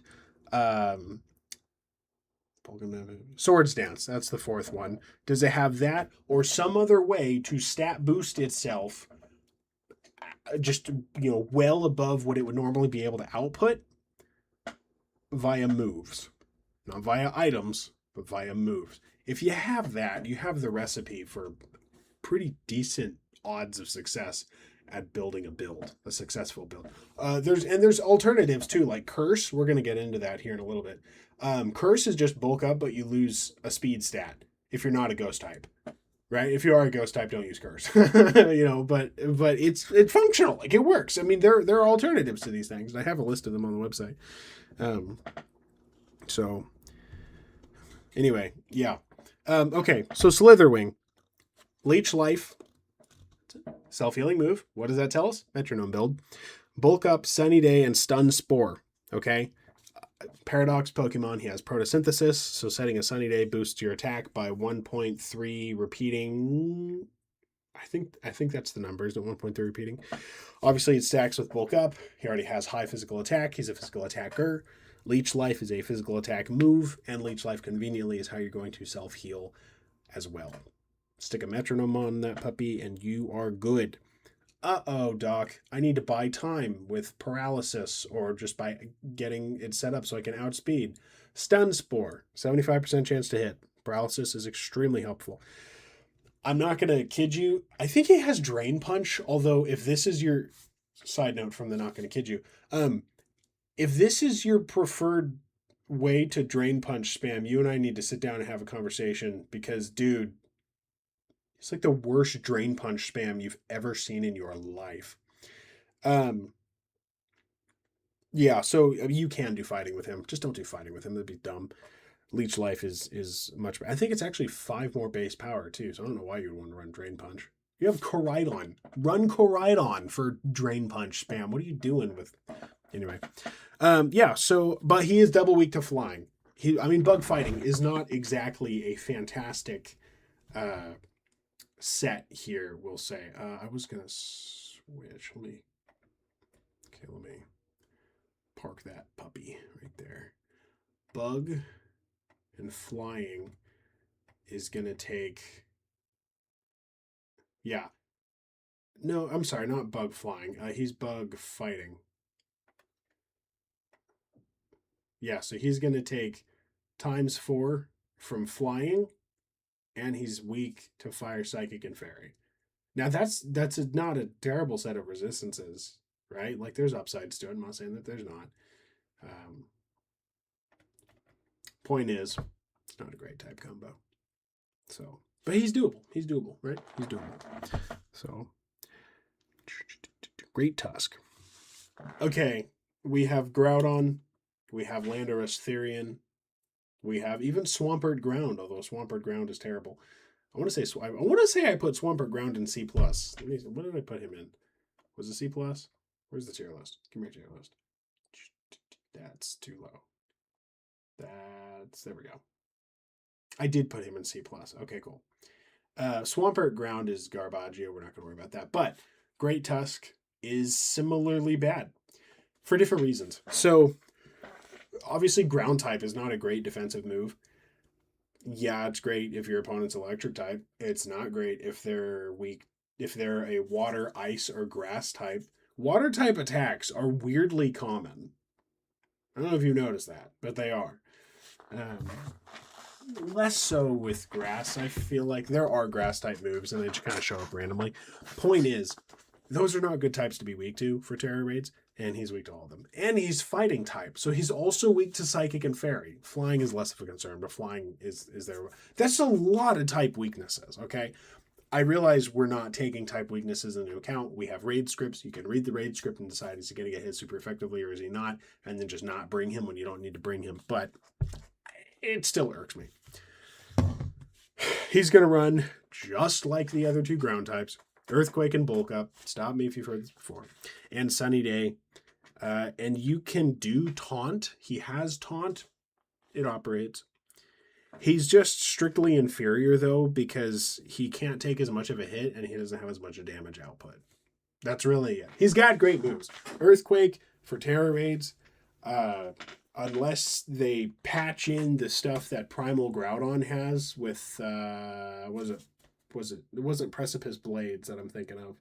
Whatever the really stupidly powerful one is. Unless they patch in that, Earthquake is the best ground type move. He's got it. He's got what he needs. He's got Bulk Up. He's got that. The problem is he just doesn't do enough damage.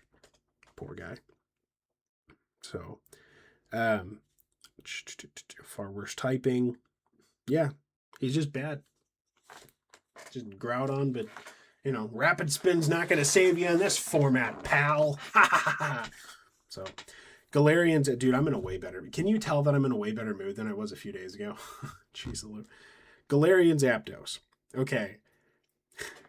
This build is put together with duct tape. Duct tape and Elmer glue. The kind that starts, sort of purple when it's in the glue stick and then it kind of goes transparent. That kind, that's the Elmer glue. Galarian's Aptos runs Bulk Up, Drill Peck, Taunt, and this is where you have some choice. Do you want to run Fly or do you want to run Terra Blast? That's not a great moveset. I'm sorry. You could run Fly. It's not bad. Yeah, there's a chance to miss, but you're going to be invulnerable for the other turn, and so if you don't really have a reason to need to be down there for the turn, you could. In terms of real-time game execution, it doesn't actually take very long, weirdly enough, because the menu never pops up for you to pick your selection, because you're in Fly. You don't need to, right? The NPCs, they're just operating on their own time. The enemy is going to do whatever he's going to do. If his attack animation doesn't take that long, it's worth considering. But if you need the turn, then Terra Blast. I'm not saying the thing is you don't want to just rely on Drill Peck. That's the problem. Drill Peck is not.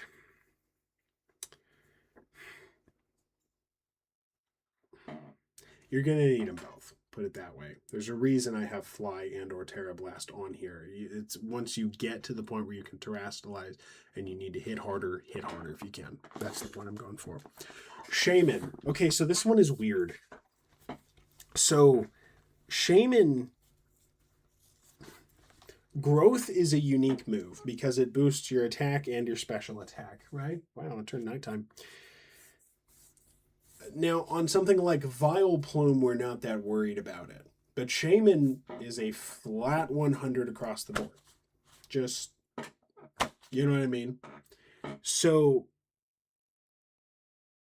why not attack from both sides of the coin? You can. You can run swords. He has Swords Dance, so probably physical attacking is better. But he has growth, right? And growth under Sunny Day works like Swords Dance or Nasty Plot. So it's worth considering. There's a lot you can do. This is one of the few builds where I really feel like if I was going to go back and reevaluate, I could probably do 2 or 3 different archetypes of Shaman if I needed to. It would be functional. You have the all physical or the physical and special build in the game. So Shaman is going to run either Swords Dance or Growth, one or the other. He's going to run Petal Blizzard, Grassy Terrain, and probably Giga Drain. But remember, he's got Sunny Day. He can do Solar Beam as well. I mean, it's like, you know what I'm saying? Like, it's because Swords Dance gets you +2 attack right out of the gate. It costs 1 turn to get that, whereas Growth is going to cost you either Sunny Day and Growth, or just using Growth twice. It takes more effort to do special attacking Shaman, which is why I don't have Shaman on that tier list, I think, than the physical attacking Shaman. So I recommend physical, but you still have the option for Giga Drain, right? And that's also part of the trade-off, because if you run Growth, right, if you want to go for the double Growth strat and you want to get more out of your Giga Drain, you can do that. Because by doing Growth, you're boosting your Giga Drain too, right? So, you know, it's actually a very fluid set of options that you can do. So, the double attack moveset uses Growth and Giga Drain, still focus on Petal Blizzard. Yeah, can hold something besides Shell Bell. Much, Shaman does it. Yeah, so I still encourage, keep it simple. Start with Swords Dance. That saves you a turn, unless you're really planning to rely on Giga Drain. I don't think you're going to need to rely on Giga Drain. It's acceptably good bulk, okay? When I'm analyzing a Tera Raid build, okay, and a lot of these lower tier ones are I think all of them are, probably my unique and my own invention. I don't go look at other people's Tera Raid content, by the way. Most of it annoys me, to be honest. But also most of the information, the AI written guides, air quotes, that you see on the internet are by people who don't Tera Raid. They're probably never even been read by a human being who actually was writing it.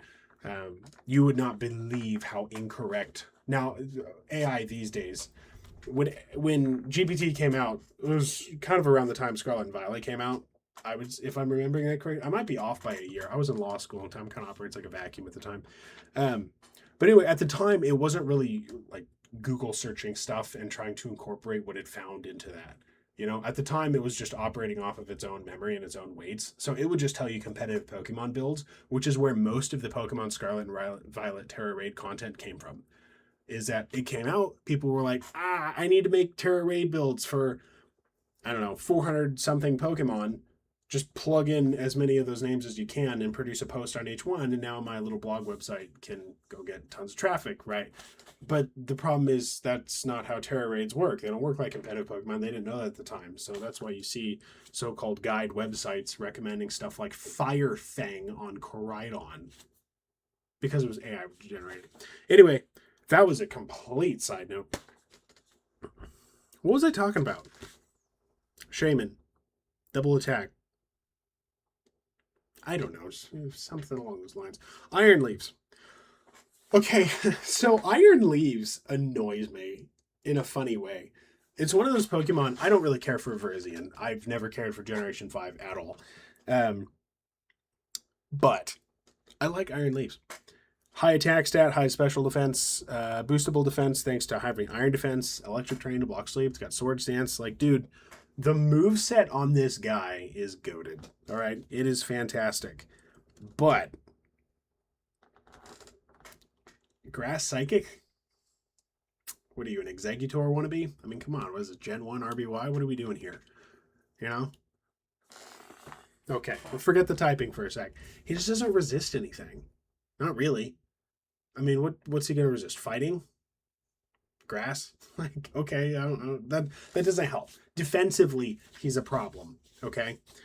However, there are some raids where he is uniquely suited to win. Sleep raids especially, thanks to electric terrain. Iron defense, God, that's easy right there. Not really special raids. So I would say he's a hard call on putting him in B, but he does deserve B. He does deserve B. You're gonna run sword stance, electric terrain, leaf blade, and iron defense. Leaf blade is actually weirdly powerful. Maybe I'm just biased from using Suicune as my lead in Pokemon Go Ultra League PvP. I have a post on that on the website. It's hilarious. You need to read it. But otherwise, if you're playing against the thing is, I guess if I had to boil down why Iron Leaves is good, it's actually iron defense. If you're playing against a physical attacker, iron defense invalidates them. Okay, even if he's super effective. You're gonna need 2 iron defenses if he's super effective, but if you can get 2 of those up, and you make a 3-hit KO situation into like a 12-hit KO situation, you win. You know, just sword stance and leaf blade, your heart's content. Drop an electric terrain for fun. You know, it's very functional. It's very doable. He's got great moves, and that's really what carries him.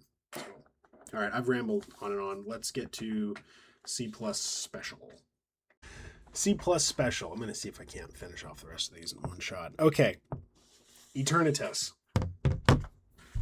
Dude, if he had Calm Mind, or Bulk Up, really Bulk Up is what I'd prefer him to have. If he had something I could use, some stat buff that I could use, I would be thrilled. And maybe I'm overlooking this, okay? I might be overlooking, and please tell me if I'm overlooking this, okay? Please. Because, as far as I can tell, the best moveset for Eternatus, Poison type, let me make sure I get this right. Okay, I just checked, just to make sure I didn't embarrass myself.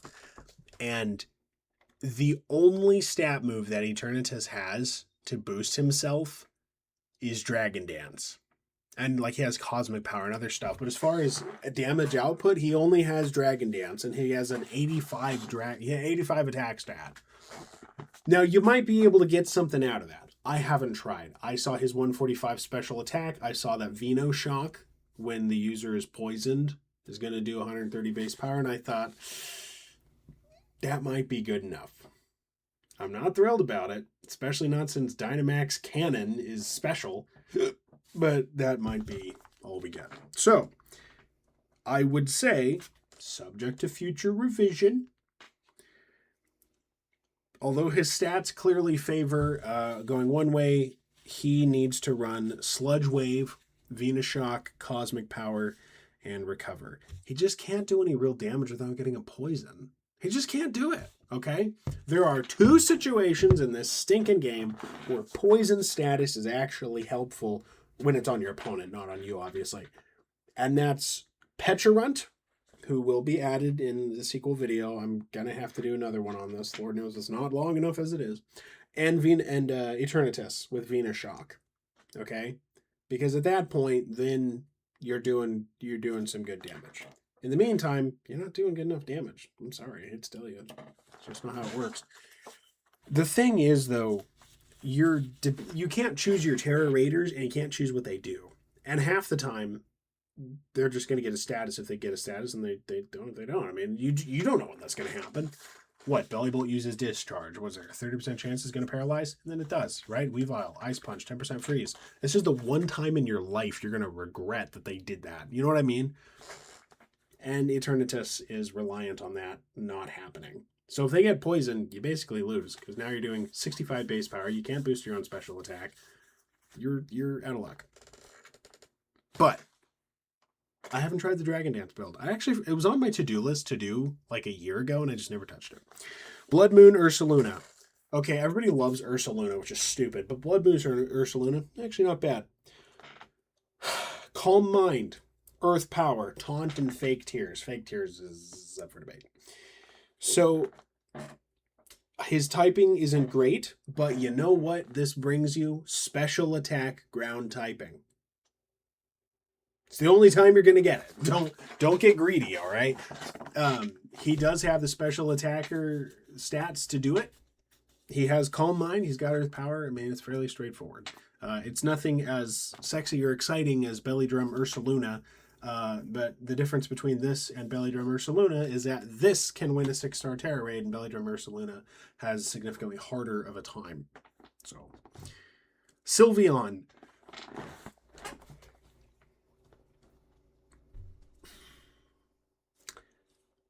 Okay. Sylveon's moveset is weird. You have 2 slots for 3 attack moves. Pick 2. Although reasonably you could pick 1. Okay. First, Sylveon has Pixelate, which makes normal type moves into fairy type moves. Okay. Bearing that in mind, first move slot, Calm Mind. Second move slot, Misty Terrain.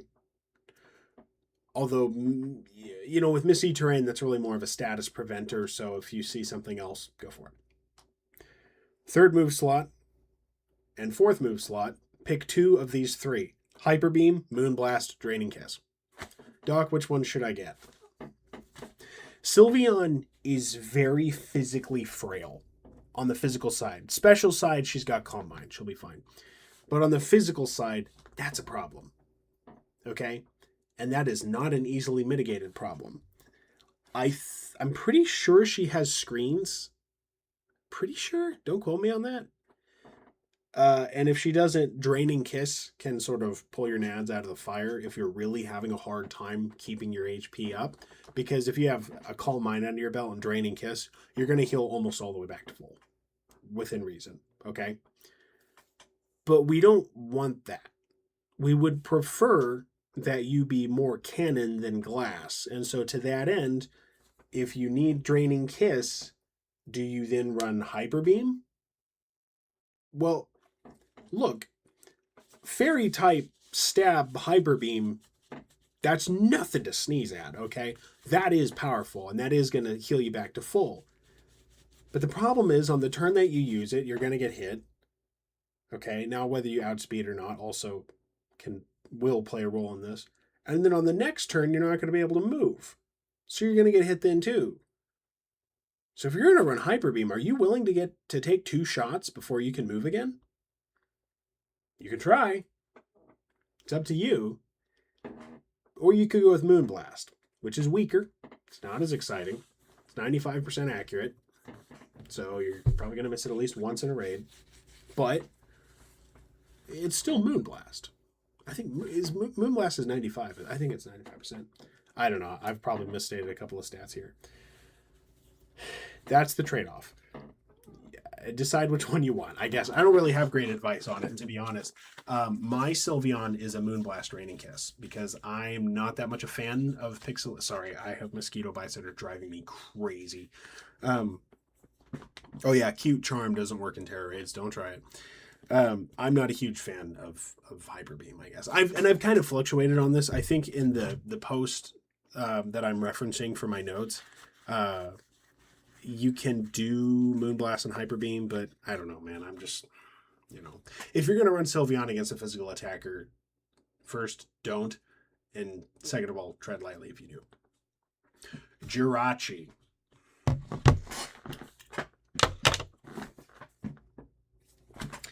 Generation 4 OU. Iron Head Flinch, 60% chance every single turn. No more.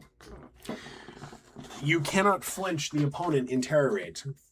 I wish you could, dude. Dude, you guys don't. I already said this in this video. I'm pretty sure. Serene Grace Jirachi, 60% chance to flinch with Iron Head. If that was still functional, if you could flinch the opponent, Jirachi would be the best Terror Raider, better than Belly Bolt, because for every 10 turns, you would generally get 6 freebies, which is insane. You would never die. You'd have plenty of time to do whatever you wanted. Doesn't work. So, unfortunately, that severely limits how much fun we can have with this Pokemon. I'm sorry. It also doesn't help because it means that she's not going to run Shadow Ball either. You might be able to try fishing for something with Shadow Ball, get that 40% chance to drop special defense, and I'm not saying that's not viable. If it works, it works. Whether it's stab or not, figure out what works. But it's not what I'm going to tell you to do. If you want to run Jirachi, oh, by the way, one other thing, actually, before we get into moveset.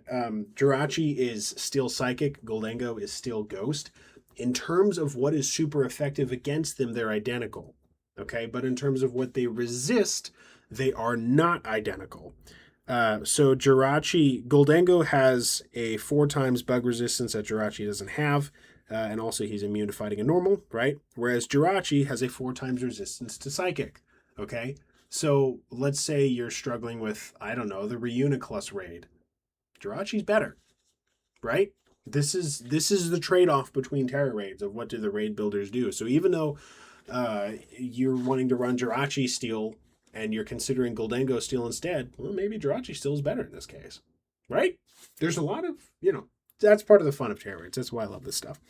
Okay. Jirachi Steel. Flash Cannon, you have the choice between Steel Beam or Metal Sound, Cosmic Power, and Calm Mind. And I'm sure she has other things it can run, but that's generally what works for me. Doc. Do I run Steel Beam or Metal Sound? It's a trade-off, okay? Steel Beam, let me check the wiki before I say this. Yeah, that's what I thought. Okay, put the microphone back. I don't know why I moved it. So, Steel Beam, you're going to lose half your HP. 140 base power, you get 8 shots in a game. The thing about Steel Beam is that if you are so boosted that you're going to heal that back, might be worth doing. And if you have Cosmic Power, and you can afford to go from, say, a 5-hit KO at full health to being a 2.5 hit KO at half health, and then regenerate the damage, the Shell Bell HP that you get back at the end of the turn to go back up to, say, 4.5 to 5 hit KO, that's not bad. That's workable. That's workable. The question is, you have to get really, really boosted to do that. Because Jirachi, stop me if you've heard this before, has a problem with damage output. Okay? Steel Beam solves that, but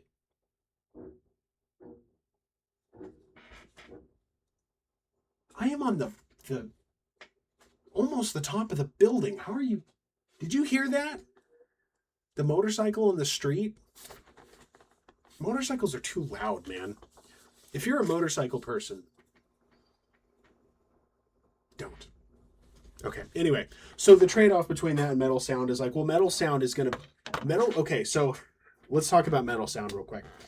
And Acid Spray and other similar debuff them strats versus buff yourself. Because you're probably wondering, Doc, why bother with Metal Sound? Good question. Sometimes they remove their own debuffs.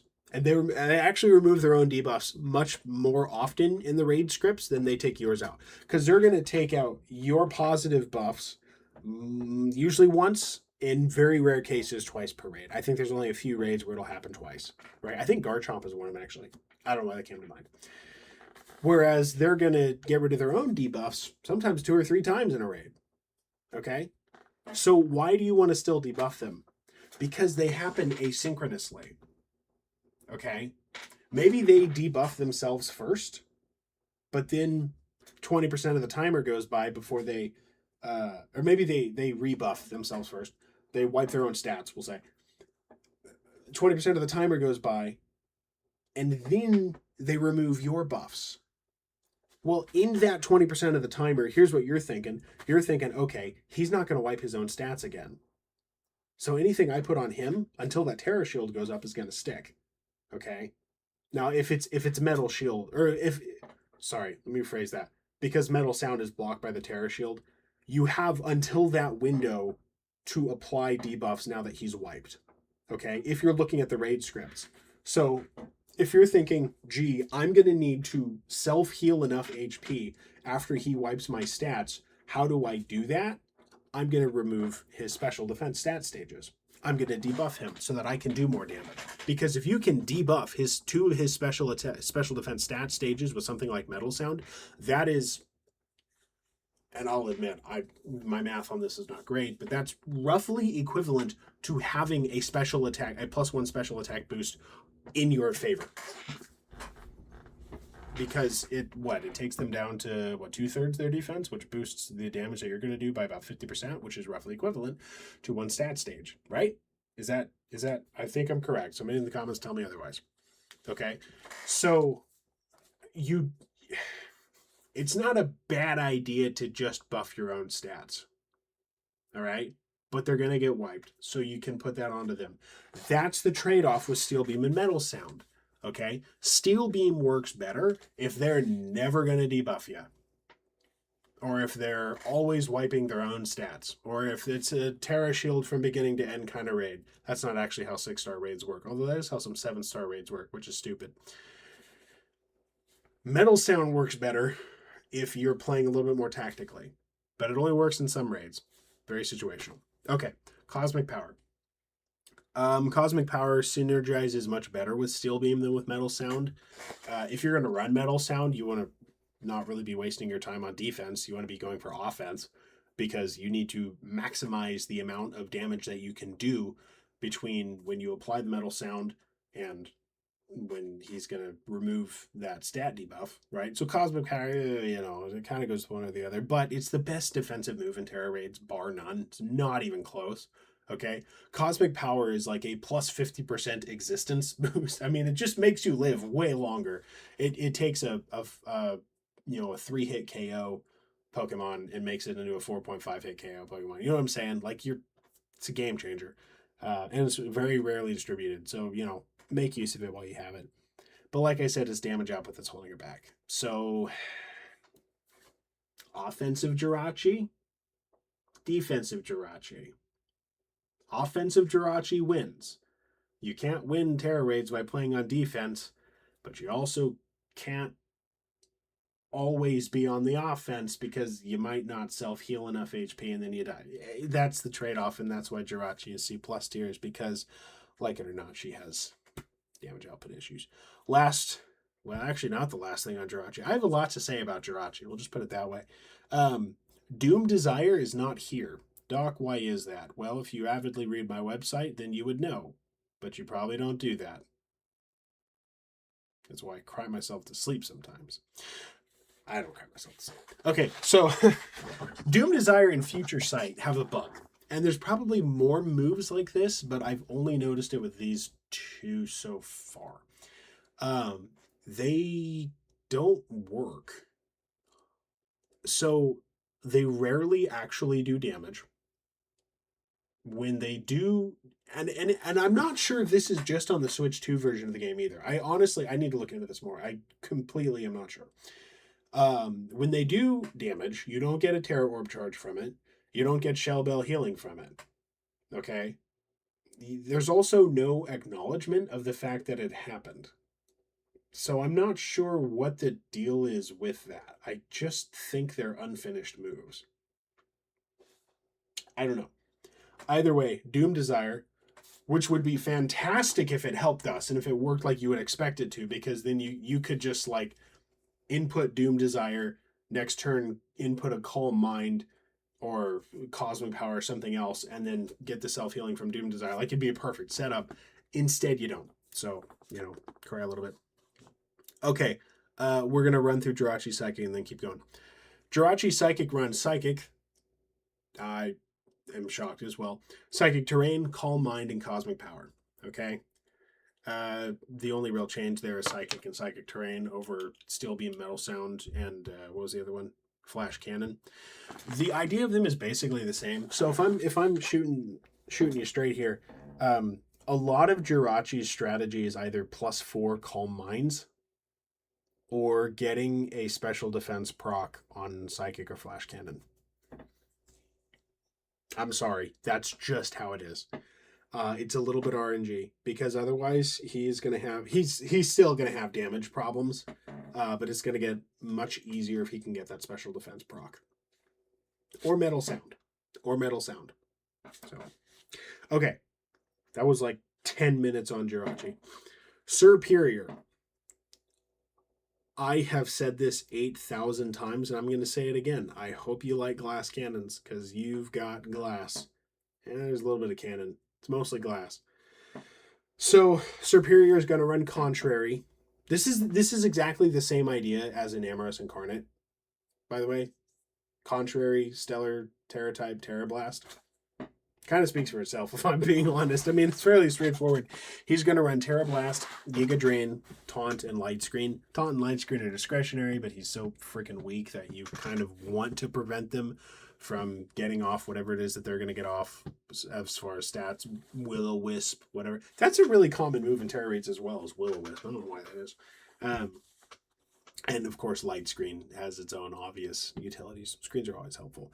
Giga Drain is, of course, to boost your own Terra charge, and then you terrestrialize, and it also keeps you alive, which is an added benefit.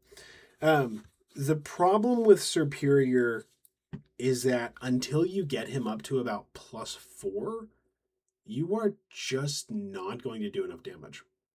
You're just not. And the thing is, the time that it's going to take you to get up to +4 is going to get you closer to the time when they wipe your stats. So that's not helpful. So there's a narrow window of time where Superior is really truly beating the clock, and then he's spending the rest of the time trying to get back to that narrow window of time, right? It's doable. If you really like Gen 5, nah, I'm not going to rag on Gen 5 again. I already did enough of that. Okay, the Lati twins. So, dude, I don't know am I doing something wrong or what? I don't honestly know. But I just cannot get any real mileage out of the Lati twins. I just can't. It's irritating me. They on paper they have the stats to pull it off, but they just don't do it. Now, maybe I have not tested the Psychic Lati twins well enough. I tested Psychic Latias pretty thoroughly, just could not make her work. Couldn't do it, man. Okay, that's enough ranting about that. The only real mileage you're going to get out of them is Dragon type, which does not play into their ranking here because I don't really care about the type that they're offensively useful for, but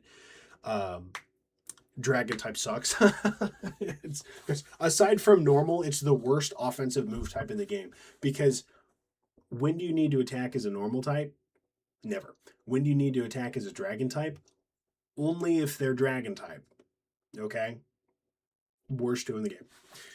Lati Twins Dragons can run Dragon Pulse, Calm Mind, and then either Chilling Water or Reflect. The end result of them is kind of the same thing, although you do 2 Chilling Waters, and it does more damage reduction than Reflect would. And for your last move slot, either Thunder Wave or Draco Meteor. Okay? Thunder Wave or Draco Meteor, I mean, you could also replace them with other utility moves. They have damage output problems. Here's the thing. If you're at +3 Calm Minds and you're like, you know what? I'm going to lose these stats anyway because he's about to wipe them here in about, 4% of the raid remaining, according to the raid script, in my rough estimation of where that little red to orange line is at. Drop a Draco Meteor. Why not? Get the free damage while you can. Get the self-healing. It's going to at least keep you up on your HP so that once you get your stats wiped, if you're getting hit from the special side, which we hope you are because you're on Calm Mind, then you at least have some cushion. right? Okay, Doc, why are they not in C tier?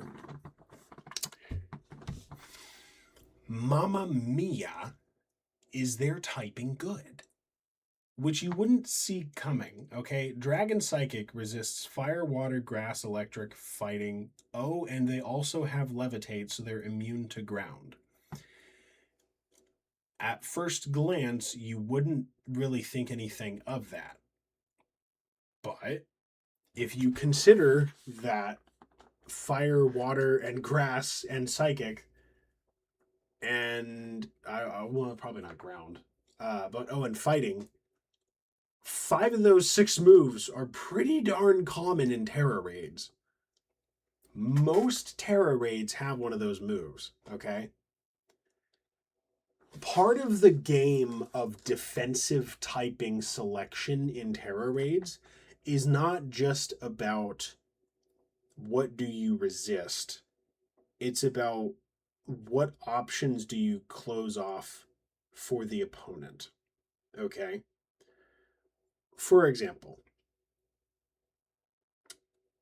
if you throw in the Lati twins, let's say you have a hypothetical 6-star Tera Raid. You are facing off against Groudon. The legendaries aren't in Tera Raids, I think, except in DLC, which would be cool to see come back in mods. But let's say you have Groudon, okay? It's Primal Groudon. He has a fire type attack, a ground type attack, and the devs were like, well, we don't know what else to give him, so crunch. Okay. You resist the fire. You levitate over the water. You're weak to crunch, so that's, okay, still a problem. But if you tear at a dragon, you keep your levitate, and you keep your resistance to fire, and you're no longer weak to crunch, right? Does he have crunch? I don't know. But do you see what I'm saying? Like, it closes off options for raids. That was a terrible example, by the way. But it closes off options for raids that could otherwise be a problem, right? It's part of the reason why. What's the example I'm thinking of? Well, whenever you have something that just resists so much of your moveset, you can pretty well predict what you're going to get hit with, okay? I guess that's the point that I'm trying to make. If only one of their moves is not resisted, or none of their moves is not resisted, then aside from secondary procurement chances, you know what you're going to get hit with all the time. And that is extremely helpful, okay? It actually is, because a lot of the moves that 6-star Tera Raids have, especially in the DLC, have secondary effects, and they're designed for that. They're picked for that. So you can make it a more predictable raid with good secondary typing selection, if that makes sense. So I will say there's not much that the Lati twins can do that Lugia can't do better, because although Lugia does not have the same resistances that Dragon type does, Psychic Flying, I mean, still immune to ground, still resists fighting, but Lugia's HP pool and bulk is just astronomical. So if you're trying to crack a nut with the Lati twins, just go do it with Lugia. I don't know why that's hard. You know, Lugia is the hammer. The Lati twins are the soft chisel. So, okay. Let's just go down to C tier special, and then we're going to conclude with C plus and C in physical probably tomorrow because it's getting late. C tier special. Hisuian Typhlosion. This was a Pokemon that I wanted to work. I really wanted to work. Do you see how few starter Pokemon are on this list? There's not enough of them. Could not make it work. So his typing is fantastic against close combat raids because he's immune to close combat. That works. I'll take it. Sounds good to me. And most close combat raids are kind of built so that they only have close combat, really, and everything else is just kind of meh, you know?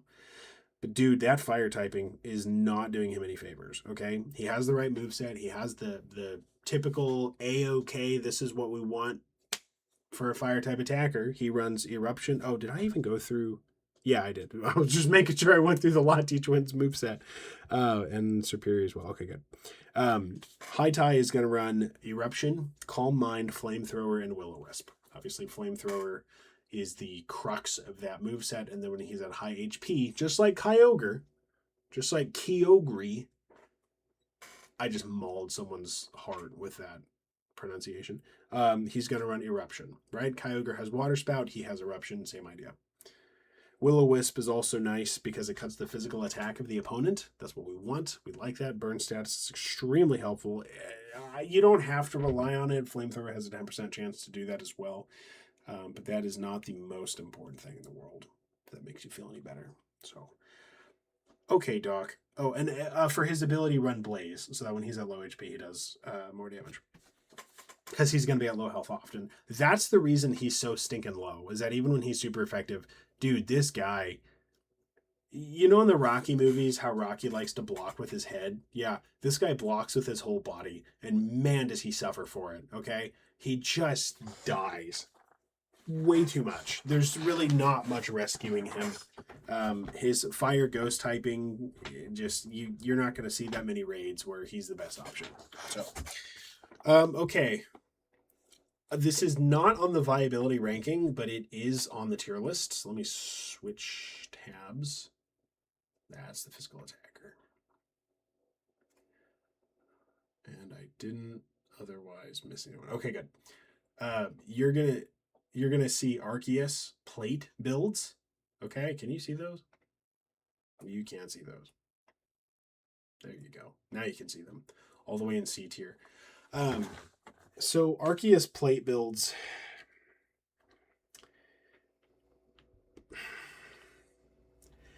On this, okay, so I ranked him there when I was on the Switch 1 version. And remember, on the Switch 1 version, because the turns take so much longer, you have less time. And it's a time-based game. It's not a turn-based game, it's a time-based game, okay? So if you're on Switch 2, you're probably going to have more success with Arceus plate builds, where you use like Recover to self-heal, and then Judgment to be your base 100-100 type move with whatever type you want. That's doable. Okay? I realize most places on the internet see Arceus's ridiculous stats and the fact he can be any type, and they're like, well, this guy's the best raider in the world. It's not the best raider in the world. But if you're on the Switch 2 version, it's a lot better. It's a lot better. And I don't think you even have to worry about him not being super effective because you can just change his plate. And then you win. You know, it's like it's easy. I don't complain here. So for those, if you're gonna run it, Judgment, Recover, Acid Spray, or Cosmic Power. Acid Spray for damage output, Cosmic Power to stay alive, and Calm Mind. The problem is you are gonna be spending a good amount of time doing recovers unless you run Cosmic Power. In which case, you take a lot less damage. So it's it's a trade-off. It's worth considering. It's on the Switch 2. If you orchestrated it correctly, where you had Cosmic Power, you wouldn't have to do that much recover. You'd be sacrificing Acid Spray, which I consider to be the best move in the game, but you could make it work at above a C tier level. Yeah, you would take some time on it. You would minimize the amount of time that you need to spend using Recover, basically. The Cosmic Power would buy you a pretty darn good amount of time. So it's not a rating that I'm confident in, but because there's such a vast difference between the Switch 1 and Switch 2 versions of the game as far as Tera Raids go, I'm going to leave them there. Deoxys without Psychic builds. I have very little to say besides it's a bad idea. It's just a bad freaking idea. I'm sorry. Just don't do it. Just don't do it. Yes, he has a special attack for everything under the sun. Doesn't mean you need to try it. Bad idea. Double plus ungood. Okay, Tornadus Therian. Back to the viability ranking. So Tornadus Therian.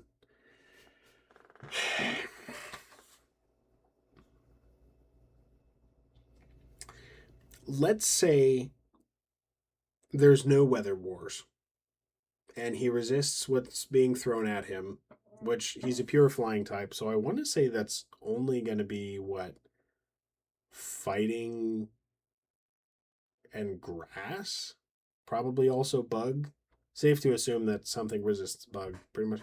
Aside from that, and he's hitting super effectively, and he can set up 2 nasty plots and a rain, and land a Bleak Wind Storm in that rain. He'll be okay. Obviously, those circumstances do not happen every day. Um, so he suffers from flying type syndrome, which is when you're flying type. The flying type does not have powerful, consistent moves that don't have some kind of major drawback. Okay, best flying type attack is Brave Bird for damage output. Right? Guess what? It's going to cost you 33% of the damage you deal. If you drop a, it's physical, right? If you drop a Swords Dance and then a Brave Bird and you're super effective, you just killed yourself. Like, it doesn't help, you know. It's not something you can really point at and say, oh, it's a good idea. So Tornadus Therian is going to run Nasty Plot, Bleak Wind Storm, Rain Dance, and Air Slash. Although you can do Tailwind if you really want. I would say do Air Slash. Air Slash to charge up your Terra Orb. Air Slash, you kind of, the thing about Bleak Wind Storm, I believe it's guaranteed hit in rain. Yeah, no, it is. I'm sorry, it is. It's guaranteed hit in the rain, which is why you want to set up Rain Dance, because otherwise it's 80% chance. Okay, do not risk 80% chance move. Just don't do it.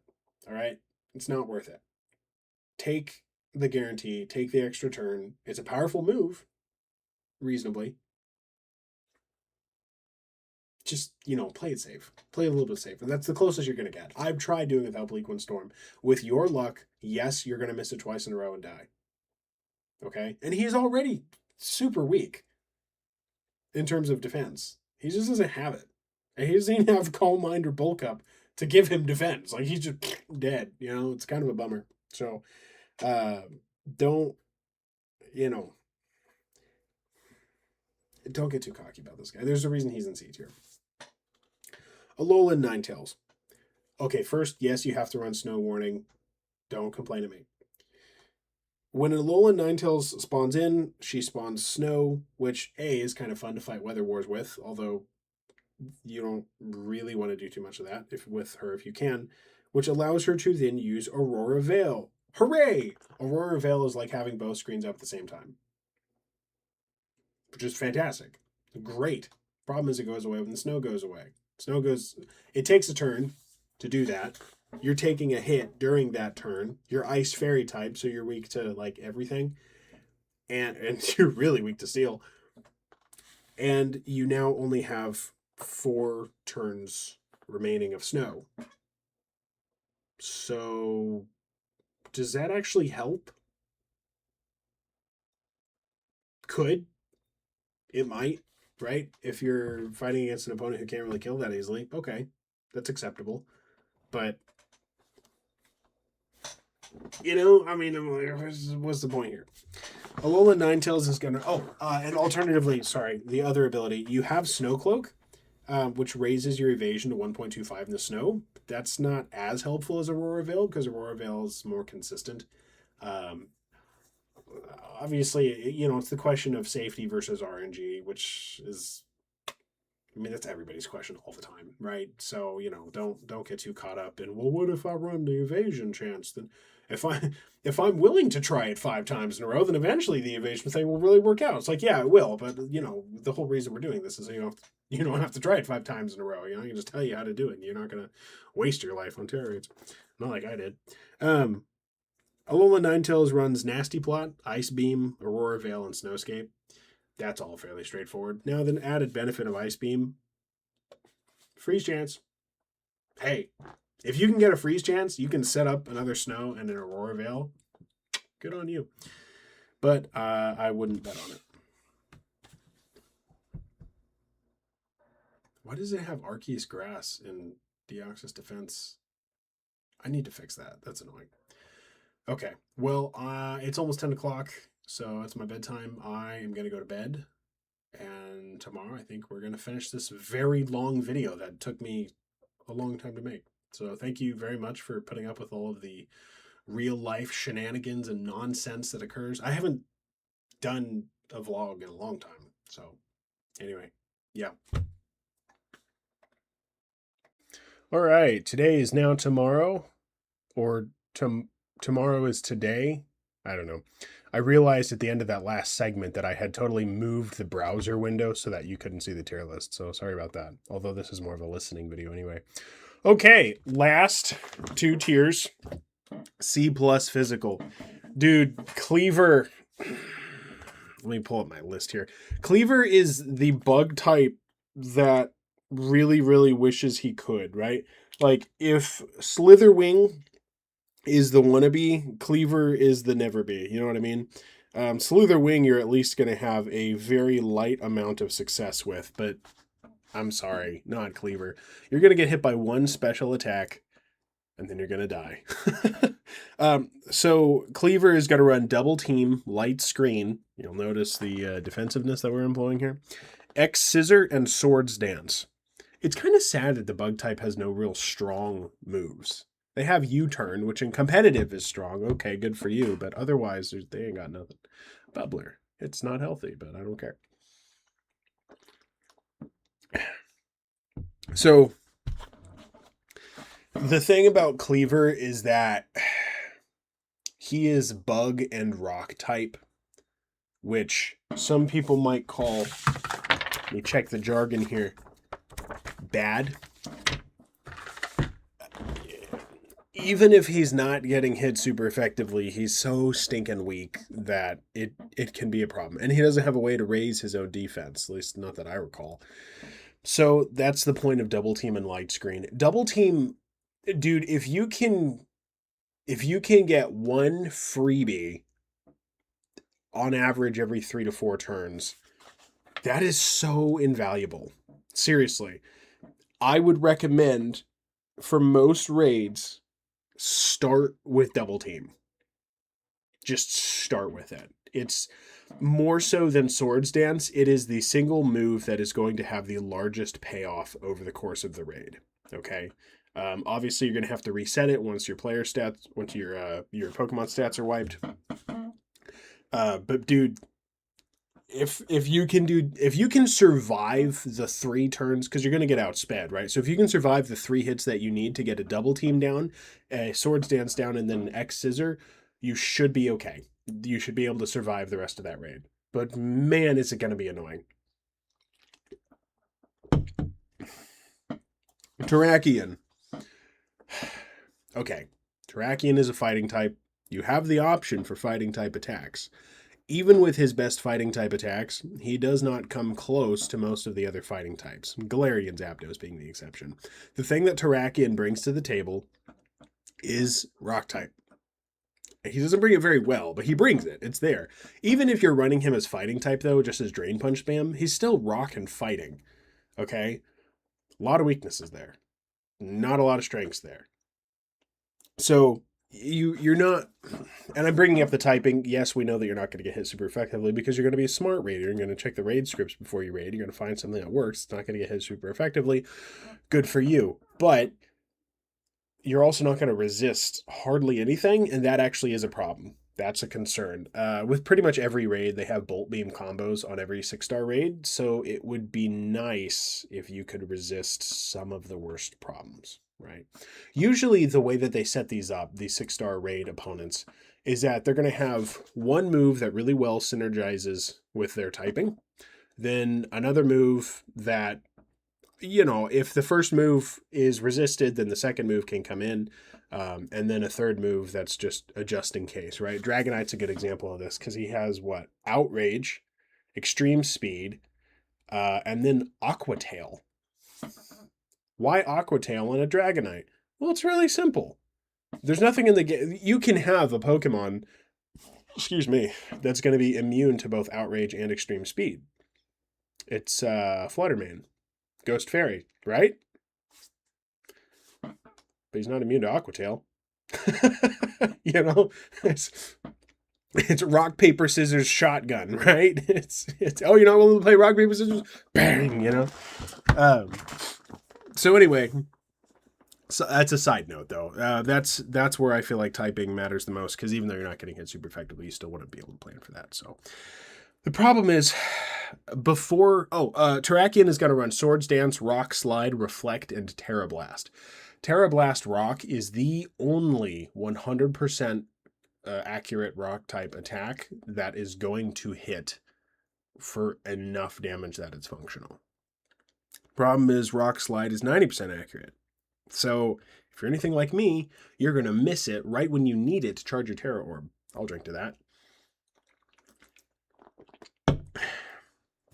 Problem is, he's like your only real rock type option besides him and what? Iron...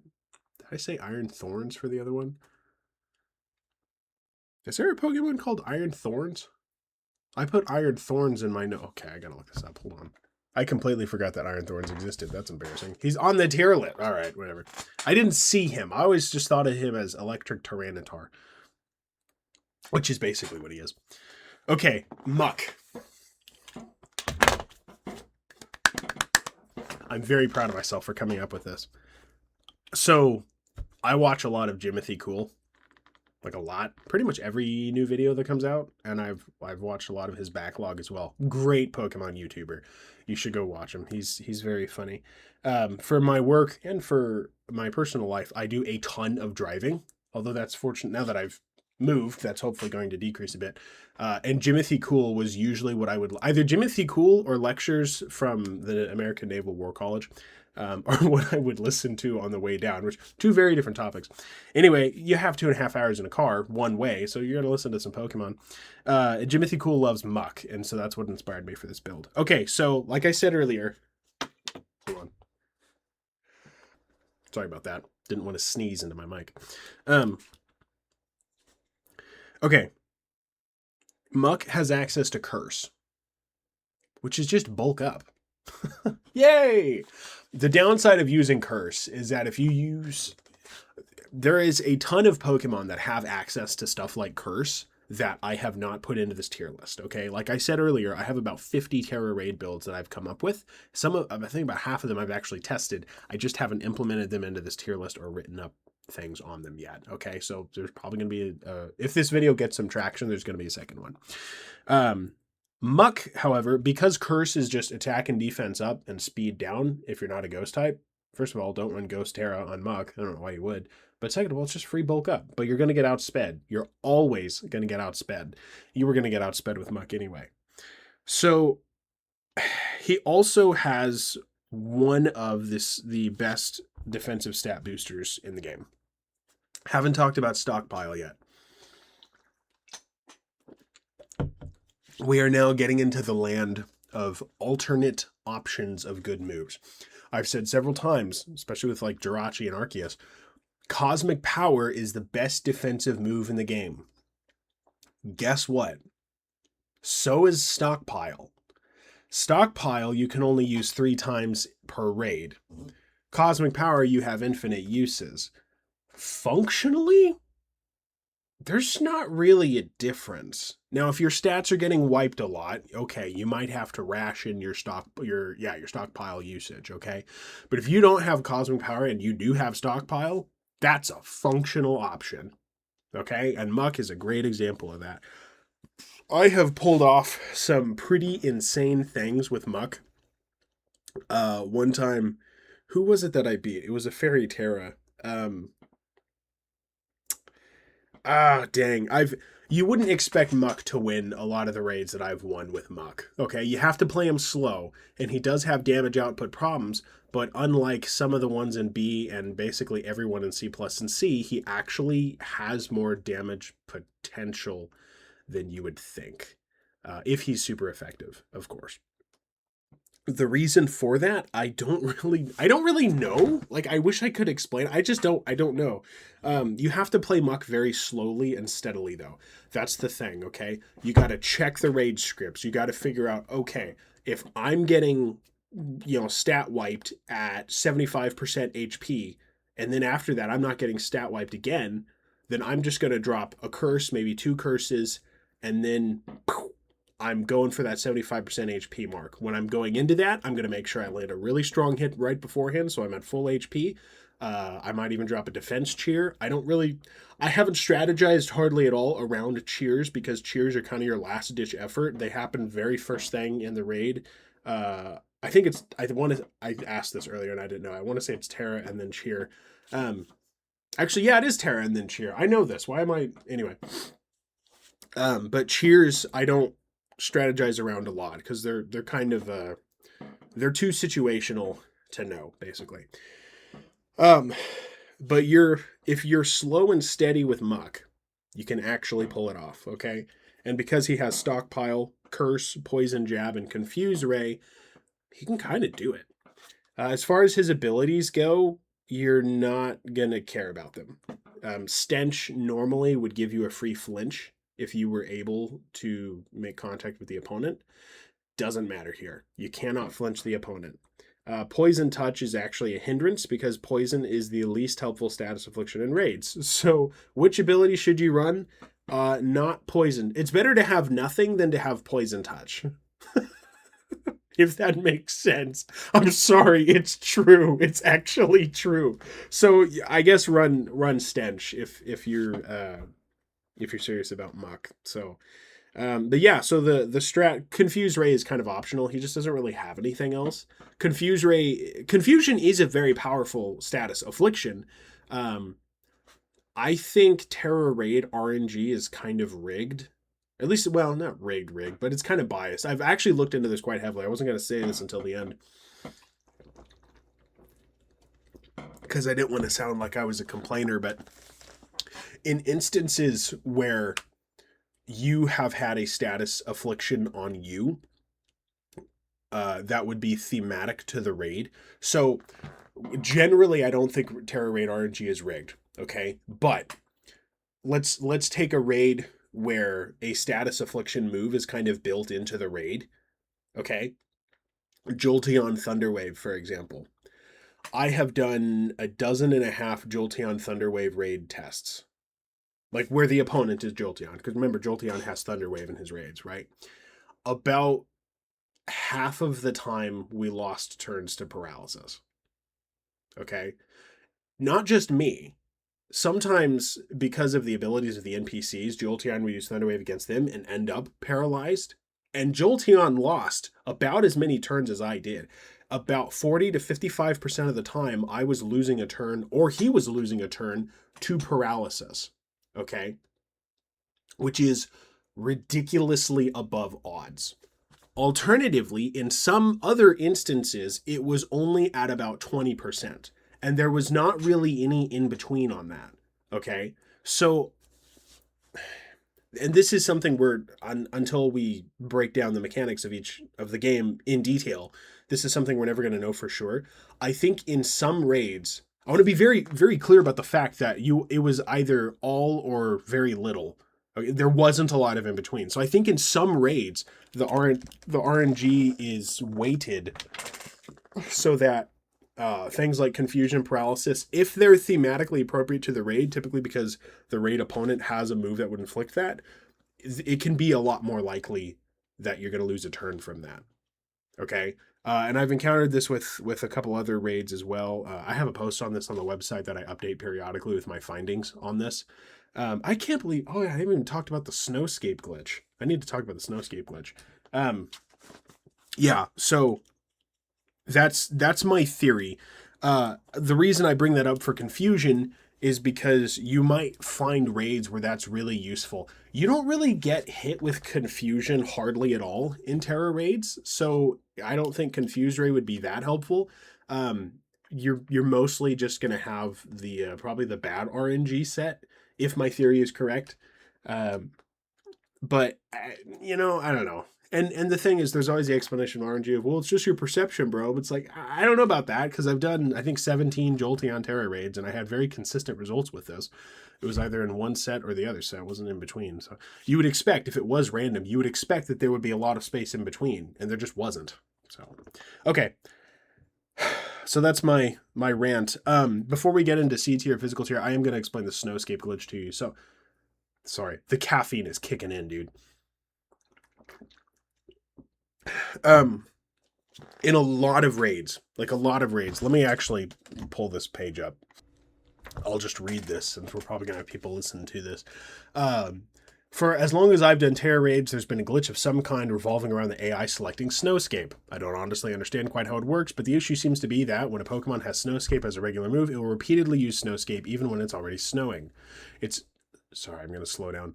It's not clear to me what causes this. The simple interpretation here is that, unlike rain, sun, or sand, the AI is required to keep snow active as a weather condition, hence, it will use Snowscape, and the check to see if it actually needs to use Snowscape is broken somehow. However, it doesn't only use Snowscape, it just seems to use it a lot when snow is already up and isn't going away. So I'm not entirely certain as to what the conditions are for this glitch to activate. I haven't included this on the notes, but I do wonder if it's because it counts 5 turns since Snowscape was last used, but it's not accounting for the fact that it's fighting 4 battles. So it's like you and your NPC teammates are turns 1 through 4, and then on turn 5, when it's up against you again, it's thinking it needs to use Snowscape again. Just a theory. I have a couple of theories. Okay, it seems to primarily activate with Satitan and Baxcalibur raids, though it's possible some of the other Pokemon using Snowscape suffer from it as well. I've not noticed this behavior anywhere else, though. I do end up finding it in other places. I do need to test it on the other Pokemon raids that have it, as I know I've seen it, but never took the time to write down whom it applied to. Fortunately, for at least those 2 raids, it does lead to a lot of freebies, air quotes, should the glitch activate, which it seems to do fairly consistently. Addendum 1. Seems there's a similar glitch in the Alolan Executor raid in Indigo Disc, where Executor is required to put you to sleep with hypnosis, but if you're running Goldengo, the AI will spam it and it'll never work. At this point, I wonder if there's not a lot of required status, quote, AI problems like this running around. Addendum 2, Pierce Frostmoth has the glitch with Snowscape as well. Addendum 3, add Lapras's Sing AI to the mix. It won't spam it as often, but it'll use Sing far more than any other move until it puts the opponent to sleep. Same story as Addendum 1 and Goldengo, basically. Addendum 4. I've noticed that Yawn raids have this to a lesser degree. They don't hit you with it on every possible turn, but on most turns they'll try. Still confirming this one. Addendum 5. It seems the Magnezone raid has a variant of this. He uses Thunder Wave almost any time you're not paralyzed, and Goldengo is of course not paralyzable. I imagine many other raiders with mandatory status conditions have a problem like this. I think it's a similar condition as Lapras Sing AI. And by the way, on those Jolteon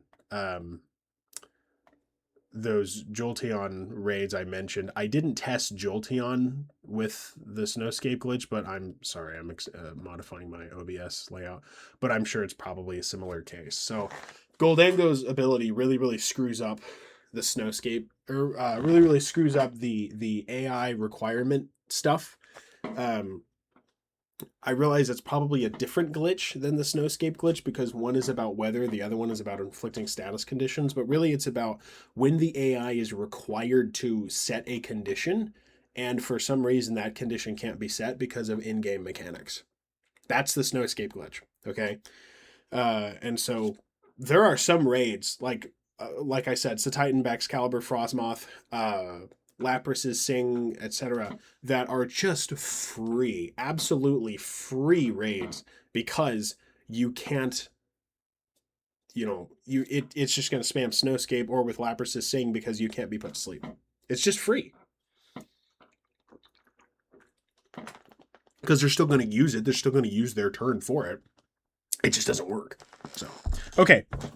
C tier, physical. Dude, I told you you're going to get an education in this video, did I not?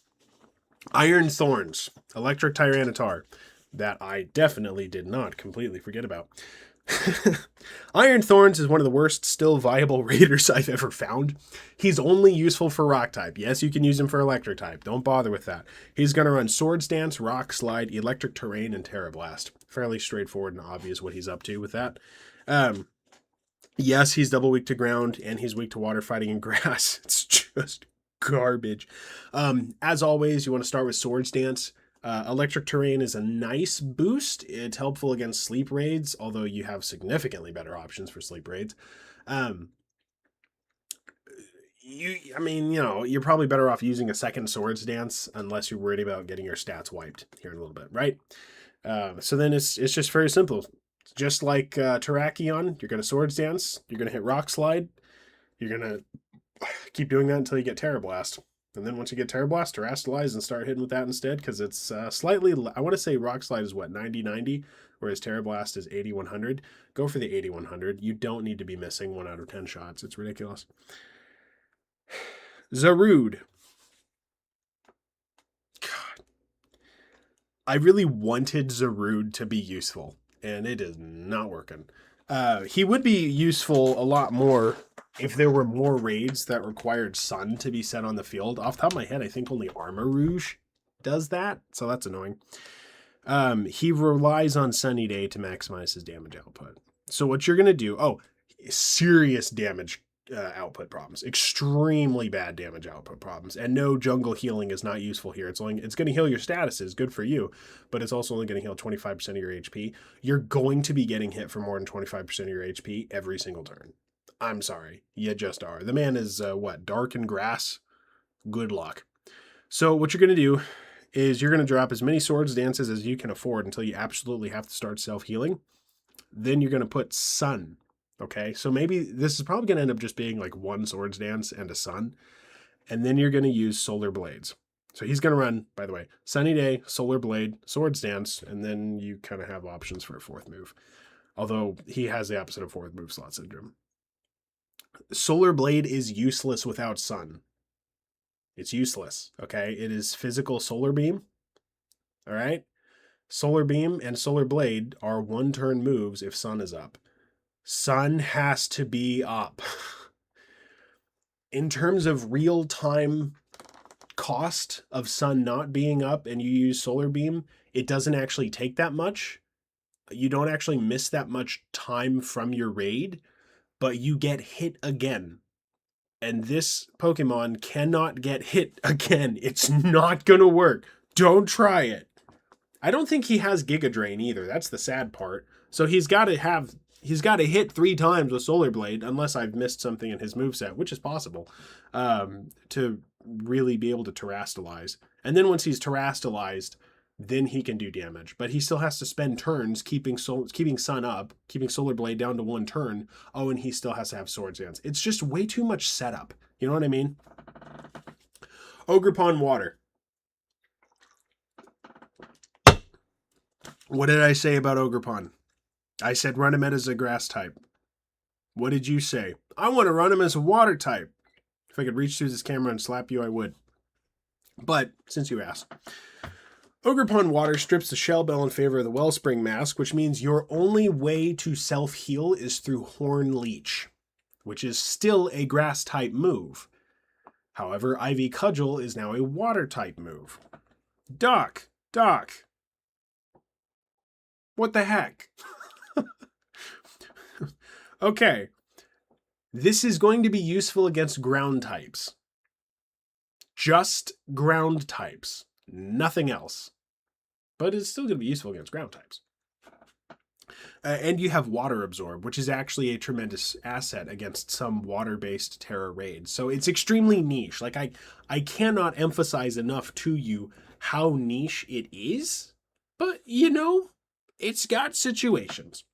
He's going to run, Ogerpon Water is going to run Horn Leech, Ivy Cudgel, Swords Dance, and Rain Dance. No surprises there. Oh, and Rock. Ground and Rock. You can do that as well. Although, okay, but let's be real here, all right? I understand having a hard time finding something to beat a ground Terra because sometimes the move combos that the opponent has just kind of wall you off. I get it. If you can't find something to beat a rock type Terra, I don't know what to tell you, man. You've got fighting, steel, water, grass, ground. Figure it out, man. Seriously. Oh, don't forget, your defensive profile changes completely when you Terra. You go from being weak to flying, poison, and bug to being weak to grass and electric. It's a complete 180. Okay? Like, all of your weaknesses change. So you need to take those 5 moves into account when deciding whether to use this puppy in the first place. Seviper.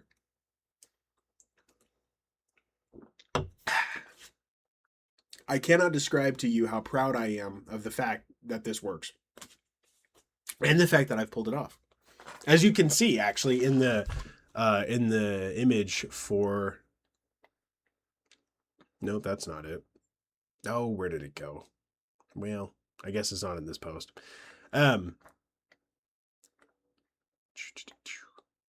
That's all right. On the how to beat every Tera Raid post, every 6-star Tera Raid post, I have an image. I ran it through AI to spruce it up, but it's a screenshot of mine where I was using Seviper to beat, I think, a water-type Trevenant, which was very impressive, I felt like.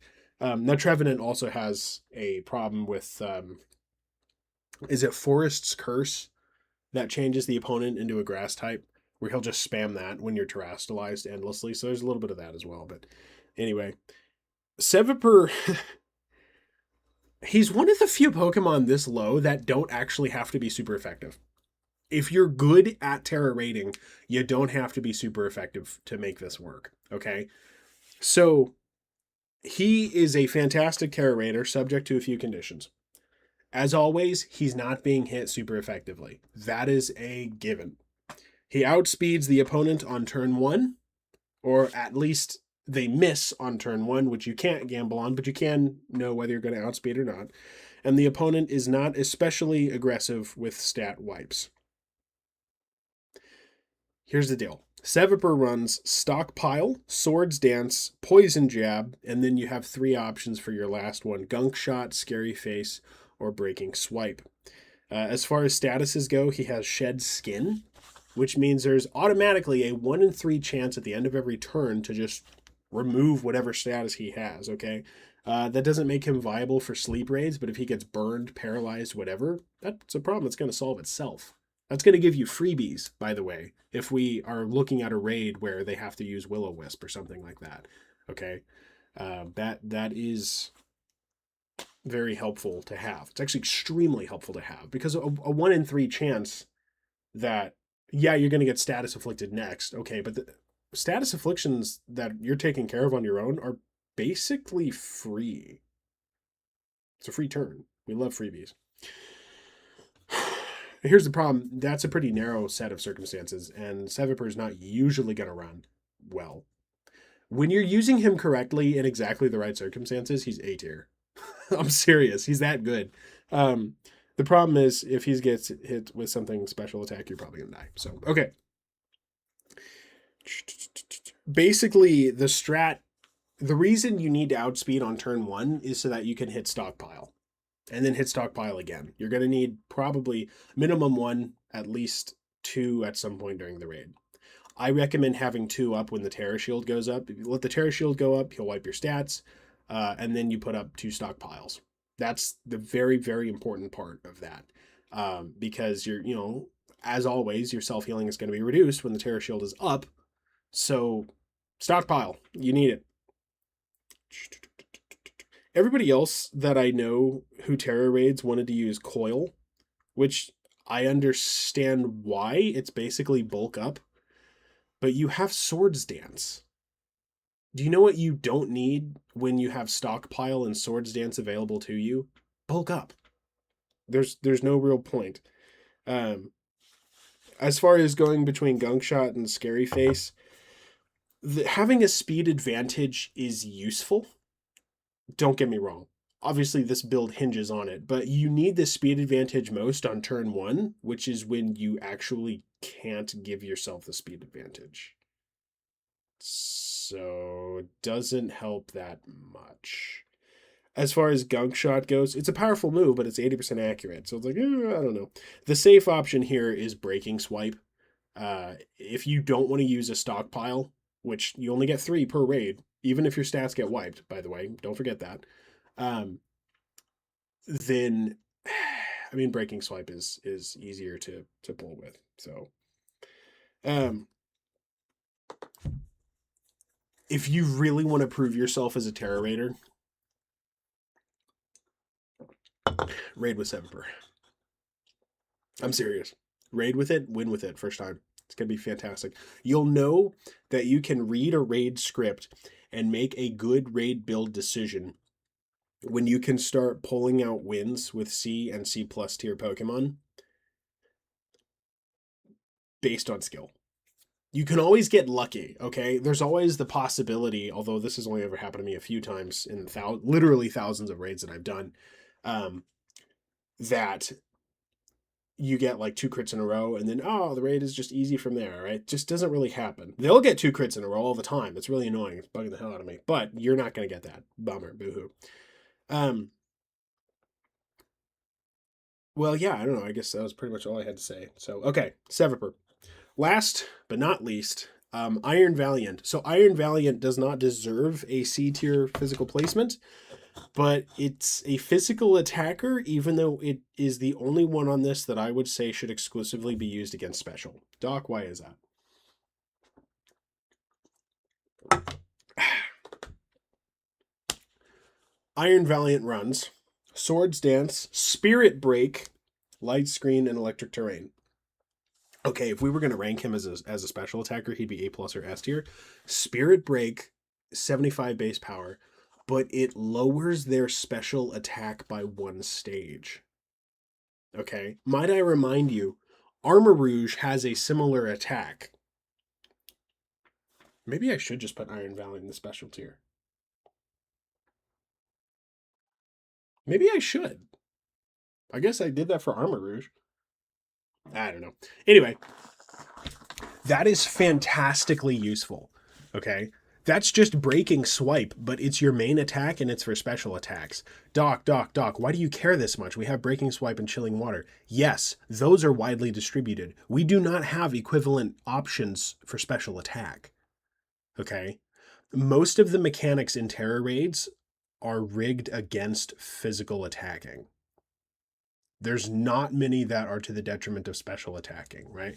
I mean, haven't you wondered why we have breaking swipe and chilling water, but no real special attack equivalents?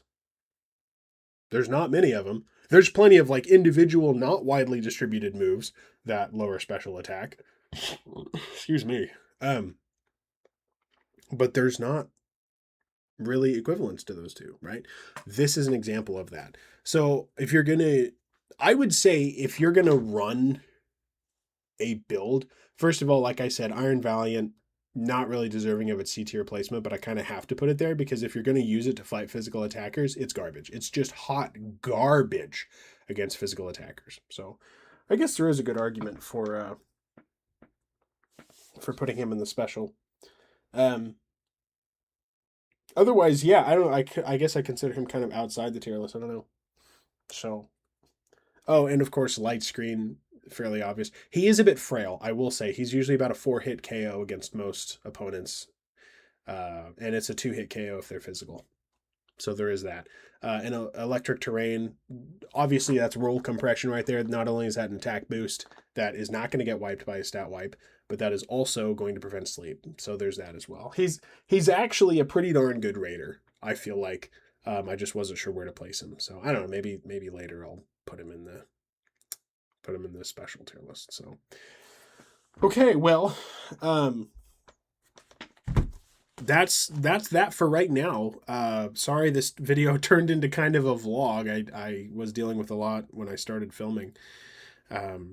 Things are looking up as far as the car goes. Not resolved, but you know, looking more optimistic than they were. Still trying to avoid, as the kids say, financial ruin.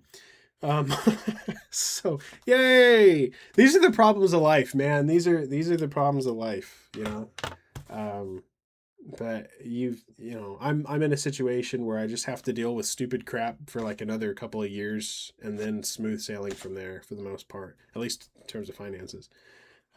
It's an investment. It's an investment. So you kind of invest the first 25 to 30-ish years of your life, just building, and then the rest of it just pays out like crazy if you're doing it right. And unfortunately, I thought I was out of the investing phase when I passed the bar exam. And no, I'm in it. I'm towards the end of the investing phase that I thought I would be in. So I'm actually on schedule. It's just a random annoying setback. So anyway, all right, well, I'm going to let it go. And seriously, leave a comment if this was helpful to you. If it wasn't helpful to you, then tell me that as well. Although if you're watching to the end, this is probably like 6 hours in. I spent a lot of time. I have spent dozens of hours putting this tier list together, testing each of these raiders, um, and just making sure that they're good, that they deserve the placement that they have, and just trying them out. But as always, whatever works, works. So if you have Tera Raid builds that you use, submit them. Tell me. I want to know. So anyway, thank you so much for watching, for putting up with all this shenanigans and nonsense and the rambling. Hopefully this has been helpful to your Tera Raid education. It's fun stuff. I love Tera Raids, man. I really do. They piss me off sometimes. I've learned that I can't. One of my favorite things to do used to be to take my Switch, or my Switch 2 now, and go get on the treadmill at my apartment gym and go do some Tera Raids. And then I realized for whatever reason, I would get really, really aggravated when I was doing that because I didn't have the raid script nearby. And all I could focus on was the Tera Raid.